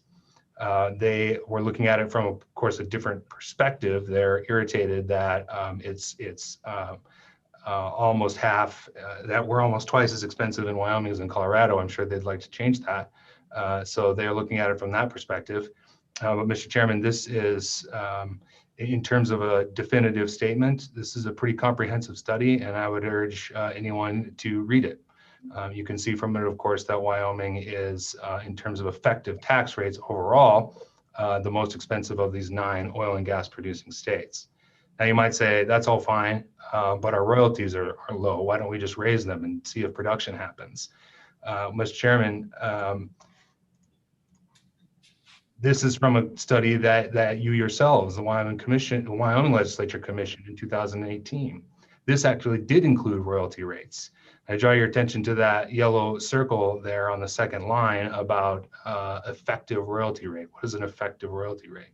What this study that the Wyoming Legislature Commission looked at was taking into account production taxes and state land royalties, because they actually operate on very similar grounds, and determining in a comparative way with these states, 8 states, what our effective royalty rate is when you combine our royalty rate with severance and ad valorem. Mr. Chairman, you can see, of course, on that second line, and then in comparison with the other states, we already are more expensive than everyone else as well, when you look at the whole picture. So just point out on that last line down there, I noticed my numbers are a little bit different than Mr. Crowder's, and not materially so. I imagine there's some explanation for that. I got those numbers from the Board of Equalization, but regardless, that could be figured out. The point is, Mr. Chairman, and I've made it, of course, I've beat my spoon on my high chair about this many, many times, that none of these things can be looked at in a vacuum and have to be looked at together to evaluate exactly what you're asking of operators in the state. So, Mr. Chairman, I just want to, from a broader perspective, I'll stop sharing so you can see the screen, Mr. Chairman. from a broader perspective, I just want to point out that all of these things, we heard good Senator Driscoll talk about that, the other things don't really, don't raise that much money, or it's a pittance or whatever, and we do focus a fine point on our minerals and all that. Let's raise these royalty rates or surface use agreements or whatever. At the end of the day, Mr. Chairman, we know what our imbalanced tax code is in Wyoming. There is no secret, and there's really no debate about it. Discussions like these and movements in these directions exacerbate that problem. And when it comes to state lands and royalties, 64% of it is paid by oil and gas. Should we widen that gap? It's my contention that we should not, Mr. Chairman. I'm happy to take questions about it. Appreciate it, Mr. Obermuller. Before I take questions, I want to make sure the slides that you have screen shared, will they be on our website somehow so that the public can have them? I'm trying to avoid the mess we had in corporations last week. So the screen share slides, are they available? Can we put them on a website? Are they available on your website? How can we direct people to go there? Mr. Chairman, I converted them to a PDF copy and sent them to LSO staff earlier this morning, and I'm happy for them to go onto your meeting materials. The two studies from Colorado and Wyoming legislatures are I can provide the direct citations to that to LSO as well, so people can devour those really interesting readings. I think that would be an excellent solution, and I appreciate it, Mr. Obermuller. So if we can get our staff to make that happen, working with Mr. Obermuller, so that the public can have those slides and the citations that Mr. Obermuller wants to yield. Senator Driscoll, you had a question. Mr. Chairman, I had a clarification. Go ahead. He was saying I was advocating raising the royalty rates on state lands. And I absolutely was not. When I made my question, which was not a statement, it was a question. Mm-hmm. It was anytime you're in a business and you start looking and 80% of your income or 90% comes from one source and another one's 10. You look at them, but usually you can find places to refine and have a bigger bang for your buck than searching through the bottom end. And so I wanted to make it really clear that I wasn't on the front page of the paper tomorrow, that I'm out advocating raising mineral rates, because I am not. I am advocating that we take a good look at the system and make it as fair as possible and refine it and make it work better, which often tends to bring more income in, but does it in an easier way if it's done correctly. So not much of a question there, but well, thank you, Senator. One that I didn't want to be out there that I'm out advocating, because I am in agreement with the speaker that our rates are some of the highest in the nation, and they really don't have ratings. They just need looked at to make where they're effective. All right, thank you, Senator. Mr. Any Chairman. questions? Oh, Mr. Obermuller, go ahead. Thank you, Mr. Chairman. I apologize to Senator Driscoll. I didn't mean to imply that was a position statement of his. It was a callback more to talk about that general philosophy, because Senator Driscoll is exactly right. In the tax structure that we have in Wyoming, and in terms of the number of taxpayers and volume of taxes paid, of course, the largest volume is there to be had from from oil and gas and from minerals. And my statement is more about that perhaps it's time we stop pursuing that philosophy in terms of a balanced tax code. Thank you, Mr. Obermuller, for your comments. Committee questions? So, Mr. Obermuller, we are big partners, you in the state of Wyoming and your industry, and we're very glad for you. And we're still going to check our books. I'm sorry, but it's good. We'll be in business together for a long time, and I'm very glad of it. So, any other questions? Anything else in the committee on this topic? Any final comments from Oil and Gas or Office of State Lands or Department of Revenue? We good? All right. It's given us a lot to think about. We'll have to think if anything. I don't see any specifics about legislation unless we wanted to give Office of State Land more flexibility for some of its market-based approaches. But that could be a private bill if somebody wants to work on that. And, or if you want to speak now, or we can move forward. I think it's probably better to move forward. It's not very well thought out yet. So the next topic on our agenda is taxation of agricultural lands. And we have Ms. Huxtable from here. This is just a conversation. We don't have a bill draft for a piece of legislation. And to be honest, I've been thinking about how a lot of our agricultural land is moving into a different world and being purchased by folks that really they're not operating it as an agricultural business, but they have a desire to enjoy our wonderful Wyoming, to own lots of land in Wyoming, to have a place where they can live, raise their family, and make roots. And I'm all for that. I'm just wondering, is these lands, as they transition really from being fundamentally agriculture to fundamentally being something else, like an estate or super second residence or what have you, how are we getting at these taxes? And that's the purpose for this. And so it's thankfully Assessor Huxtable is here. She's the legislative chair of the Wyoming County Assessors Association. And I'm just trying to think out loud about this topic. And so Ms. Huxtable, do you kind of understand where I'm coming from? I do. Thank you, Mr. Chairman. As you said, Dixie Huxtable, Commerce County Assessor, and today here with the County Assessors Association.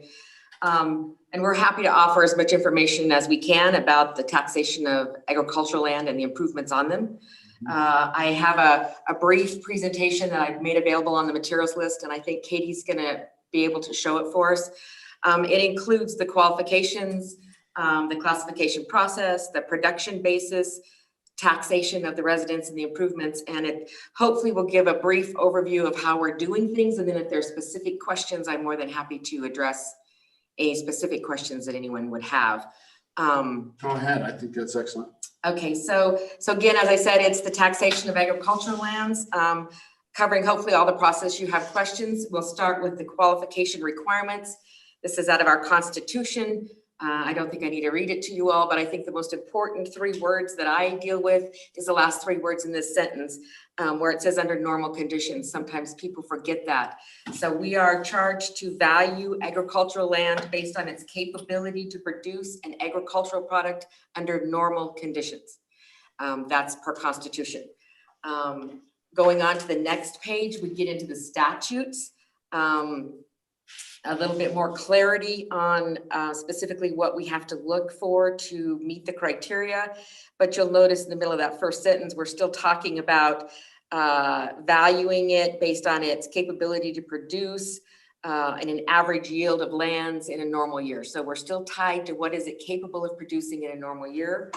The 4 criteria that they have to meet to qualify for agricultural status is number 1, it has to be being used and employed for an agricultural purpose.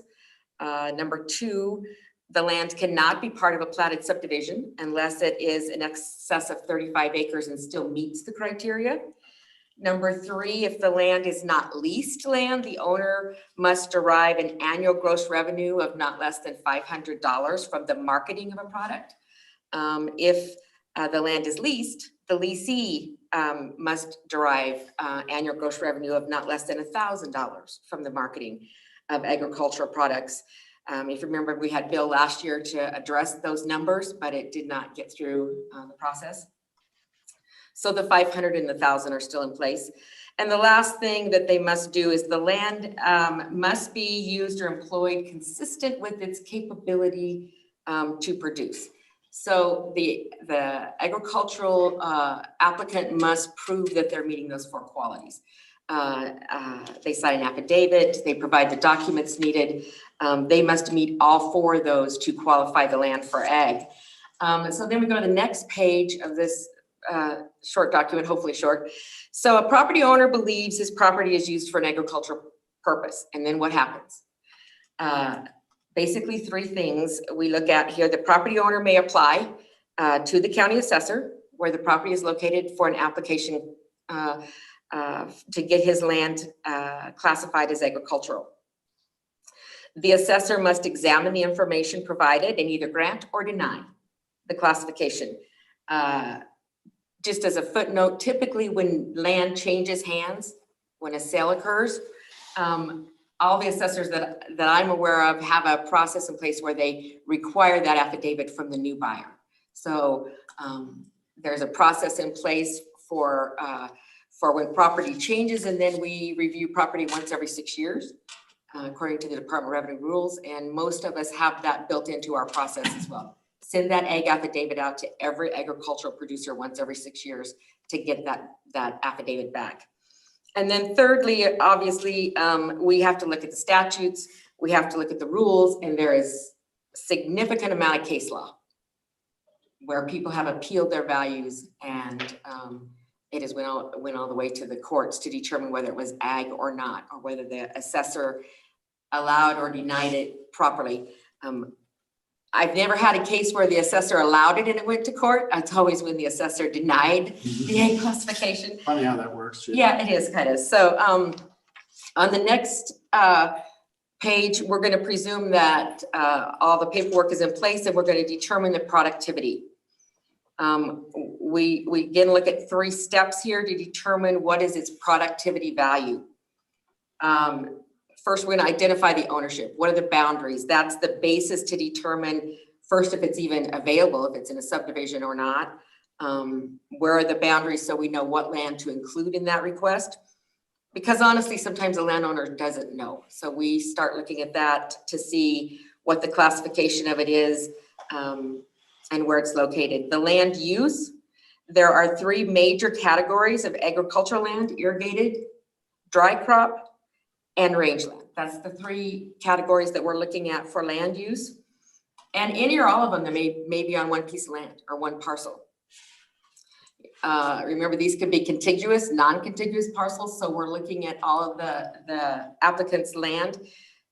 We look at what the land use is, and we use whatever available information we have. And honestly, the aerial photography has become very, very, very important in this process. Sure. Fortunate in Commerce County, I've had aerial photography since 2009, and I use it every single day. So, and primarily a lot of it is for this agricultural purpose. Then we get into the productivity part of this. Irrigated cropland uses tons of hay per acre as their measurement for valuation. Dry cropland is using a bushel of wheat per acre. And then rangeland is using AUM. You've heard a lot about AUMs today, and animal unit months is what's used to determine the value for rangeland. At this point, I'd note at the bottom here where the Department of Revenue Chapter 10 rules prescribe to us, the county assessors, the methods and procedures that we are to use in designating and determining taxable value. They prescribe the valuation process, the calculations, and the methods that we are to use. And annually, they produce an agricultural land valuation study that provides a range of land values for us to consider. Typically a minimum and a maximum based on soil type, land resource, which is the amount of precipitation. It's a very, this is just one section out of that manual that's available on the Department of Revenue's website. And so they provide us with the range of values for us to fall in. We have to establish our value per county within those ranges. And I would note that they use a 5-year weighted average on the commodity prices. So when they're looking at that hay, they're looking at the bushels of wheat, they're looking at the AUMs, they're using a 5-year weighted average and a 5-year weighted cap rate in their formulas. So that's important. That's been a discussion on and off with the ag community for a long time. It seems to be working. It seems to be what is in agreement with everybody. But the Department of Revenue provides that information to the county assessors.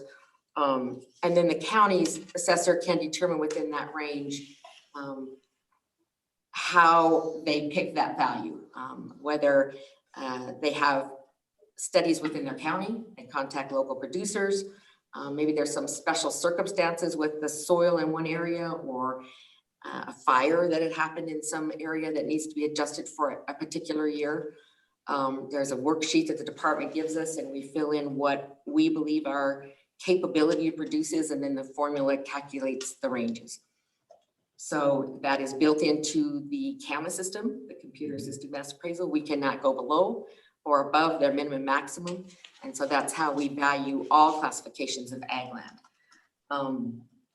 Now the agricultural land used under the farmstead, the next page on our presentation, that is land that underlies and supports the use of a building. And there was legislative law a couple years ago that redefined some of this. And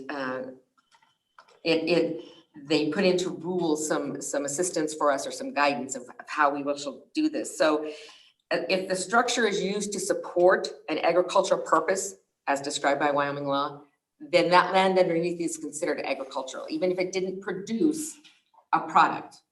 That's the old way. If it didn't produce a product, we put it at market value. With the change in the law a couple of years ago, the law said if the land underneath the building, if that building supports the ag purpose, then the land supports the ag purpose.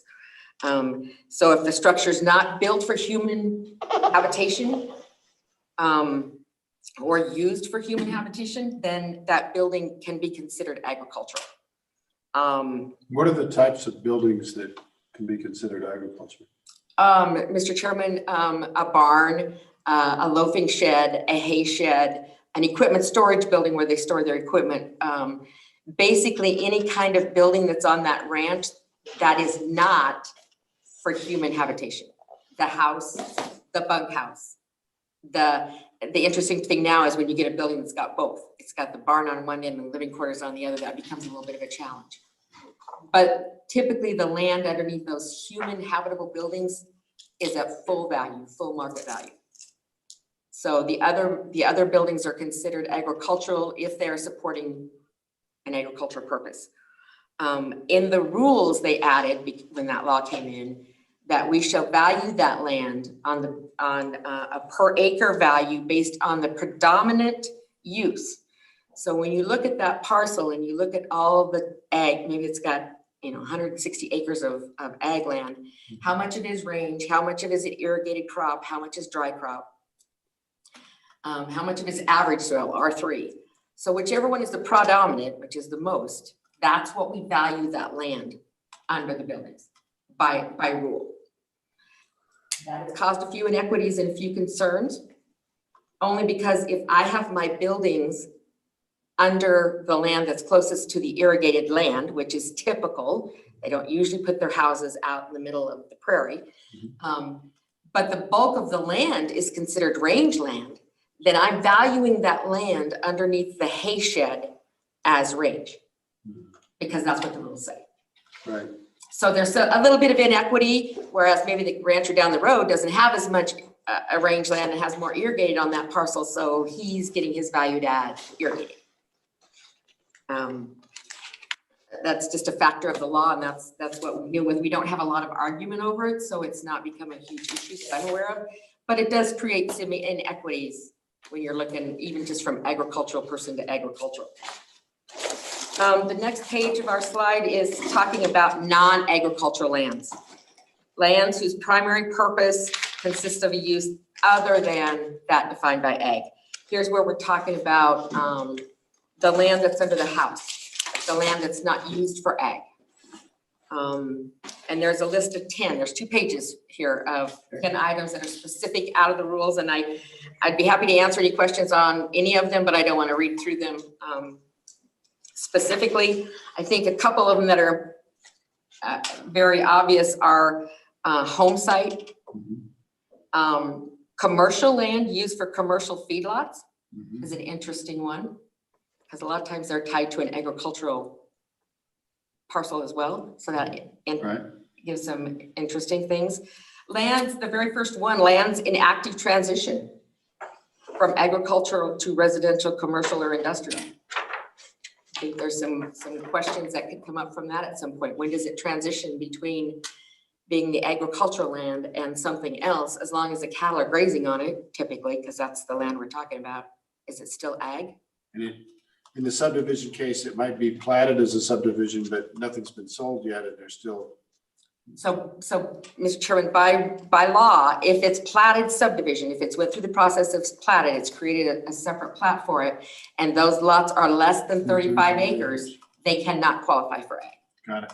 They can obviously vacate and vacate the lots and take them out of the subdivision, and that presents its own issues. I think in your part of the world that has happened, and that was a big deal. There's probably some case law involved with that, sir. The second page of those non-agricultural lands, just Can we go to the next page, Kate? There you go. there's a few things in there. Resort or recreational lands, summer homes and mountain cabins, number 5 on that list. Yep. So the lands under those mountain cabins, even if they're grazing around them, the mountain cabin land is not. Obviously, land zoned for purposes other than agricultural would obviously be a reason for it not to be. Land grazed by an animal kept as a hobby is probably the most common discussion we have at the assessor's counter. Typically, the horse is not, the horse for my daughter to ride is a hobby and not an agricultural product. So land used for the activity of hunting and harvesting game, animals, or birds. Typically in Wyoming, there is very few places that I know of that's the only purpose for that land. It's got grazing on it or crops on it before they allow the birds to be loose or they allow somebody to hunt the deer. The next page, page 9, what happens to the non-agricultural land and the structures or improvements. Non-agricultural lands and improvements must be valued using appraisal methods according to Chapter 9 rules, which means all of the buildings and the land underneath the residential houses or anything that's non-ag is valued at full market value. Just like the person down the street that's in a subdivision. Now, there could be a lot of factors, and I've listed just a few here that could cause that market value to be different than what you think it might be. But that's an appraiser's decision. The location, size, access, restrictions. There's a lot of factors that go into making that market value what it is. At this point, I'd also notice that we value personal property for ranches as well. This is not, it's tied to the land in so much that typically, if that affidavit is marked as an owner operated, he's going to have some personal property, especially if he's got irrigated crops or his own cattle that he's raising, because he's probably got some personal property. Remember, we talked about changing that term, so it's really business property, right? Business personal property, Yeah. That is correct, but this is a business. Agricultural is considered business in our appraisal world, so you're correct. I stay correct. It is business personal property, and we do look for that on agricultural accounts. Right. I will say that it's not always as reportable as we would like it to be because it's self-reporting in Wyoming, and we know we've been through that route before. The last page in conclusion, just a reminder that the assessment date in Wyoming is January 1st, so all this criteria is as of January 1st. There's many factors involved in the classifying and value of agricultural from the very beginning when you look at their boundaries till you get the soil studies to look at what kind of soil is in that land and what is it capable of producing. The property owner must request the agricultural classification. It's not a default. We don't automatically make all land ag and then start pulling what's not. They have to ask for the agriculture classification. The county assessor has the statutory authority to request additional information that they deem necessary to support their decision. So when an assessor asks for evidence of those receipts for $500 to $1,000 worth of marketing product, they have that statutory authority. Asking for the leases when it's leased out. Are you leasing your product, which in typically those cases is the grass? I'm leasing out my grass to you. Are you leasing it at as a marketable product? You're not giving it away, you're marketing it. So having the ability to look at those leases to determine are you meeting that capability is important. The county assessor makes the determination to grant or deny the status. But the caveat is the taxpayer always has the right to appeal.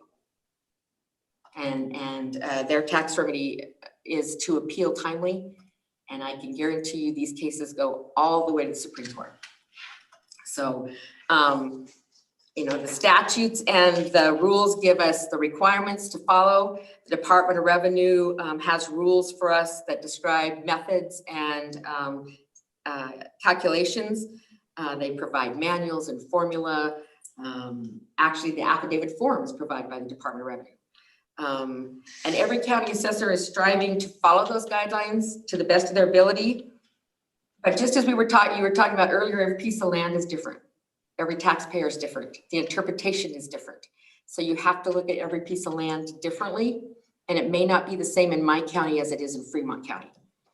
The soil types might be the same, but the way that the use and the cost of using that land may be different as far as production costs.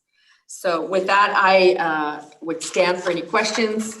I know that's kind of at a 30,000-foot level. Yeah. But I'm happy to answer any of the specific questions anyone would have in regards to. So I'm very grateful for that. In committee, I don't know if anybody wants to jump in, but I have an idea I want to throw out at you. And it's a tale of two ranches. I grew up on TV in the 60s. So the Ponderosa, that was the favorite ranch. That was awesome, Ben. And that looked like a working ranch to me. Those guys worked hard. They were all heroes. They got in fights in the bar, but seemed like the way. And then the other ranch I'm thinking of is a TV ranch from the show Dallas. You remember the show Dallas? And I think that ranch, I had to look it up. It was called South Fork. I think the Ponderosa probably had a barn that was used for cows. Maybe the itinerant cowboy bunked in there once in a while. They had a bunkhouse. It was basically designed about making it an ag operation. It was a nice place. It was a really nice ranch. South Fork probably had a big barn, but it had tennis courts, beautiful fences that were way out of character, which you need just to keep your cows in. It might have had a big pavilion where they could entertain, and gigantic mansion. Lots of outbuildings that weren't exclusively used for agriculture, but maybe some of it was.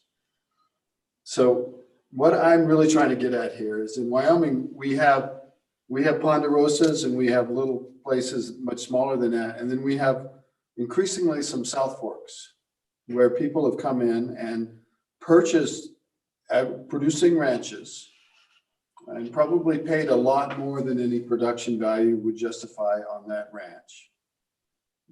Many, many times more.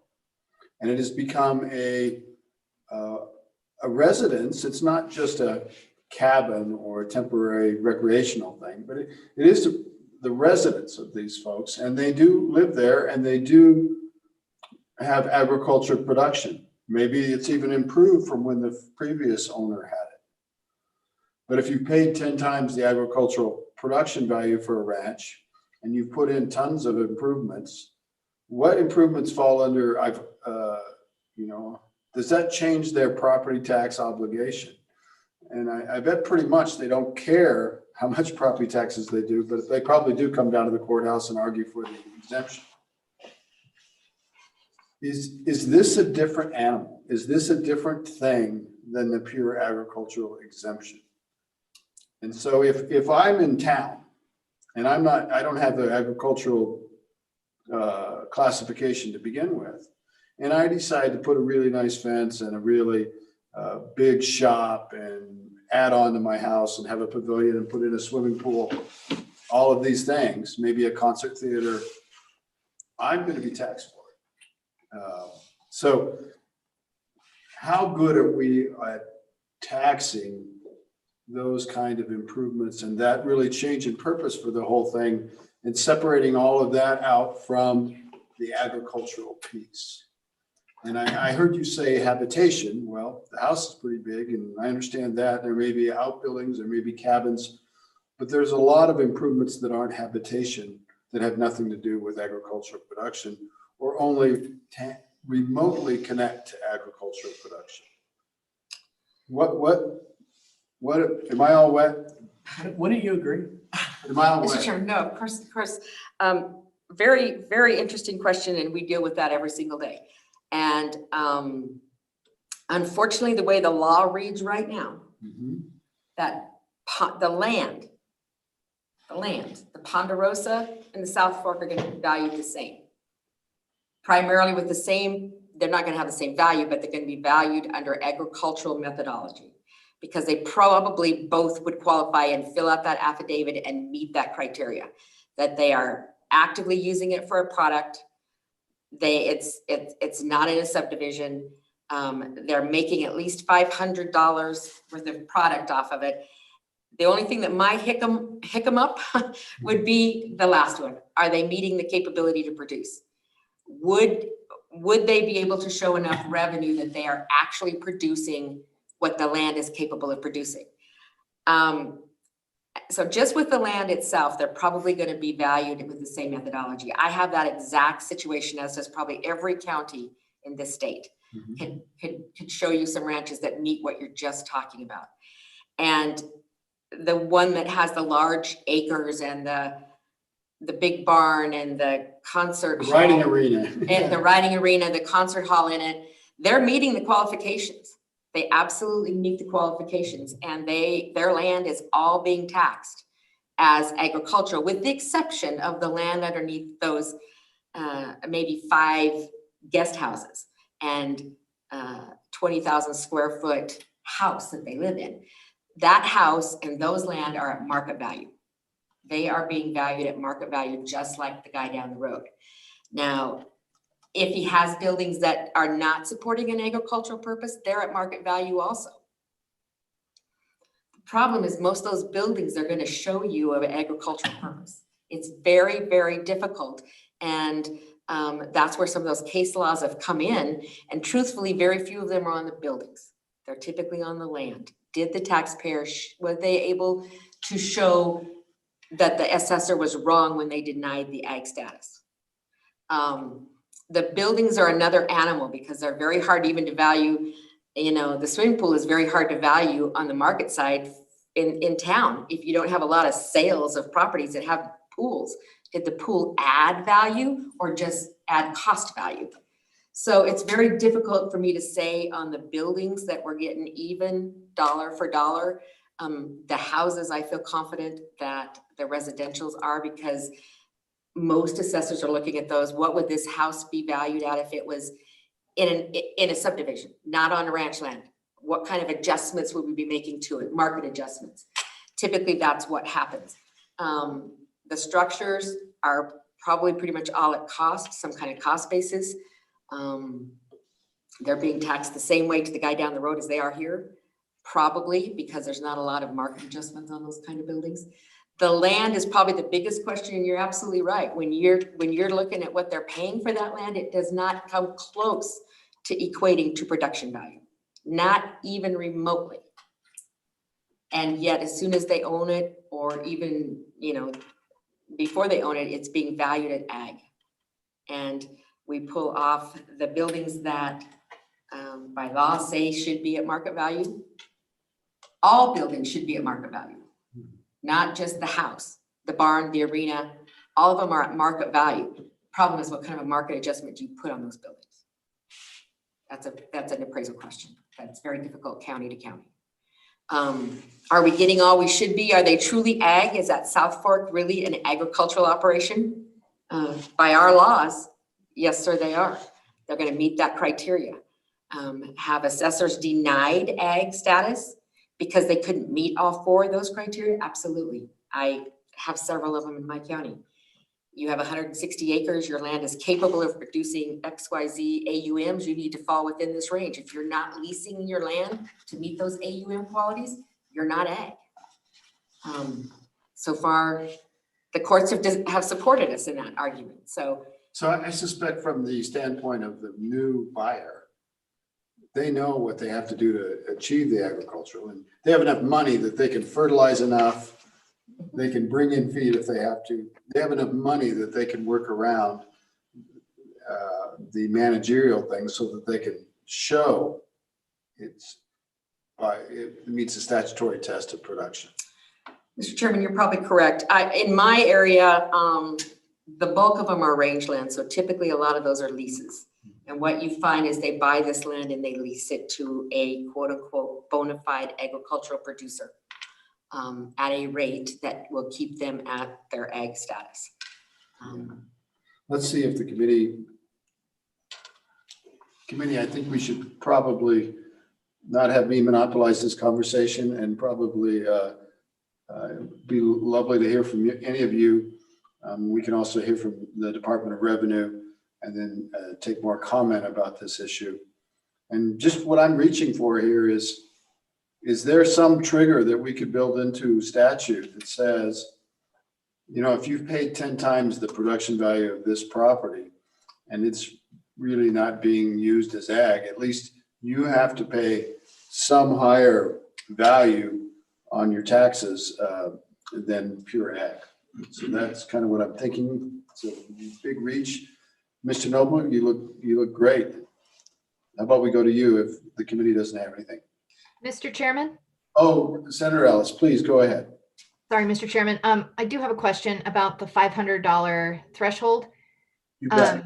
Huxtable, you talked about there being a lot of case law about whether or not, you know, building a new structure and whether or not it's habitable, like how that factors in. But is there a lot of case law that challenges that $500 threshold? Because that just seems like a really low amount. But I mean, I understand that ag's a tough industry, and you know, if you break even, it's a good year. So can you talk to me a little bit about what you're seeing out there as far as people challenging that $500 amount? Assessor Huxtable. Mr. Chairman, Senator Ellis, truthfully, there's not a lot of challenge on the $500 amount. The challenge is whether we've denied it because it didn't meet one of those other 4 criteria. So meeting the 500 is the easiest step that they can find. They could typically produce a receipt for 1 steer, which up until this year might have been $750 to $800 for 1 steer that they raised on their land. The question then comes, was the land capable of producing more than 1? And if they did not produce more than 1, that's where the case law comes in that says when we're appealing it because we denied your ag status because you weren't using it to its capability. You met the $500 limit, but you didn't use it to its capability. That's where the case law has come in that says, you know, you didn't meet that criteria. The structures, I don't know that there's been a lot of case law on those either. It's pretty much the capability to produce has been the biggest probably case law out there. Mr. Chairman, follow up? You bet, go ahead. In looking at some of that case law, and I apologize, I've not read those cases or spent a lot of time in this area of law, but is there, sometimes those cases say, well, if the legislature doesn't like it, they can chime in. The courts like to say that sometimes. Are there any cases that you can point us to where there's an invitation from the courts for us to take a look at that and provide a little more clarity? Mr. Chairman, Senator Ellis, I don't have those on top of my head, but I can certainly get you a list of the cases that might have that information in it. Thank you. I'd read those. I would read those. Thank you. You are a nerd, Senator Ellis, but we're glad you're here. Thank you. Any other questions for Assessor Huxtable? And she'll stick around if something comes back later. You bet. I thought we'd go to the Department of Revenue, and you can stay right there if you want to. Okay. I was just going to wipe down, do my due diligence here. You can wipe it down later. Mr. Noble. Mr. Chairman, Dan Noble, Director of the Department of Revenue. I have brought some folks from the Property Tax Division that are the real experts on this, and really we're here mainly just to answer questions. If you've got questions about you know, our rules and process and things like that, we'll certainly be here to answer it, but no real presentation, if you will, as it relates to this issue. I understand. Did you understand the issues, Mr. Noble? I know you must. Mr. Chairman, we've dealt with this for a number of years. We were involved fairly heavily with the discussion of the land under structures that are used to support ag, things like that. That was from probably 2-3 years ago. These guys are involved in this every single day because they put together these manuals and for the assessors, and and work fairly closely with them all the time. So any comments on what Ms. Huxtable said?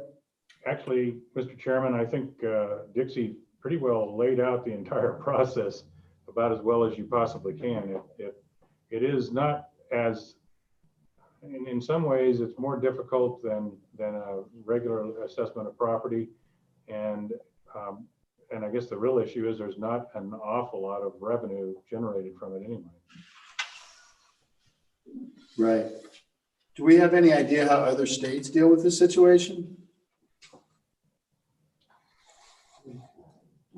Okay, Mr. Chairman, that's something we could certainly look into. I do know that there are states in the surrounding area that use different factors, and in some instances, the taxation is higher because of the fact that they don't have limits as it relates to their mill levies. If I may chime in. Sure. Go ahead. Mr. Chairman, Brian Judkins with the Property Tax Division. Okay. I do know that Nebraska is a market value state, and whether it's residential or commercial or an agricultural, they do value at market value. And so tell me what the implications are of that. If I pay $10 million for a ranch that only would justify a production-based value of 500,000, does that mean my taxes go up? Yeah, I mean, market value is definitely looking at sales, and they're going to do the appraisal process is looking at the sales comparison approach and base that value on what the land is actually selling for. So that'd be a pretty radical change in Wyoming for our agriculture. Drastic change in Wyoming. Yes, but is there a way to separate out and maybe create another class of property, or have a different application apply to properties where the value is exorbitantly above the production value? Is there any, and that you could actually treat the bulk of working ag exactly the same as we always have, but try to get at this uber ag? Well, I think we do kind of that already, Mr. Chairman. When we look at an agricultural product, we value the land that's producing a product at its production value, and then the land that sits underneath the residential structure is at market value.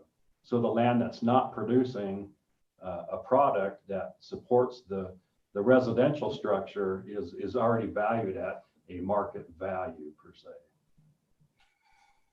But as I understood from everybody, and Representative Sweeney's got his hand up, that just applies to the land under the habitation? The habitat, yeah, habitable structures, that is correct. There's a lot of structures that are of dual use. There's a lot of other types of improvements that definitely drive value to the property, but could be construed to have an agricultural purpose, and therefore they're not places where people live. Yes. First we'll hear from the department and then Representative Sweeney. If you wanted to comment, I'm not hearing it. Go ahead. Okay, thank you, Mr. Chairman. So I'm just curious about a comment that was made when in relationship to an appeal, is agriculture then viewed differently on? My understanding is that you can't bring an appraisal, no matter how current it is, to the appeal process on the valuation of even, say, the house. And when you mentioned the sales approach or income approach, that kind of triggered my interest in the appeal process that Dixie mentioned in her presentation. Mr. Chairman, I can follow up with that, or Dixie can, or we can both. Why don't you go ahead first? Thank you. Okay. With an appraisal report, there's a client and the appraiser. The appraiser does that appraisal report for the client. And when that appraisal report goes out to other people not intended for that specific appraisal report, that violates what we call its USPAP, Universal Standards of Professional Appraisal Practice. So there's a relationship, a confidential relationship between the appraiser and a client. So when taxpayers bring in like a refi appraisal report for that property, yeah, we can look at it, but that appraisal report is not intended for tax purposes whatsoever. Okay. Representative Sweeney, did that get at it? Okay. Anybody else? Any Mr. questions? Senator Ellis, thank you. Thank you, Mr. Chairman. I might have missed it in the materials, or if you covered it already, I apologize. But do we have an inventory, or do we know how many total acres of taxable property Wyoming has? And how many of those acres are ag exempt? Who wants to try that one? Go ahead. Yes, we do keep track of that. We do run total, I don't have that information in front of me, but that information is available, Mr. Chairman and Senator Ellis. Mr. Chairman, to follow up, I would love to see those numbers. I just don't know if it's 25% of all taxable property, real property in Wyoming, or if it's 50, or I don't know. But kind of along those lines, I guess I'm curious too about, we mentioned other states where ag land is taxed just as normal residential. Just for the exercise of it, I would be curious, like, suppose we lose our ag industry, like what would that mean? And there are no ag exemptions that are claimed. I'm just kind of curious what that would mean for revenue as far as the state. And Mr. Chairman, I can follow up with that. Senator Ellis, that would probably be possible, but it would be very difficult. Market value in around Cheyenne is totally different than market value in Teton County or Park County or up in Crook County. So, that would be a huge undertaking to probably compare that difference in market value versus production value. Interesting. So committee, any other questions? We have some people that would like to testify on this issue. And we might as well definitely hear from them. So Ms. Erbekive, would you like to speak on this one? Mr. Chairman, no, I'm here to speak on the next one. I kind of gathered you were. I'm looking on my panel and I'm not seeing Mr. McGagnon, but he was there. Oh, there you are. You moved around on me, Mr. McGagnon. Would you like to address this? And just everybody, we talked about going the market value. I'm not advocating that, but I'm trying to separate out this very top tier properties that don't have any ag basis whatsoever, except for the aesthetics of it, to be honest. And so please don't pin me with saying I want to take all ag to market value. Mr. McGagnon. Thank you, Mr. Chairman. And I have to begin by saying that your opening remarks on this, telling the stories about watching the movies, has inspired me thinking that that local small town saloon that the Cowboys go to every night is an essential part of the ag operation, and I believe should be taxed at ag valuation. I can't argue with you there, Mr. McGagnon. And having said that, Mr. Chairman, just a couple of points that I would make here. The concern I have, if we focus just on the buildings, is that putting up some of those buildings helps enhance a genuine agricultural operation. And if a farmer or rancher is looking at building a new shed for his tractors or a barn for his cattle, and he has to face the fact, well, if I do that, in some parts of the state, my land valuation is going to go up by 1,000% or more. That's going to be a discouragement to enhancing those operations. So I think we need to be a little careful in that area.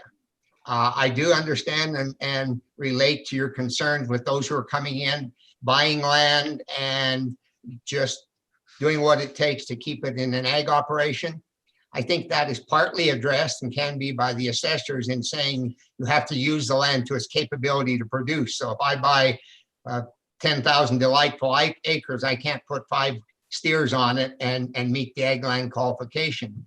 The other caution I would offer there is that, as was already mentioned, a lot of those people are then leasing that land out as pasture land to genuine agricultural operations, the neighbors, the family ranches and that.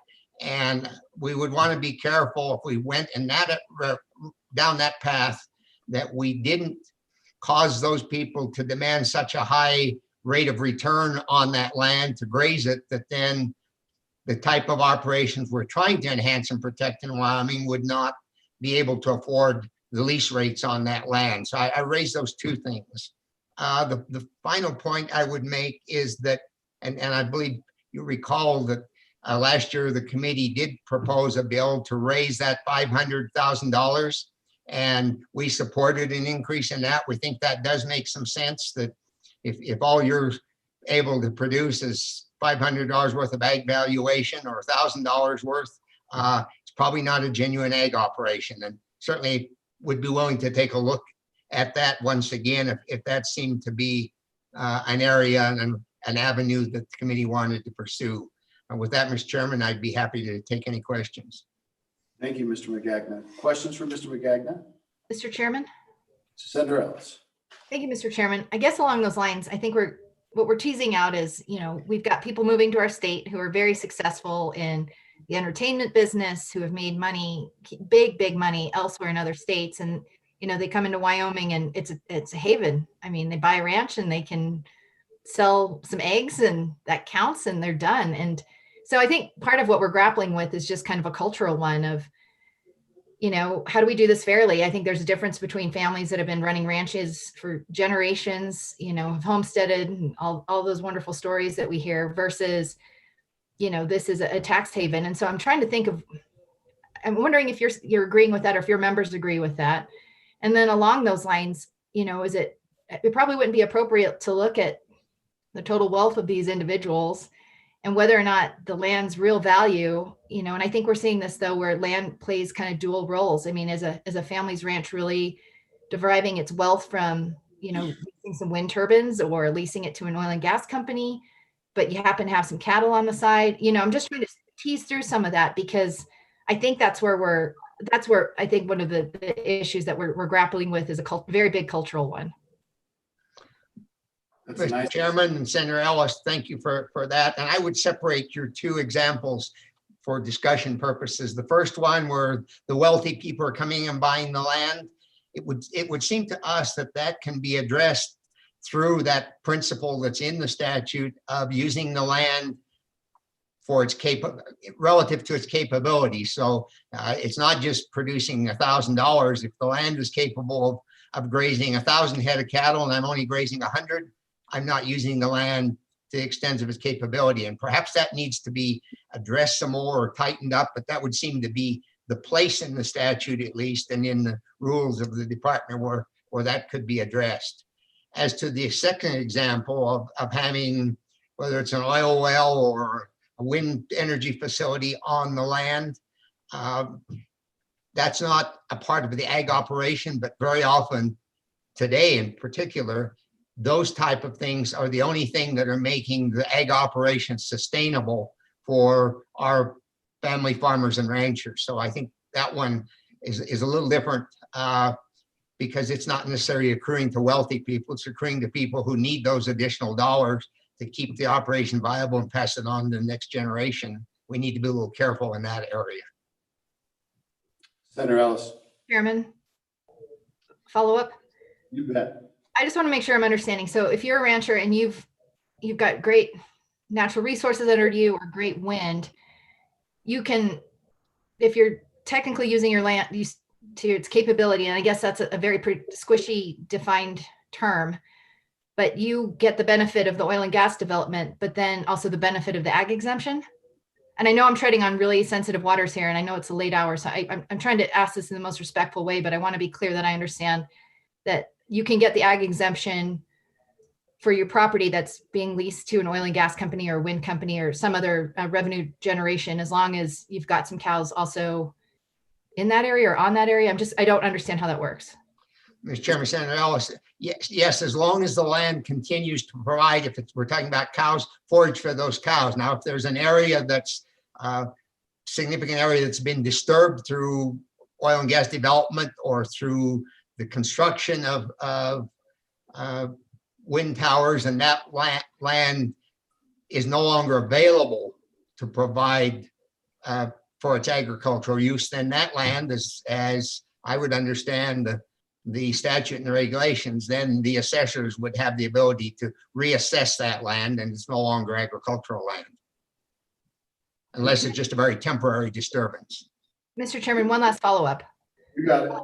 So you're talking about watching the Ponderosa. I'm watching Yellowstone right now, and you can see where you know, the main character, he owns all this land, and some of it's, you know, mountains and places that really aren't suitable for agriculture at all. I mean, they're rocky and they're mountainous. And I think there's a distinction between that versus you know, field, anything that can support grazing.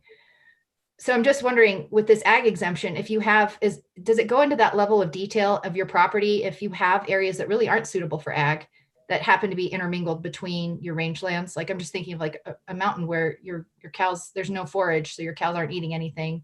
I don't understand how this all works. And so maybe you're not the right person, or maybe Dixie can answer these questions. Thank you, Mr. Chairman. Are you yielding to Dixie, Mr. McGagnon?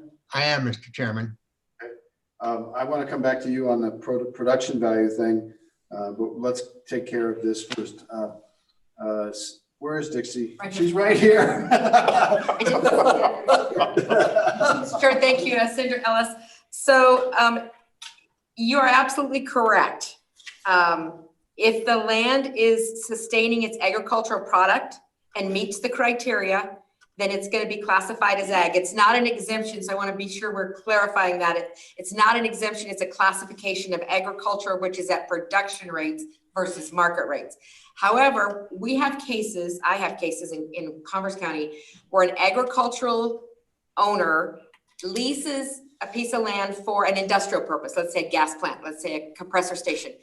We measure that land can be identified and taken out of ag production and put into an industrial or a commercial rate. And that does happen. It's a little more tricky and it's a little more difficult to do. You mentioned the mountains.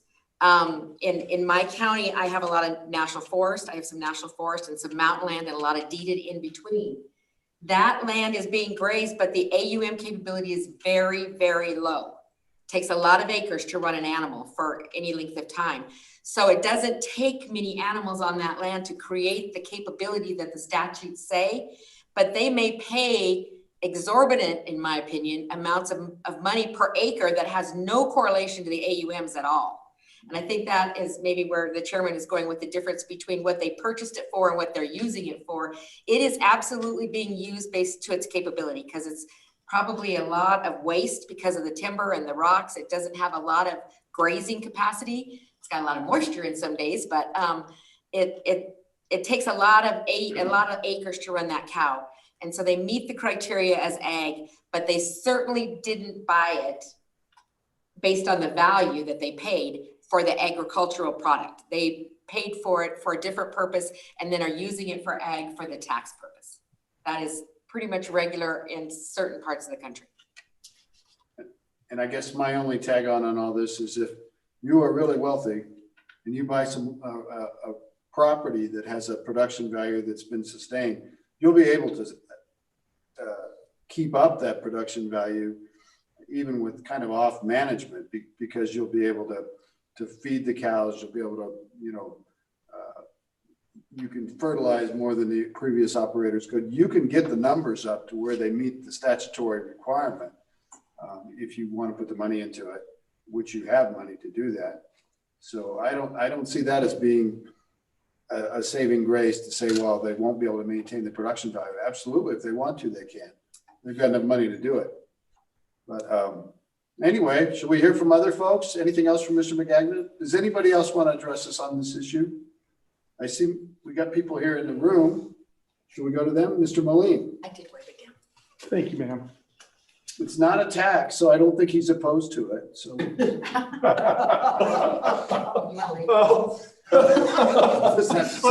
I have a moment, please? So that was a good one. You got me. Brett Moline, Wyoming Farm Bureau Federation. I am very glad that Ms. Huxtable brought up that it is not an exemption. It's just a different way of measuring value. I have sometimes used the word exemption, but it is just a different way of valuing the land. Last year, in one of the revenue committee meetings, you know my policy, we would go up to $10,000 worth of income. I will point out that's gross income. That's not net income. If I remember right, Senator Driscoll brought a draft. We started at 10,000, got auctioned down to 5. And did we end up at, I believe, 3,000? In a nutshell, Mr. Chairman, I believe 500 is too low. That's too low of a standard. Moving it up higher, I don't know what the right answer is. That's for you folks to come up with. But I think the current system, because based on the productivity, it works quite well. What we run into, land in Nebraska pays a lot more taxes. Well, it should. It's a lot more productive. What we run into in the farming country is, that land will sell for a tremendous price, but it has the productivity to pay for it. In Wyoming, I'll use my family ranch as an example. The county road divides it in half. The south half is open grassland. Probably it's the most productive side. That's where our hay fields are. That's the most productive side. The north side is pretty much ponderosa pine and scrub oak. Much prettier. When we had to have the ranch appraised because of my parents passing away, on a productive value, the south side was much more valuable. But on a market value, that timber adds a lot to the value. And to your point about how to address that, I think other states have tried, and it's hard. I don't know if it's even possible. One thing I would be nervous about going that, what would you do to the prices that land would sell for? You'd probably push them down. And to the point about having mineral production, we have to remember that mineral production is separate than the land value. In the ground, it has no value. It's not till it's severed, till it's produced, and then it's taxed at the 100% because you only tax at one time. All other property, we tax year after year after year. I kind of rambled on, Mr. Chairman, but I'm trying to get done quickly and I didn't work, but I would sit for any questions. So. Thank you, Mr. Moline. Questions for Mr. Moline? Thank you very much. Thank you. Come on up. Oh, I'm sorry, Mr. Moline, Senator Ellis, go ahead. Sorry, Mr. Chairman, I'm slow on my mouse use here. I do have a question, Mr. Chairman. It really involves kind of, again, what I'm talking about with this cultural shift I think we're seeing. Is your membership distinguished? I mean, are all your members residing in Wyoming, or do you have people in your membership that, purchase land in Wyoming and they spend 5 months here, 4 months here, maybe 6 months, but they have primary residence elsewhere? I'm just kind of curious about that cultural shift I think we're starting to see with who's buying some of these ranches. Mr. Chairman, Senator, I'm kind of shooting from the hip. Out of our 12,000 members, the vast majority are going to be permanent Wyoming residents. Do we have some that come in and have bought property in Wyoming and get a Farm Bureau membership? I would say probably. The gentleman that just moved to Cody, I don't know if he's on our membership list. He's a stock grower, I think. Is he? Okay, well, we have, Mr. McGagnon and I do share members, but yes, Senator, we probably do have some members that come in, they're here for a short time and they leave, but they think we're such a good organization, they buy a membership. How many, I don't know, but I think this difficulty in the ag valuation, and Assessor Huxtable might correct me if I'm wrong, she's good at that and I'm good at being wrong, but it's not, the 10,000 acre ranches. in some of my members that pushed back against, going to this high of a figure, it was the smaller ones that, and right outside of town where that, land out by my family's ranch is going to sell from, if you sold 35 acres, you might get 35,000 for it. We're isolated. We don't have good roads. By Mr. Driscoll's ranch, that would be a lot more valuable. You have a lot of other aspects to it. But I think that's where most of the difficulty comes in. These people that are wanting the ag valuation that are probably marginal if they are truly ag, but it's probably the smaller parcels, I would guess, the 300 acres and smaller. I'm guessing, at least that's been, when I was on the Planning and Zoning Commission in Albany County, that was kind of the area where the pushback occurred. Okay, anything else? Chairman, would you in your organization just noodle a little bit on this notion of Wyoming has to be your primary residence for you to enjoy the benefit of the ag valuation? And I apologize, I don't mean to say ag exemption, but exemption valuation, I mean, it's late. But would you noodle on whether or not your members would support moving in that direction, or just consider that idea? Well, Mr. Marlene. Mr. Chairman, Senator Ellis, right now, I think the system we have works well. Your residents in the buildings, the garages, the swimming pools, they're assessed at market value already. They're based on what it would sell for. Now, the other lands, we have a lot of people that come in and buy property. They do lease it out. And to me, it's not who owns it, but it's how it's being used. So they buy these ranches. Almost every neighborhood has some, and they do get leased out. So to me, it's not who owns them and what their primary income is. It's how is that land being used should determine how it's being taxed. So if Brett Moline moves to Albany County and I'm an ultra trillion billionaire, and I buy a 5,000 acre ranch, okay, the homestead, approximately 5 acres, that's going to be market value. But if I am using it as outlined in the law to its capability for an agricultural use, that's how it should be taxed, regardless if it's primary owners, primary income or not. I don't know if I muddied the water for you, Senator, or just confused you. No, Mr. Chairman, I think the short answer was no. Well, being 6'4", I don't know how to do much. Mr. Mullane. Sorry, Mr. Chairman. Let's do it. Short answer, no. Okay. So look, you guys, it's not, I'm talking really about the improvements that are in the middle that be called ag improvements, but really don't have an ag purpose. The riding arena, maybe you show cattle in there to buyers, maybe the fancy fences, maybe the rodeo grounds, these other things. Shop buildings that have dual uses. They've got more boats than they got tractors, but it's a mixed up deal. That's kind of where we're getting at here. But Mr. Moline, I'll let you do it and then we're going to move on.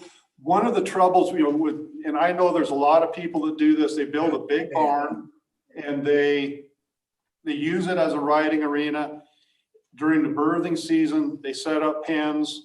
And so I just muddying the water worse for you, sir. No, you didn't. That's exactly my point. I'm just saying, if you paid 10 times what a ranch is worth on production value, maybe we should be looking at that. And it leads into the discussion of the real estate transfer tax, because that's another way to get the money out of it. It leads into the discussion of an income tax, because if you've got that kind of property, you've got some income. It leads into a discussion about the minimum value of ag products, which I think that's an easy one. We did a bill last year to do that. So all these things come out of this. I appreciate your testimony, Mr. Moline. Thanks a lot. Thank you. I love the bow tie. Thank you.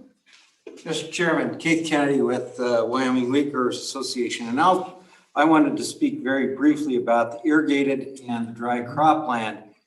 And as we had talked about market valuations, one of the things that we tend to see in, particularly in row crop irrigated areas rather than meadow hay production or dry crop land, is that farmers tend to pay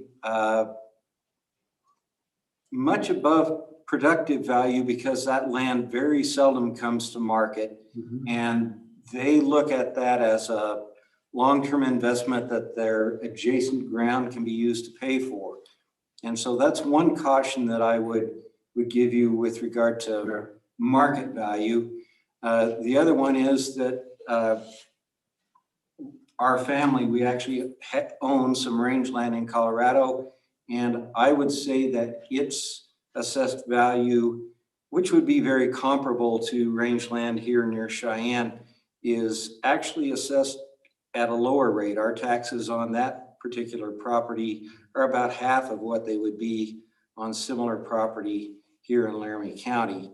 I also know that the system in place in Nebraska has precipitated some folks to migrate out because of that fact that I mentioned earlier, where as farmers, we tend to value something until the rate of return on that's about 1%, and that's about where we usually quit. And when times are good, that's a lot more than when things are slightly rough as well. But we also tend to try and use other properties to help pay for that. And with that, I'd welcome your questions. Questions for Mr. Kennedy? Any questions? Thank you, Mr. Kennedy. Those are good points. So committee, I don't have anybody else that I know of that wants to testify on this. Don't see anybody here. Representative Sweeney.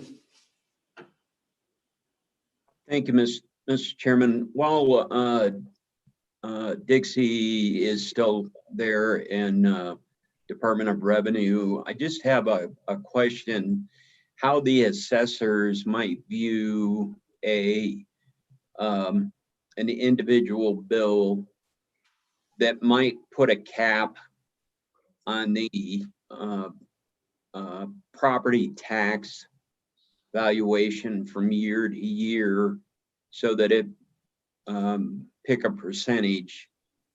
The value couldn't go up more than, say, 20%. And this can apply to agriculture also, versus, you know, in certain parts of the state, we've seen valuations from 300%, 1,700% in a given year. So I'm wondering if they choose to comment on such a thing. So Representative Sweeney, you fascinate me. We have a discussion here about trying to get more taxes, and you're trying to get less, and you want to. Oh, no, not a bit, not a bit. Well, let's hear. I don't understand how it relates to this topic. Ms. Huxtable, go ahead. Okay. Well, Mr. Chairman, by Constitution, we're supposed to be at market value, except for grazing land and agricultural land that is at production value. So anytime that we have a value that's not at market value and it has to get to market value, that percent increase is by law what we have to do. If it was not at market value previously, that's a different discussion.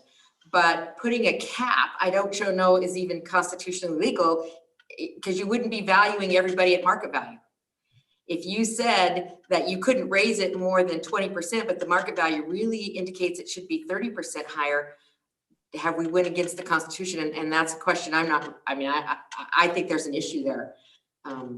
Maybe I'm wrong.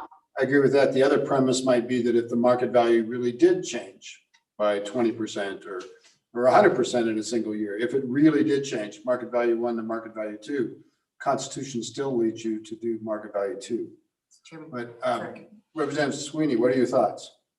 No, I was wondering our thoughts and how that, in my mind, how that goes to the conversation right now is we've heard on the house, the structure, and other structures have to be at market value.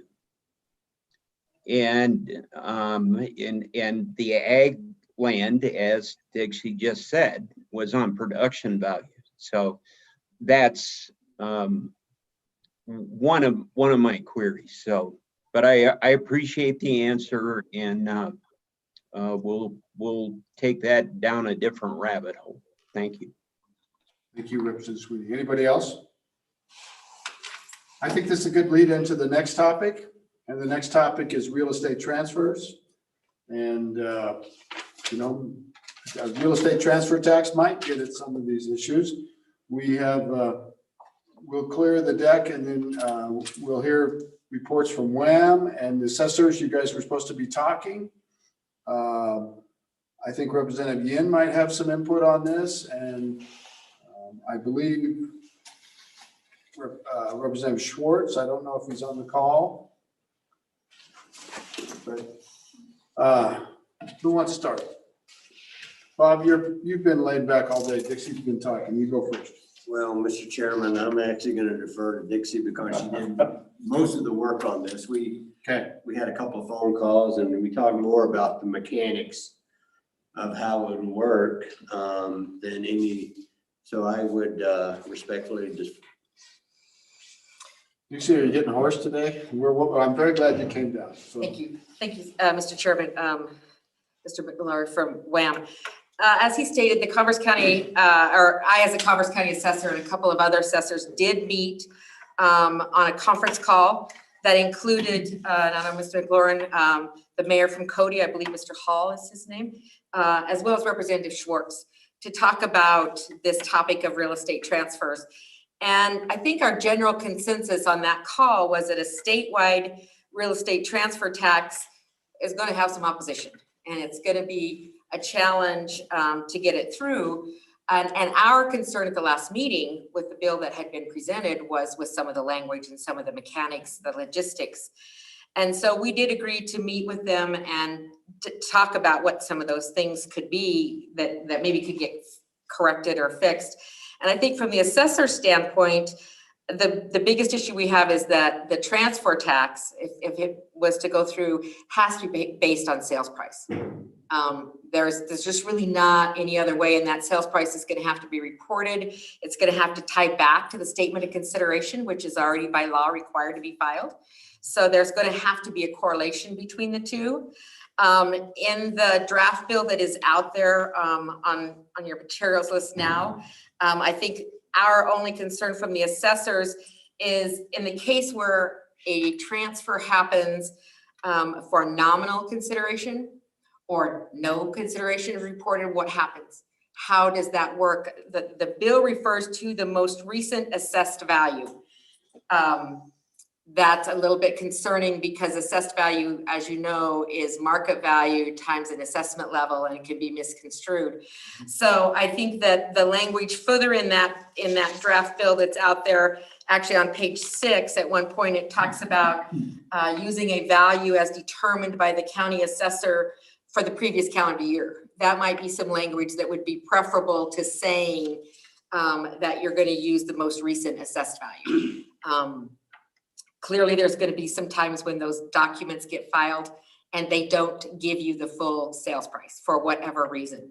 And they may not be exempt per the statute according to this draft bill.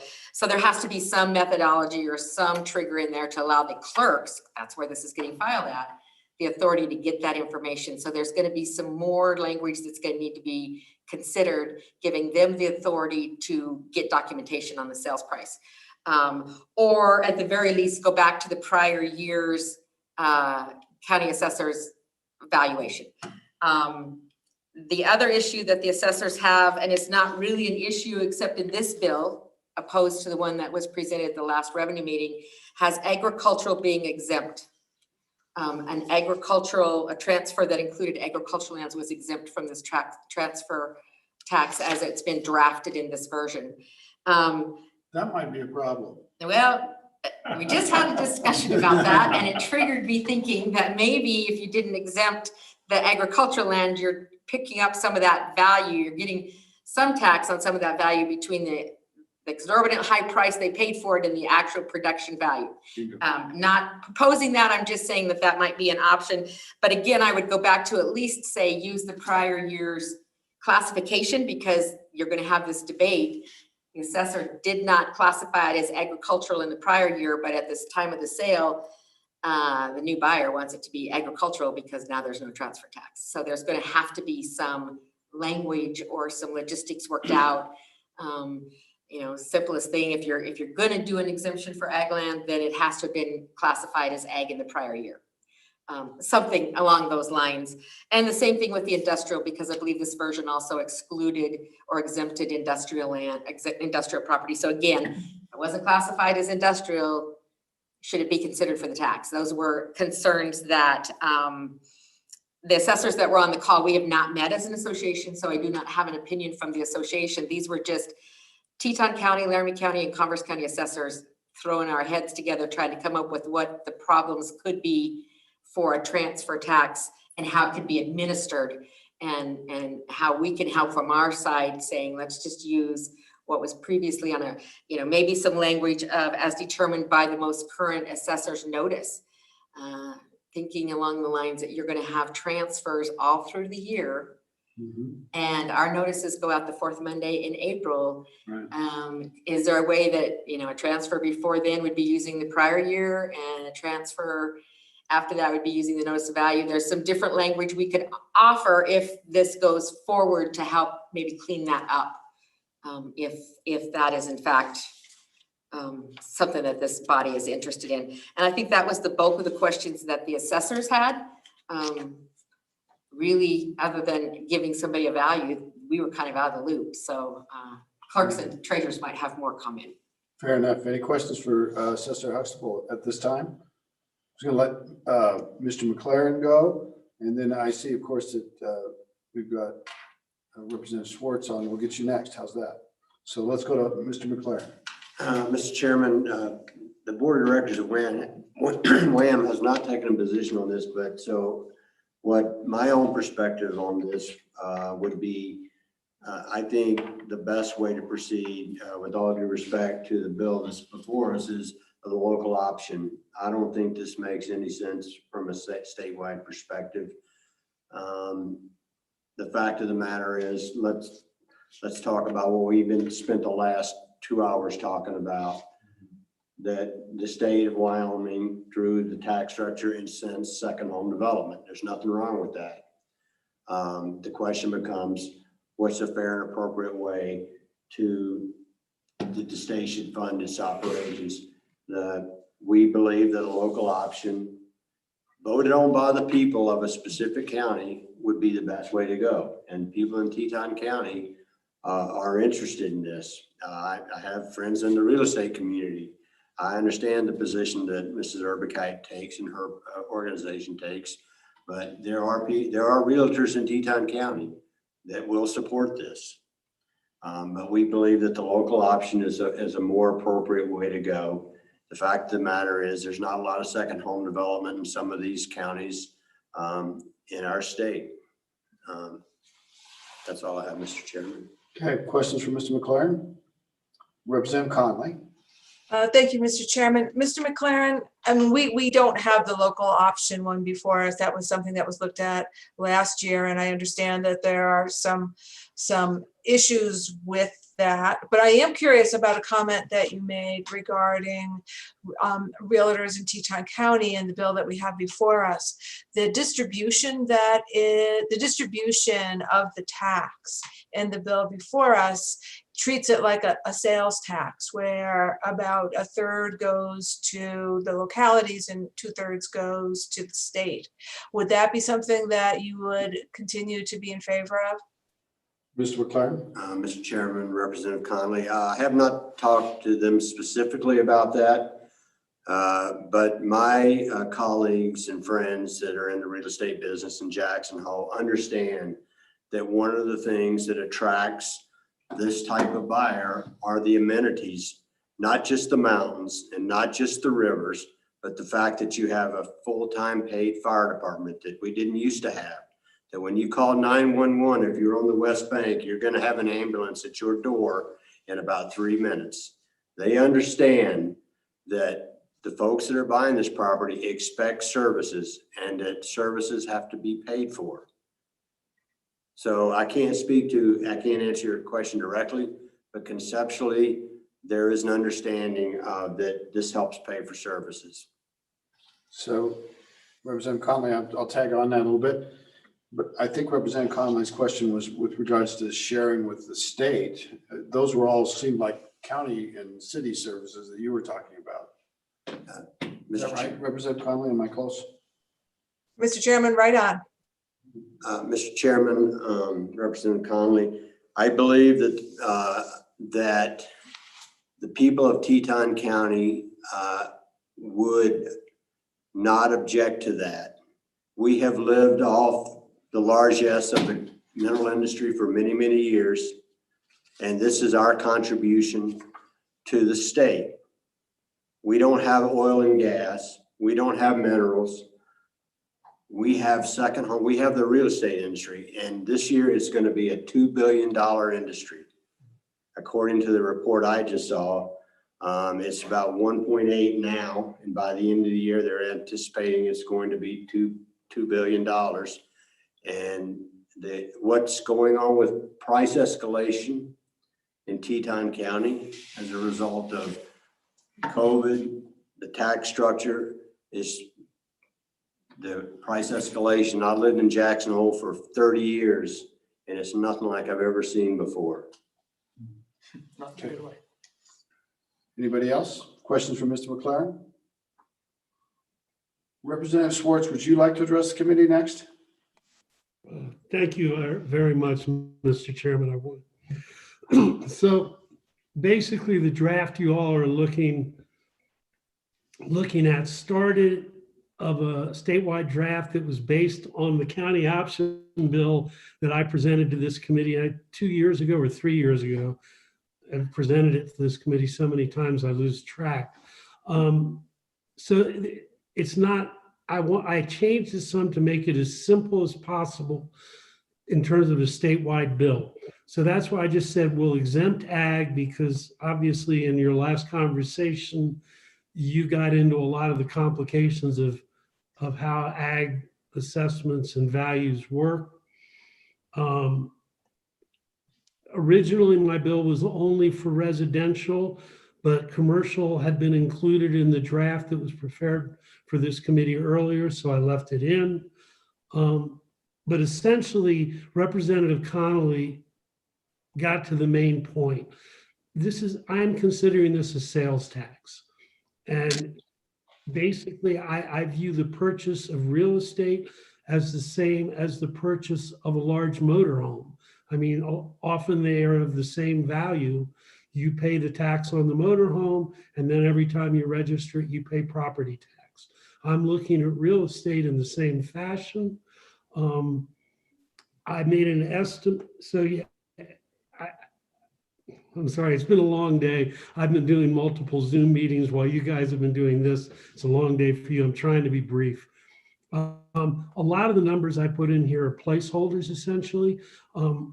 I put in a $250,000 exclusion because the intent is not to tax the average working class person in Wyoming.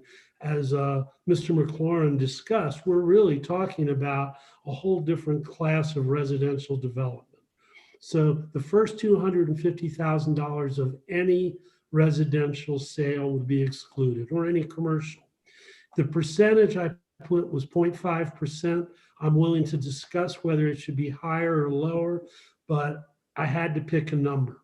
So if you look at that number in the exclusion and you do a calculation on Teton County alone, the revenue generated would be about $9 million a year. So roughly close to $7 million to the state, a little over $2 million to the local governments. I don't have the information to extrapolate that to statewide, but I think we can safely assume it would be at least double that. But I think this is something, if we want to continue to have discussions about the statewide real estate real estate transfer sales tax, we need to get that information.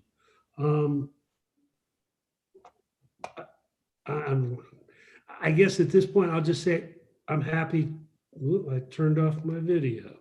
I'd be happy to answer questions, but that's the basis of it. I really don't want to get into a conversation about the county option version.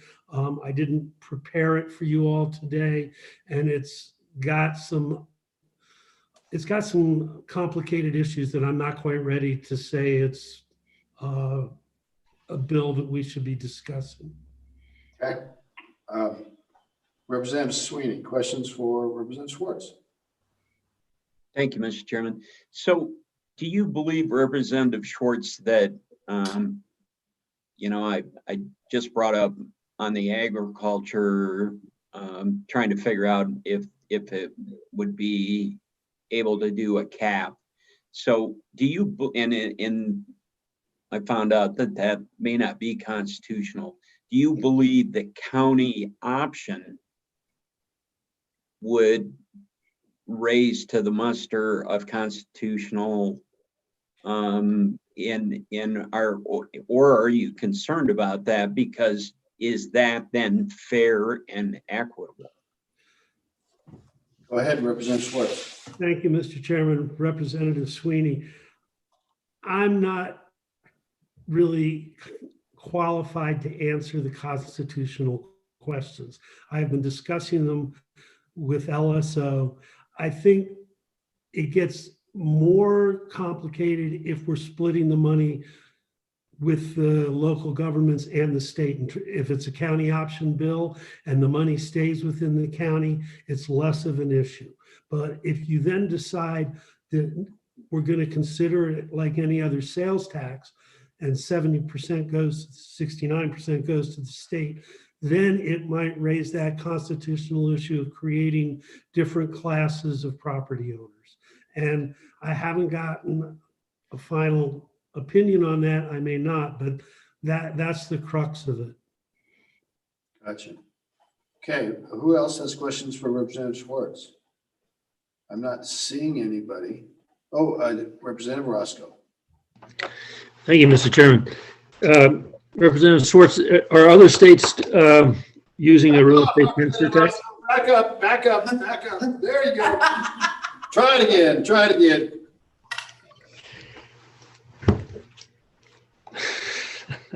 No, Representative Schwartz, how's that? Better. Okay, are other states employing a real estate transfer tax? Representative Schwartz. Thank you, Mr. Chairman. Representative Roscoe. Yes, I have a document I can forward to the committee that lists all of the states that do have a real estate transfer tax. It's most of them. And the rates vary from 0.1% to over 1%. And if the committee wishes, I can get that document to you. I think that might be valuable. I would certainly like to see that. How about others? You bet. I'm seeing nodding heads. Do you know how those other states treat agricultural classifications? I do, Mr. Chairman, I do not. Okay. Any other questions for Representative Schwartz? Representative Yin, were you going to weigh in on this, or am I throwing you into the spot maybe unfairly? You're welcome to weigh in. Mr. Chairman, I would love to weigh in. I think I would say I'm fully in support of it. If the committee is considering whether to choose between a county optional or a statewide, my suggestion is just pass a bill out and we can decide during the session on how it wants to come out. And if there are constitutional issues, we can deal with it as the session comes around. I would also say that I would reiterate what Mr. McLaurin said, which is Teton County wants to contribute to the state crisis, which is what we're in right now. And this is definitely a way that I think the county would find very acceptable to do. And if you would like to put it up to the voters, if it ends up being a county optional bill, I think our voters will vote for it. And I don't want to speak for my other representatives, but I I think, you know, many of us in Teton County would say it's a good bill. Thank you, Representative Yen. Questions? Representative Roscoe. Just a comment, Mr. Chairman. I would fully support a bill of this type. Thank you. And Representative Roscoe, do you weigh in on the county option versus statewide? Yes, I would. I think it would be better to have a local option. I think that's probably the only way it's going to maybe get through, and it would work. It would work really well for Teton County, and it is quite different than Teton County than the rest of the state. So I think it would work as a local option. Thank you, Mr. Chairman. I do see the issue of constitutionality and creating another class. Maybe it's a red herring, but Representative Conley. Thank you, Mr. Chairman. Actually, this discussion just says to me that I really hope that we do pass along this issue to our next meeting and maybe take a look at this bill and have Representative Schwartz come back with his county option that we could take a look at as well. But the one concern that I have about going in the county option only direction is, you know, I'm hearing Teton County agreeing to be generous with the rest of the state. But there's a lot of wealth there. I mean, you just talked about, how much money that would be generated just from Teton County on sales, and that therefore you'd be willing of sales of real property, and you'd be willing to keep a third of it and transfer 2/3 to the state. I'm not so sure that would happen with other counties, just to be honest with you. And honestly, on this committee, I want to look for mechanisms that we can help the general fund. I'll just put it right out there. And so a statewide real estate transfer tax makes more sense to me in that regard. It's just my 2 cents, in that I hope we do pass it along, because I think this is a really interesting conversation for something that we really haven't taken a good enough look at on this committee over the past couple of years. Thank you, Representative Conley. We're kind of getting into working some bill known or unknown, but we really need to have public comment. So I was proposing to do that, but Representative Sweeney, do you have something before? And I think the public comment I see is Ms. Urbica, but go ahead, Representative Sweeney. And I was just, I don't know if we can. I just got, and I checked my legislative account meeting materials quite often. I just received this draft this morning.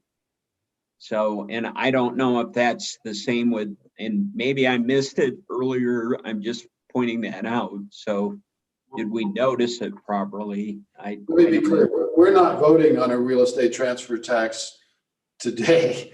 We're only deciding if it's going to be something we're going to refine and potentially have a bill for the next meeting.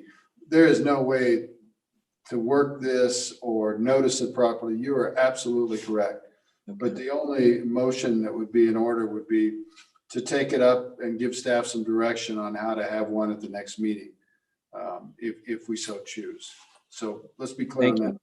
You're welcome. I would ready to go to Ms. Urbica if she's willing. Ms. Urbica, would you like to address the committee on this issue?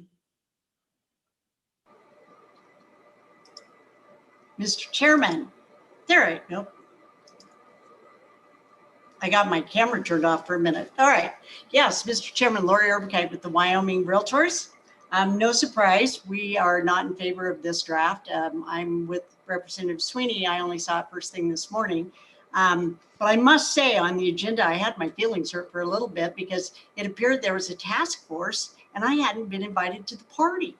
Like, shocked at the whole episode. But I understand now that it was just a working group and they were working through the mechanics of it. So you all know that we're opposed to it, and I'm not going to go through all the reasons again because I know the time's late and it's between me and happy hour. So let me just share with you some actual statistics from the real estate community. I reached out yesterday afternoon to different realtor boards across the state and try to get some average residential retail sales prices. So in the Northwest Board, which encompasses Cody, Powell, Matiti, Level, Crowley, their average residential sale price today is $317,480. Now, the huge part of that is made up in the Cody market, because Cody real estate, residential real estate is a hot market right now. Their average residential price is $327,000. Albany County, the city of Laramie, that market area, average sold price this year, $292,000. Cheyenne area, average sales price, $307,000. And I will tell you that I have a friend that just bought in Cheyenne, and they bought what they believe was a starter home. It's first-time home buyers, and they bought a starter home, granted, ready to move into. They don't have to remodel it, but it was at $305,000. That's a starter home in Cheyenne. Casper, the average sold is $257,000. Goshen County, the average sold $178,000. Sweetwater County, $244,000. Campbell County, $229,000. Crook County, $228,000, and Weston County, $217,000. Now, of course, the big one is Teton County. Their average single-family home sale price was $3.71 million. So indeed, that's where the money is. It's in Teton County, and we all know that. But I would say that I would urge you to be cognizant of the fact that we have a real lack of first-time home buyer inventory for starter, for market entry level housing all across the state. And so when we start adding on taxes to the closing costs of these types of first-time home buyers, you're going to be hurting the market. But the interesting information that I found out today was on the commercial and industrial. And as the bill is written today, the one that I was referring to, that exempts industrial only for the minerals production, not the rest of industrial.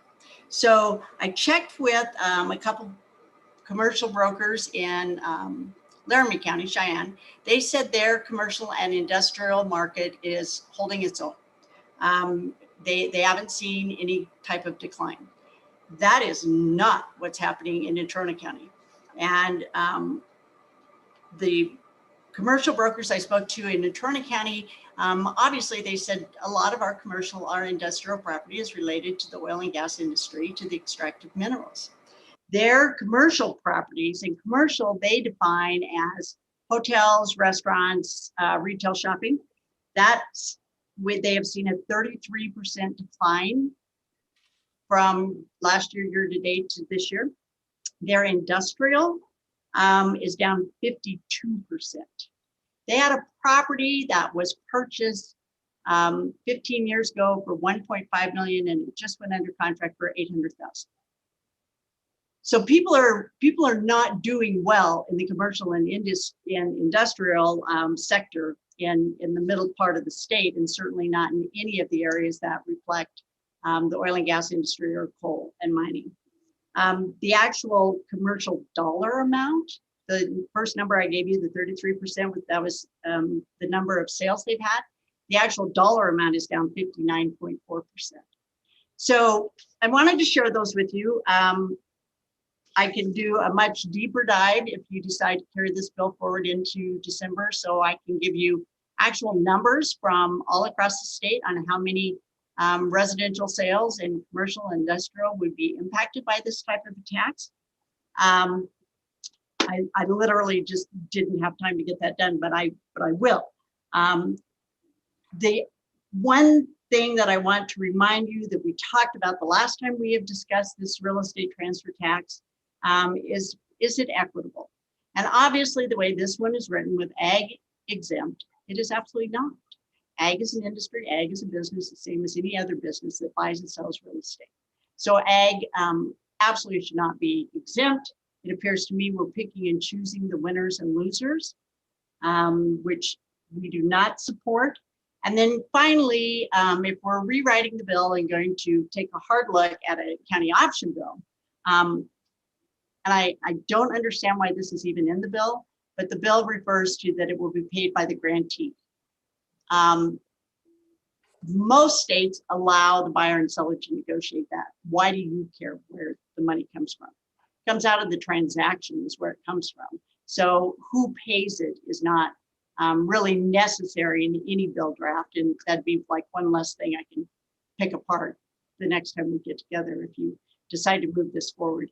But we certainly don't think it has to be the buyer that pays it. It can certainly be negotiable. So, Mr. Chairman, those are my comments. I'm sorry if I took too much of your time, but obviously the Wyoming realtors are still opposed to this bill. And while I know that there are a couple, 3 realtors in Teton County that do support a real estate transfer tax, I can assure you that the Wyoming realtors, including a past president that lives in Teton County, is very much opposed to this bill. Thank you, Mr. Chairman, and I'd be happy to answer questions. Thank you, Ms. Erbakite. Questions for Ms. Erbakite? I've got Representative Sweeney first. Thank you, Mr. Chairman. So I'm trying to determine if it was a county option and their citizens decide to impose this on themselves, what would your attitude be on that, or the Realtors Association? Mr. Chairman. Go ahead. Representative Sweeney, the Teton County Board of Realtors is the largest board. It holds the most members of our entire association. We have 2,400 members statewide. They have over 800 in their own local board. So if the local board were to actually take a vote and then go to the board of directors of the Wyoming Realtors Association and say, hey, back off, we want this county option, I'll back off. But that has not happened to date.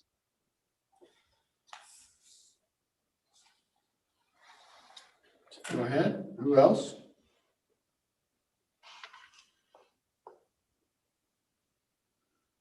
Anybody else? Okay, I think you got off easy, Ms. Erbakite. Mr. Chairman, you've got Representative Yin with his hand up. I got it. I'm sorry. You got go ahead, Representative Yen. Sorry about that. No worries, Mr. Chairman. Only if you want to recognize me. You don't have to. That's your prerogative. Go ahead. And thank you, Mr. Chairman. Ms. Erbakite, thank you as always. I try to think about, okay, so I'll start with, I was thinking about your examples of starter home costs. And for example, the one that was $305,000, if you apply it to this bill that exempts the first $250,000, you end up with $55,000 taxed at 0.5%. And I did the calculations, it's $275. But ultimately, in my opinion, I think if I think about the free market allows what the market can bear, right, for the price that gets sold. And I think that includes both the selling price as well as any closing costs. People are only going to pay as much as they can afford to pay, right?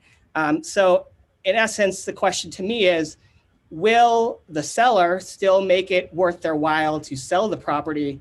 Will they still make a profit even with this tax included in the amount that they can end up selling for, plus the closing costs, whatever? Because I think ultimately people are still going to pay the same amount of money regardless of whatever tax rate. It's just a question of whether the market will still sell properties, including affordable homes. Can people still buy affordable homes? If people don't sell them, they won't be able to. So if people can still sell affordable homes, I think that's still going to be doable. And I think ultimately with 0.5 cent or even more, it still holds true. People are still going to be able to sell their real estate, especially in Teton County, because the profit margin that you get from properties in Teton County is through the roof. So my question to you becomes, what part of the market do you think is being hurt by having this 0.5 cent? And we talk about tax capacity in earlier discussions. Do you think that there is no tax capacity here for real estate sales? Or is there some sort of tax capacity that we could put some sort of real estate transfer tax on real estate transfers? Thank you, Representative Yen. Ms. Erbakite.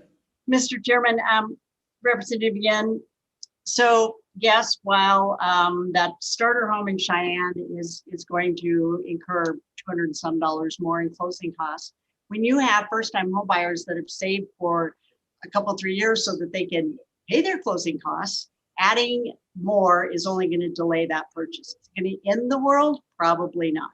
Not at this juncture, and certainly not in Teton County.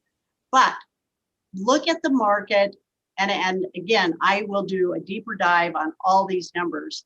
But what happens when the real estate market from 2018 to 2019 in Natrona County was year to date, like May 18th, 2018 to May 2019, it was growing at like 10%. And that was pretty much the standard throughout that whole year-to-year comparison. Then we hit 2020. And while the market hasn't started to decline yet, we're not seeing a decline, but it has certainly slowed the growth. So if you have someone that bought a starter home a couple, 3 years ago at the top of the market, and they have been laid off in the oil and gas industry or mining, and they now have to sell, they probably have a pretty hefty mortgage on that. And by the time they pay all the associated costs with selling real estate,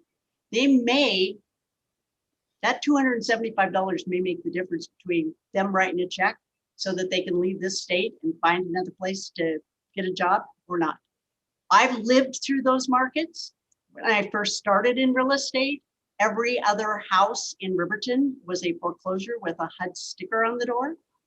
There is a point when our oil and gas industry craters out that our real estate market is in deep trouble. I don't think we've even seen the tip of the prices in residential real estate and commercial real estate. I don't think we've even seen what's coming in the next 3 to 6 months. So again, Teton County is a different ballgame, a different world. We all understand that. But around the rest of the state, I am very fearful for the real estate market over the next 3 to 6 months. Thank you, Ms. Epcot. Mr. Co-Chairman. Thank you, Mr. Chairman. Just a quick question. Would it be fair to say that home prices might be at their all-time highs because mortgage rates are at their 50-year lows, and that might have something to do with it? And we didn't talk that mortgage rates are at 2.5% right now for 30 years? And there's a COVID driver. I mean, there is another side of this equation, more than just home prices. It is for starter homes and people saving up for years. I mean, the interest rates are lower than they've been in 50 years, and they're 2.5%. So I mean, I think you have to mention somewhere in your testimony that makes a huge, huge impact as well right now in the market forces. Would you agree? Mr. Chairman, yes, I would agree that the low mortgage rates certainly are helping, but let's not forget, you still have to have a job to buy a house. It doesn't matter what the interest rate is. You have to have a job and you have to have verifiable income. And that is going to be an issue around a large portion of Wyoming. And one of the things we see currently is a lot of refinancing and people taking the equity out of their house and refinancing at these lower rates, which is helping them through these difficult periods. But that's not going to help when they turn around and try to sell it in a year or two because they've taken all their equity already. But certainly interest rates are great and we appreciate that. But again, got to have a job. Thank you, Ms. Epcot.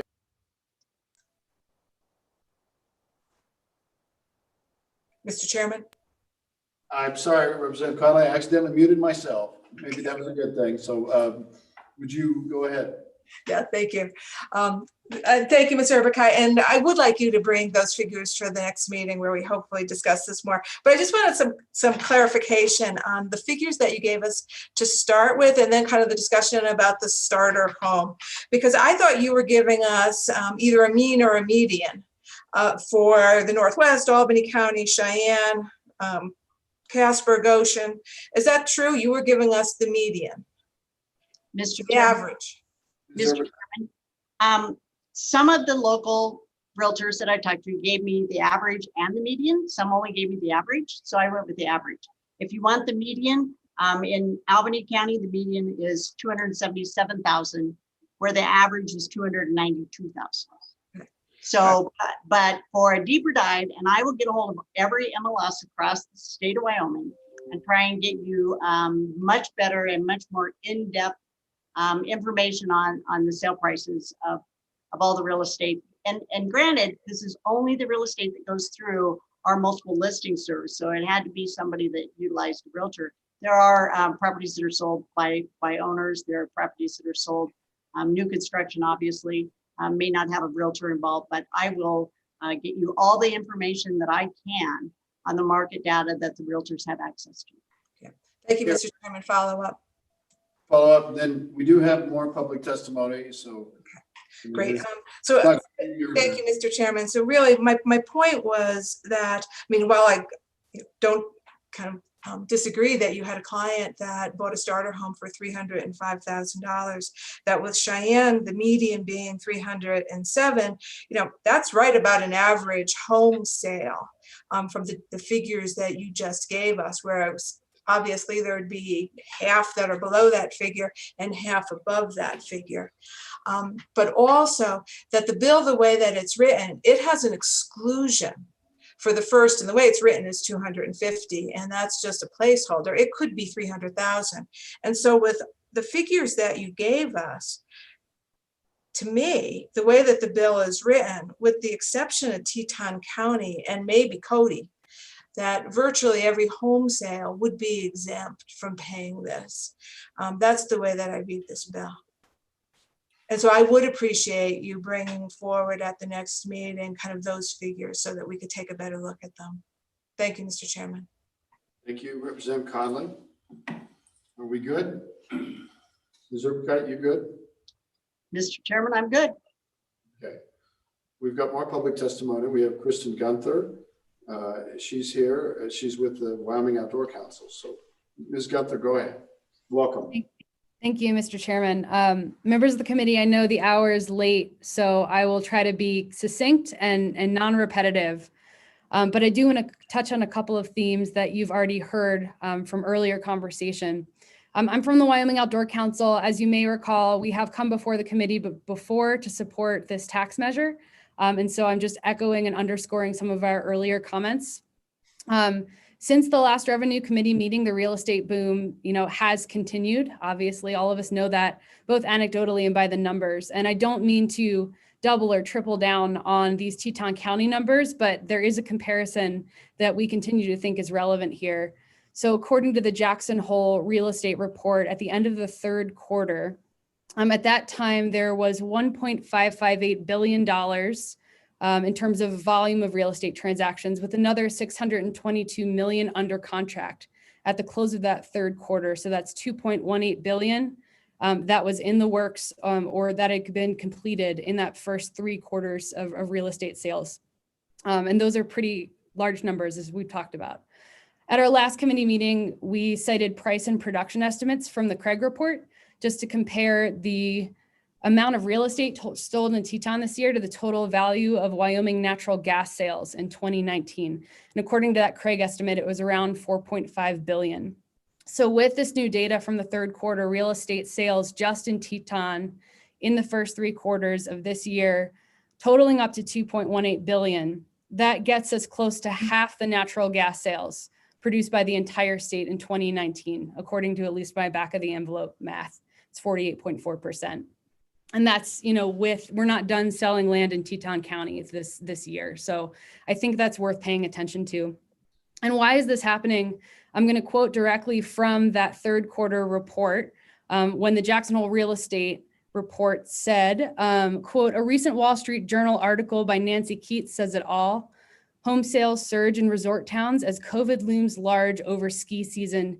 People fleeing big cities amid the pandemic are swarming mountain towns in search of more space and the great outdoors." I don't think this phenomenon is a secret or a surprise to any of us in this conversation. But I just want to underscore that point because we've made it in the past that a huge part of the draw that people feel to this state and the reason they invest in these properties is because of our natural resources and providing clean air and water and thriving wildlife populations. Those are resources that belong to the public, and it falls to the state to fund and to support those natural resources.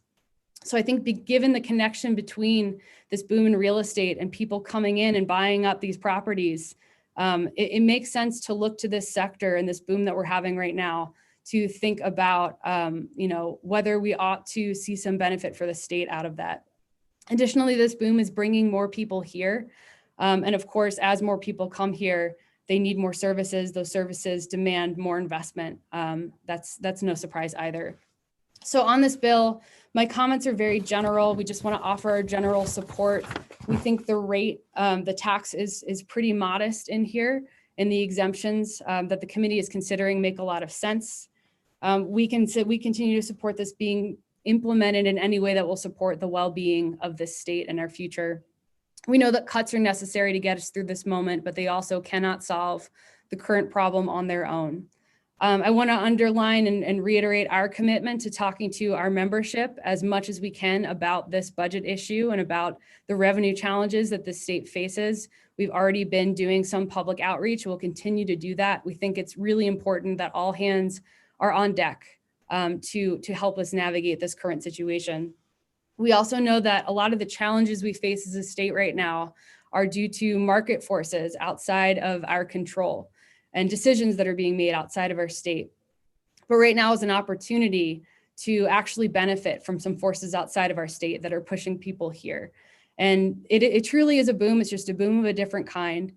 And if we're going to bear the costs of some of these outside decisions and outside forces, it makes sense to me and to us as an organization that we should also be strategically opportunistic about seeing some benefit from that. So with that, I'll keep it brief. And those are my comments. Thank you so much. Thank you, Ms. Gunther. Senator Ellis. Thank you, Mr. Chairman. I'm struggling with just kind of the philosophy with, I think Ms. Urbakite laid it out. This bill, I think, is really trying to target what we perceive as an uber wealthy population that can afford it. And we don't mind that. At the same time, we lament the fact that housing prices are causing a lot of challenges in Teton County when you don't have working class people that can afford to live there. And we heard earlier today about the challenges of these people relying on roads that are often very dangerous and the quality of those roads. And if they're in Idaho or in Afton, they can't make it to work. And so I don't know how this helps that very particular Teton County issue, but along the lines of we start creating all these exemptions, right? We've just had a very robust discussion about ag lands and how those are often multi-million-dollar ranches that if a family has held those since early homestead days, the value of those have gone up tremendously. And so I am struggling with this bill on so many fronts. It's we want to target the uber rich, but not the uber rich Wyoming. And we want to do this and we want to do that. And it just seems like you start carving out these exemptions, which I understand why. However, at the end of the day, do you think this is fair? And that's my question is, do you think this is really fair? Mr. Chairman, Senator Ellis. Go ahead. I think that were this being posed as the only possible revenue solution for the state on the table, that I might struggle with that. But I think our philosophy right now is that there's not going to be a silver bullet. There's going to be a lot of different solutions that we need to implement. And looking at just the sheer dollar volume happening in real estate sales right now, it's a lot of money on the table that we're not currently taxing compared to what we levy on our traditional industries. So I think I understand the concerns that you're raising. I think that, affordable housing in Teton is going to continue to be an issue for local governments to consider. But certainly we don't look at this as the one fix that will, bring an equitable solution to our tax structure in the state. We just think it's a start and it makes sense. Mr. Chairman? Thank you, Ms. Gunther. Senator Ellis. I am worried about this making things worse. I mean, if you look at it through the lens solely of how the state, another tool in the toolbox of raising revenue, if you look at it just through that lens, but I can tell you, we struggle with Teton County issues because of the outlying issues. We can't get teachers there. We can't figure out how to fund teachers and what salary levels. It's all disproportionate in the state. And so I just would urge your organization to give some of those things some thought and down to your core mission about what does that do to the wildlife and just the character of Teton County. And, it certainly is a crown jewel of Wyoming's landscape. So thank you, Mr. Chairman. Ms. Gunther, you'd be welcome to comment if you wish. Thank you, Mr. Chairman, and thank you, Senator Ellis. Those comments are well taken. And I will certainly take them to heart. I may not have the expertise here, but I would imagine that depending on the distribution, some of the funds raised by a tax like this could go to local governments to work on affordable housing issues. Our Teton County delegation may be more able to speak to that, but again, I think it's about multiple solutions rather than looking at this as a silver bullet. Thank you, Ms. Gunther. Any other questions for Ms. Gunther from the committee? Thank you. Thank you, Ms. Gunther. Thank you very much. Is there any other public testimony? Mr. Begagna, were you going to try to weigh in? Go ahead. Thank you, Mr. Chairman. Just one point. As I've listened to this discussion, a couple of members of the committee have described this as a sales tax, and that's what it appears to me to be. It would seem to me that if we want to proceed with a true real estate transfer tax, that we should be basing that on the value of the real estate. And the most reliable determinant of that value, we believe, is the most recent assessment by the county assessor. The sales price may reflect a buyer who just is desperate to get a home. It may reflect a seller who's desperate to get rid of a home. It's not a reflection of the value of the property.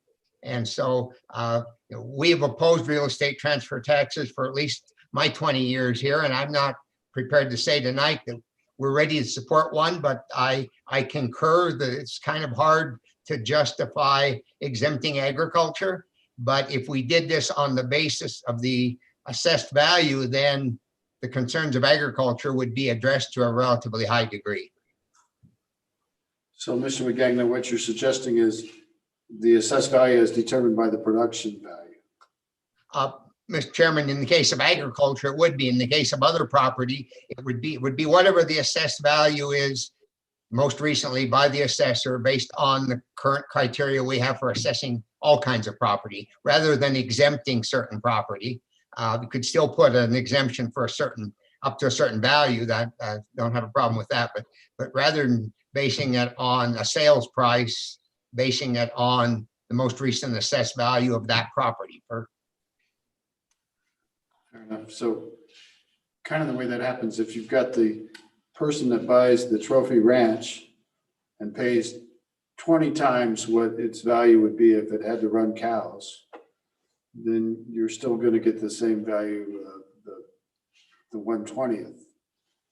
So it doesn't get at the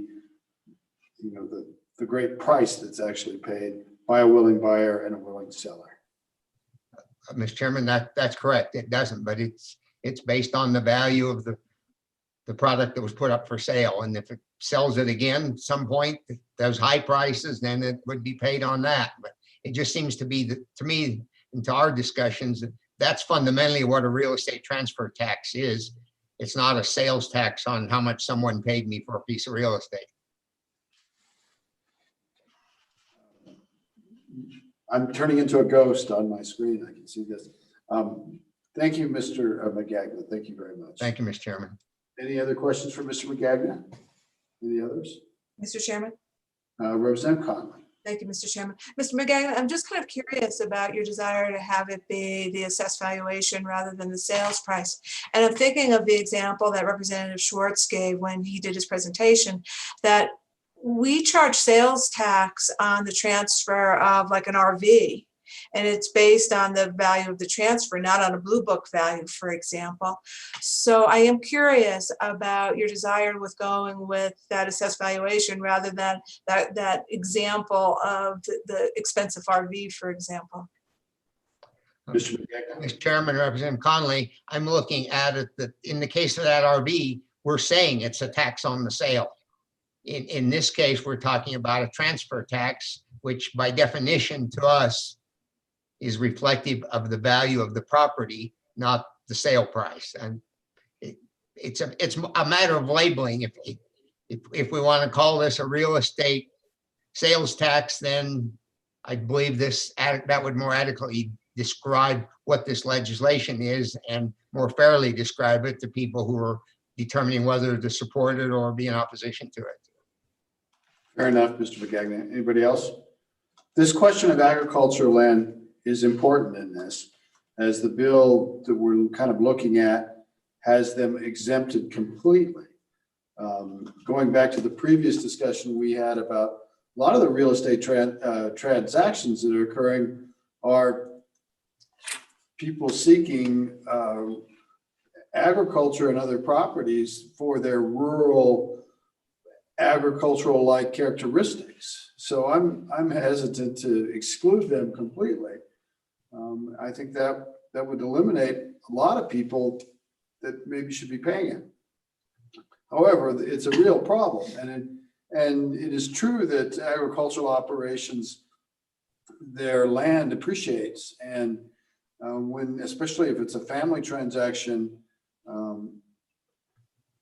you know, they kind of get caught up in these same factors. And I'm kind of thinking in my mind, if there's a way you could kind of combine the things, you pay the transfer tax on some multiple above and beyond the production value is from the assessor, for example. But the trouble is you'd be treating agricultural land differently. And I wonder if that gets into constitutional problems. So anyway, that's some of my thinking. Well, Mr. Chairman, just briefly, I would think that you'd be treating them in a way that's consistent with the constitutional definition of how you tax agricultural land, but that's a deeper discussion for another day, certainly.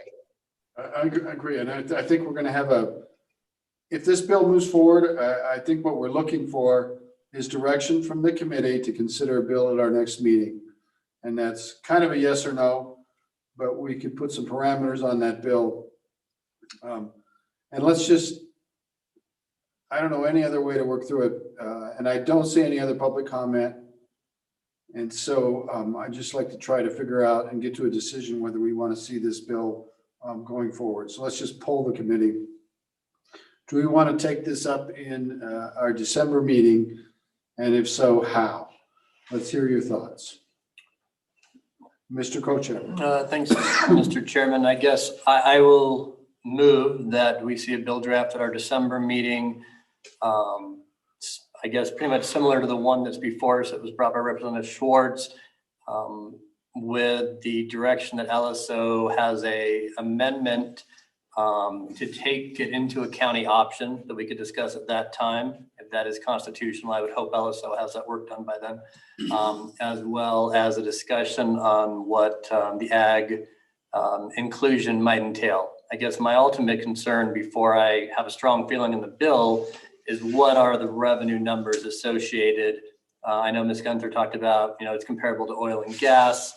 I just want some hard data numbers in front of me before I say a total yes or no, and it's 7 o'clock on my anniversary. So I would move it to our next meeting, similar to the bill draft in front of us, but do have LSO have the possibility of amending in county optional tax, or not a county option, and the possibility of putting agriculture comparative to everything else. But task LSO with the financial numbers of what that entails and what we're talking about as best they can.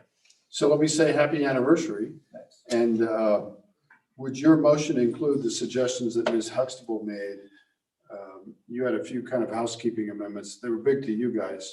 Would that be all right? Yes. The three that I remember Ms. Huxtable brought up, and and then one that Ms. Urbakite brought up on when it came to transfer. That is late and my mind is kind of going fuzzy, but if I review it, everything that Ms. Huxtable said, I did agree. Okay.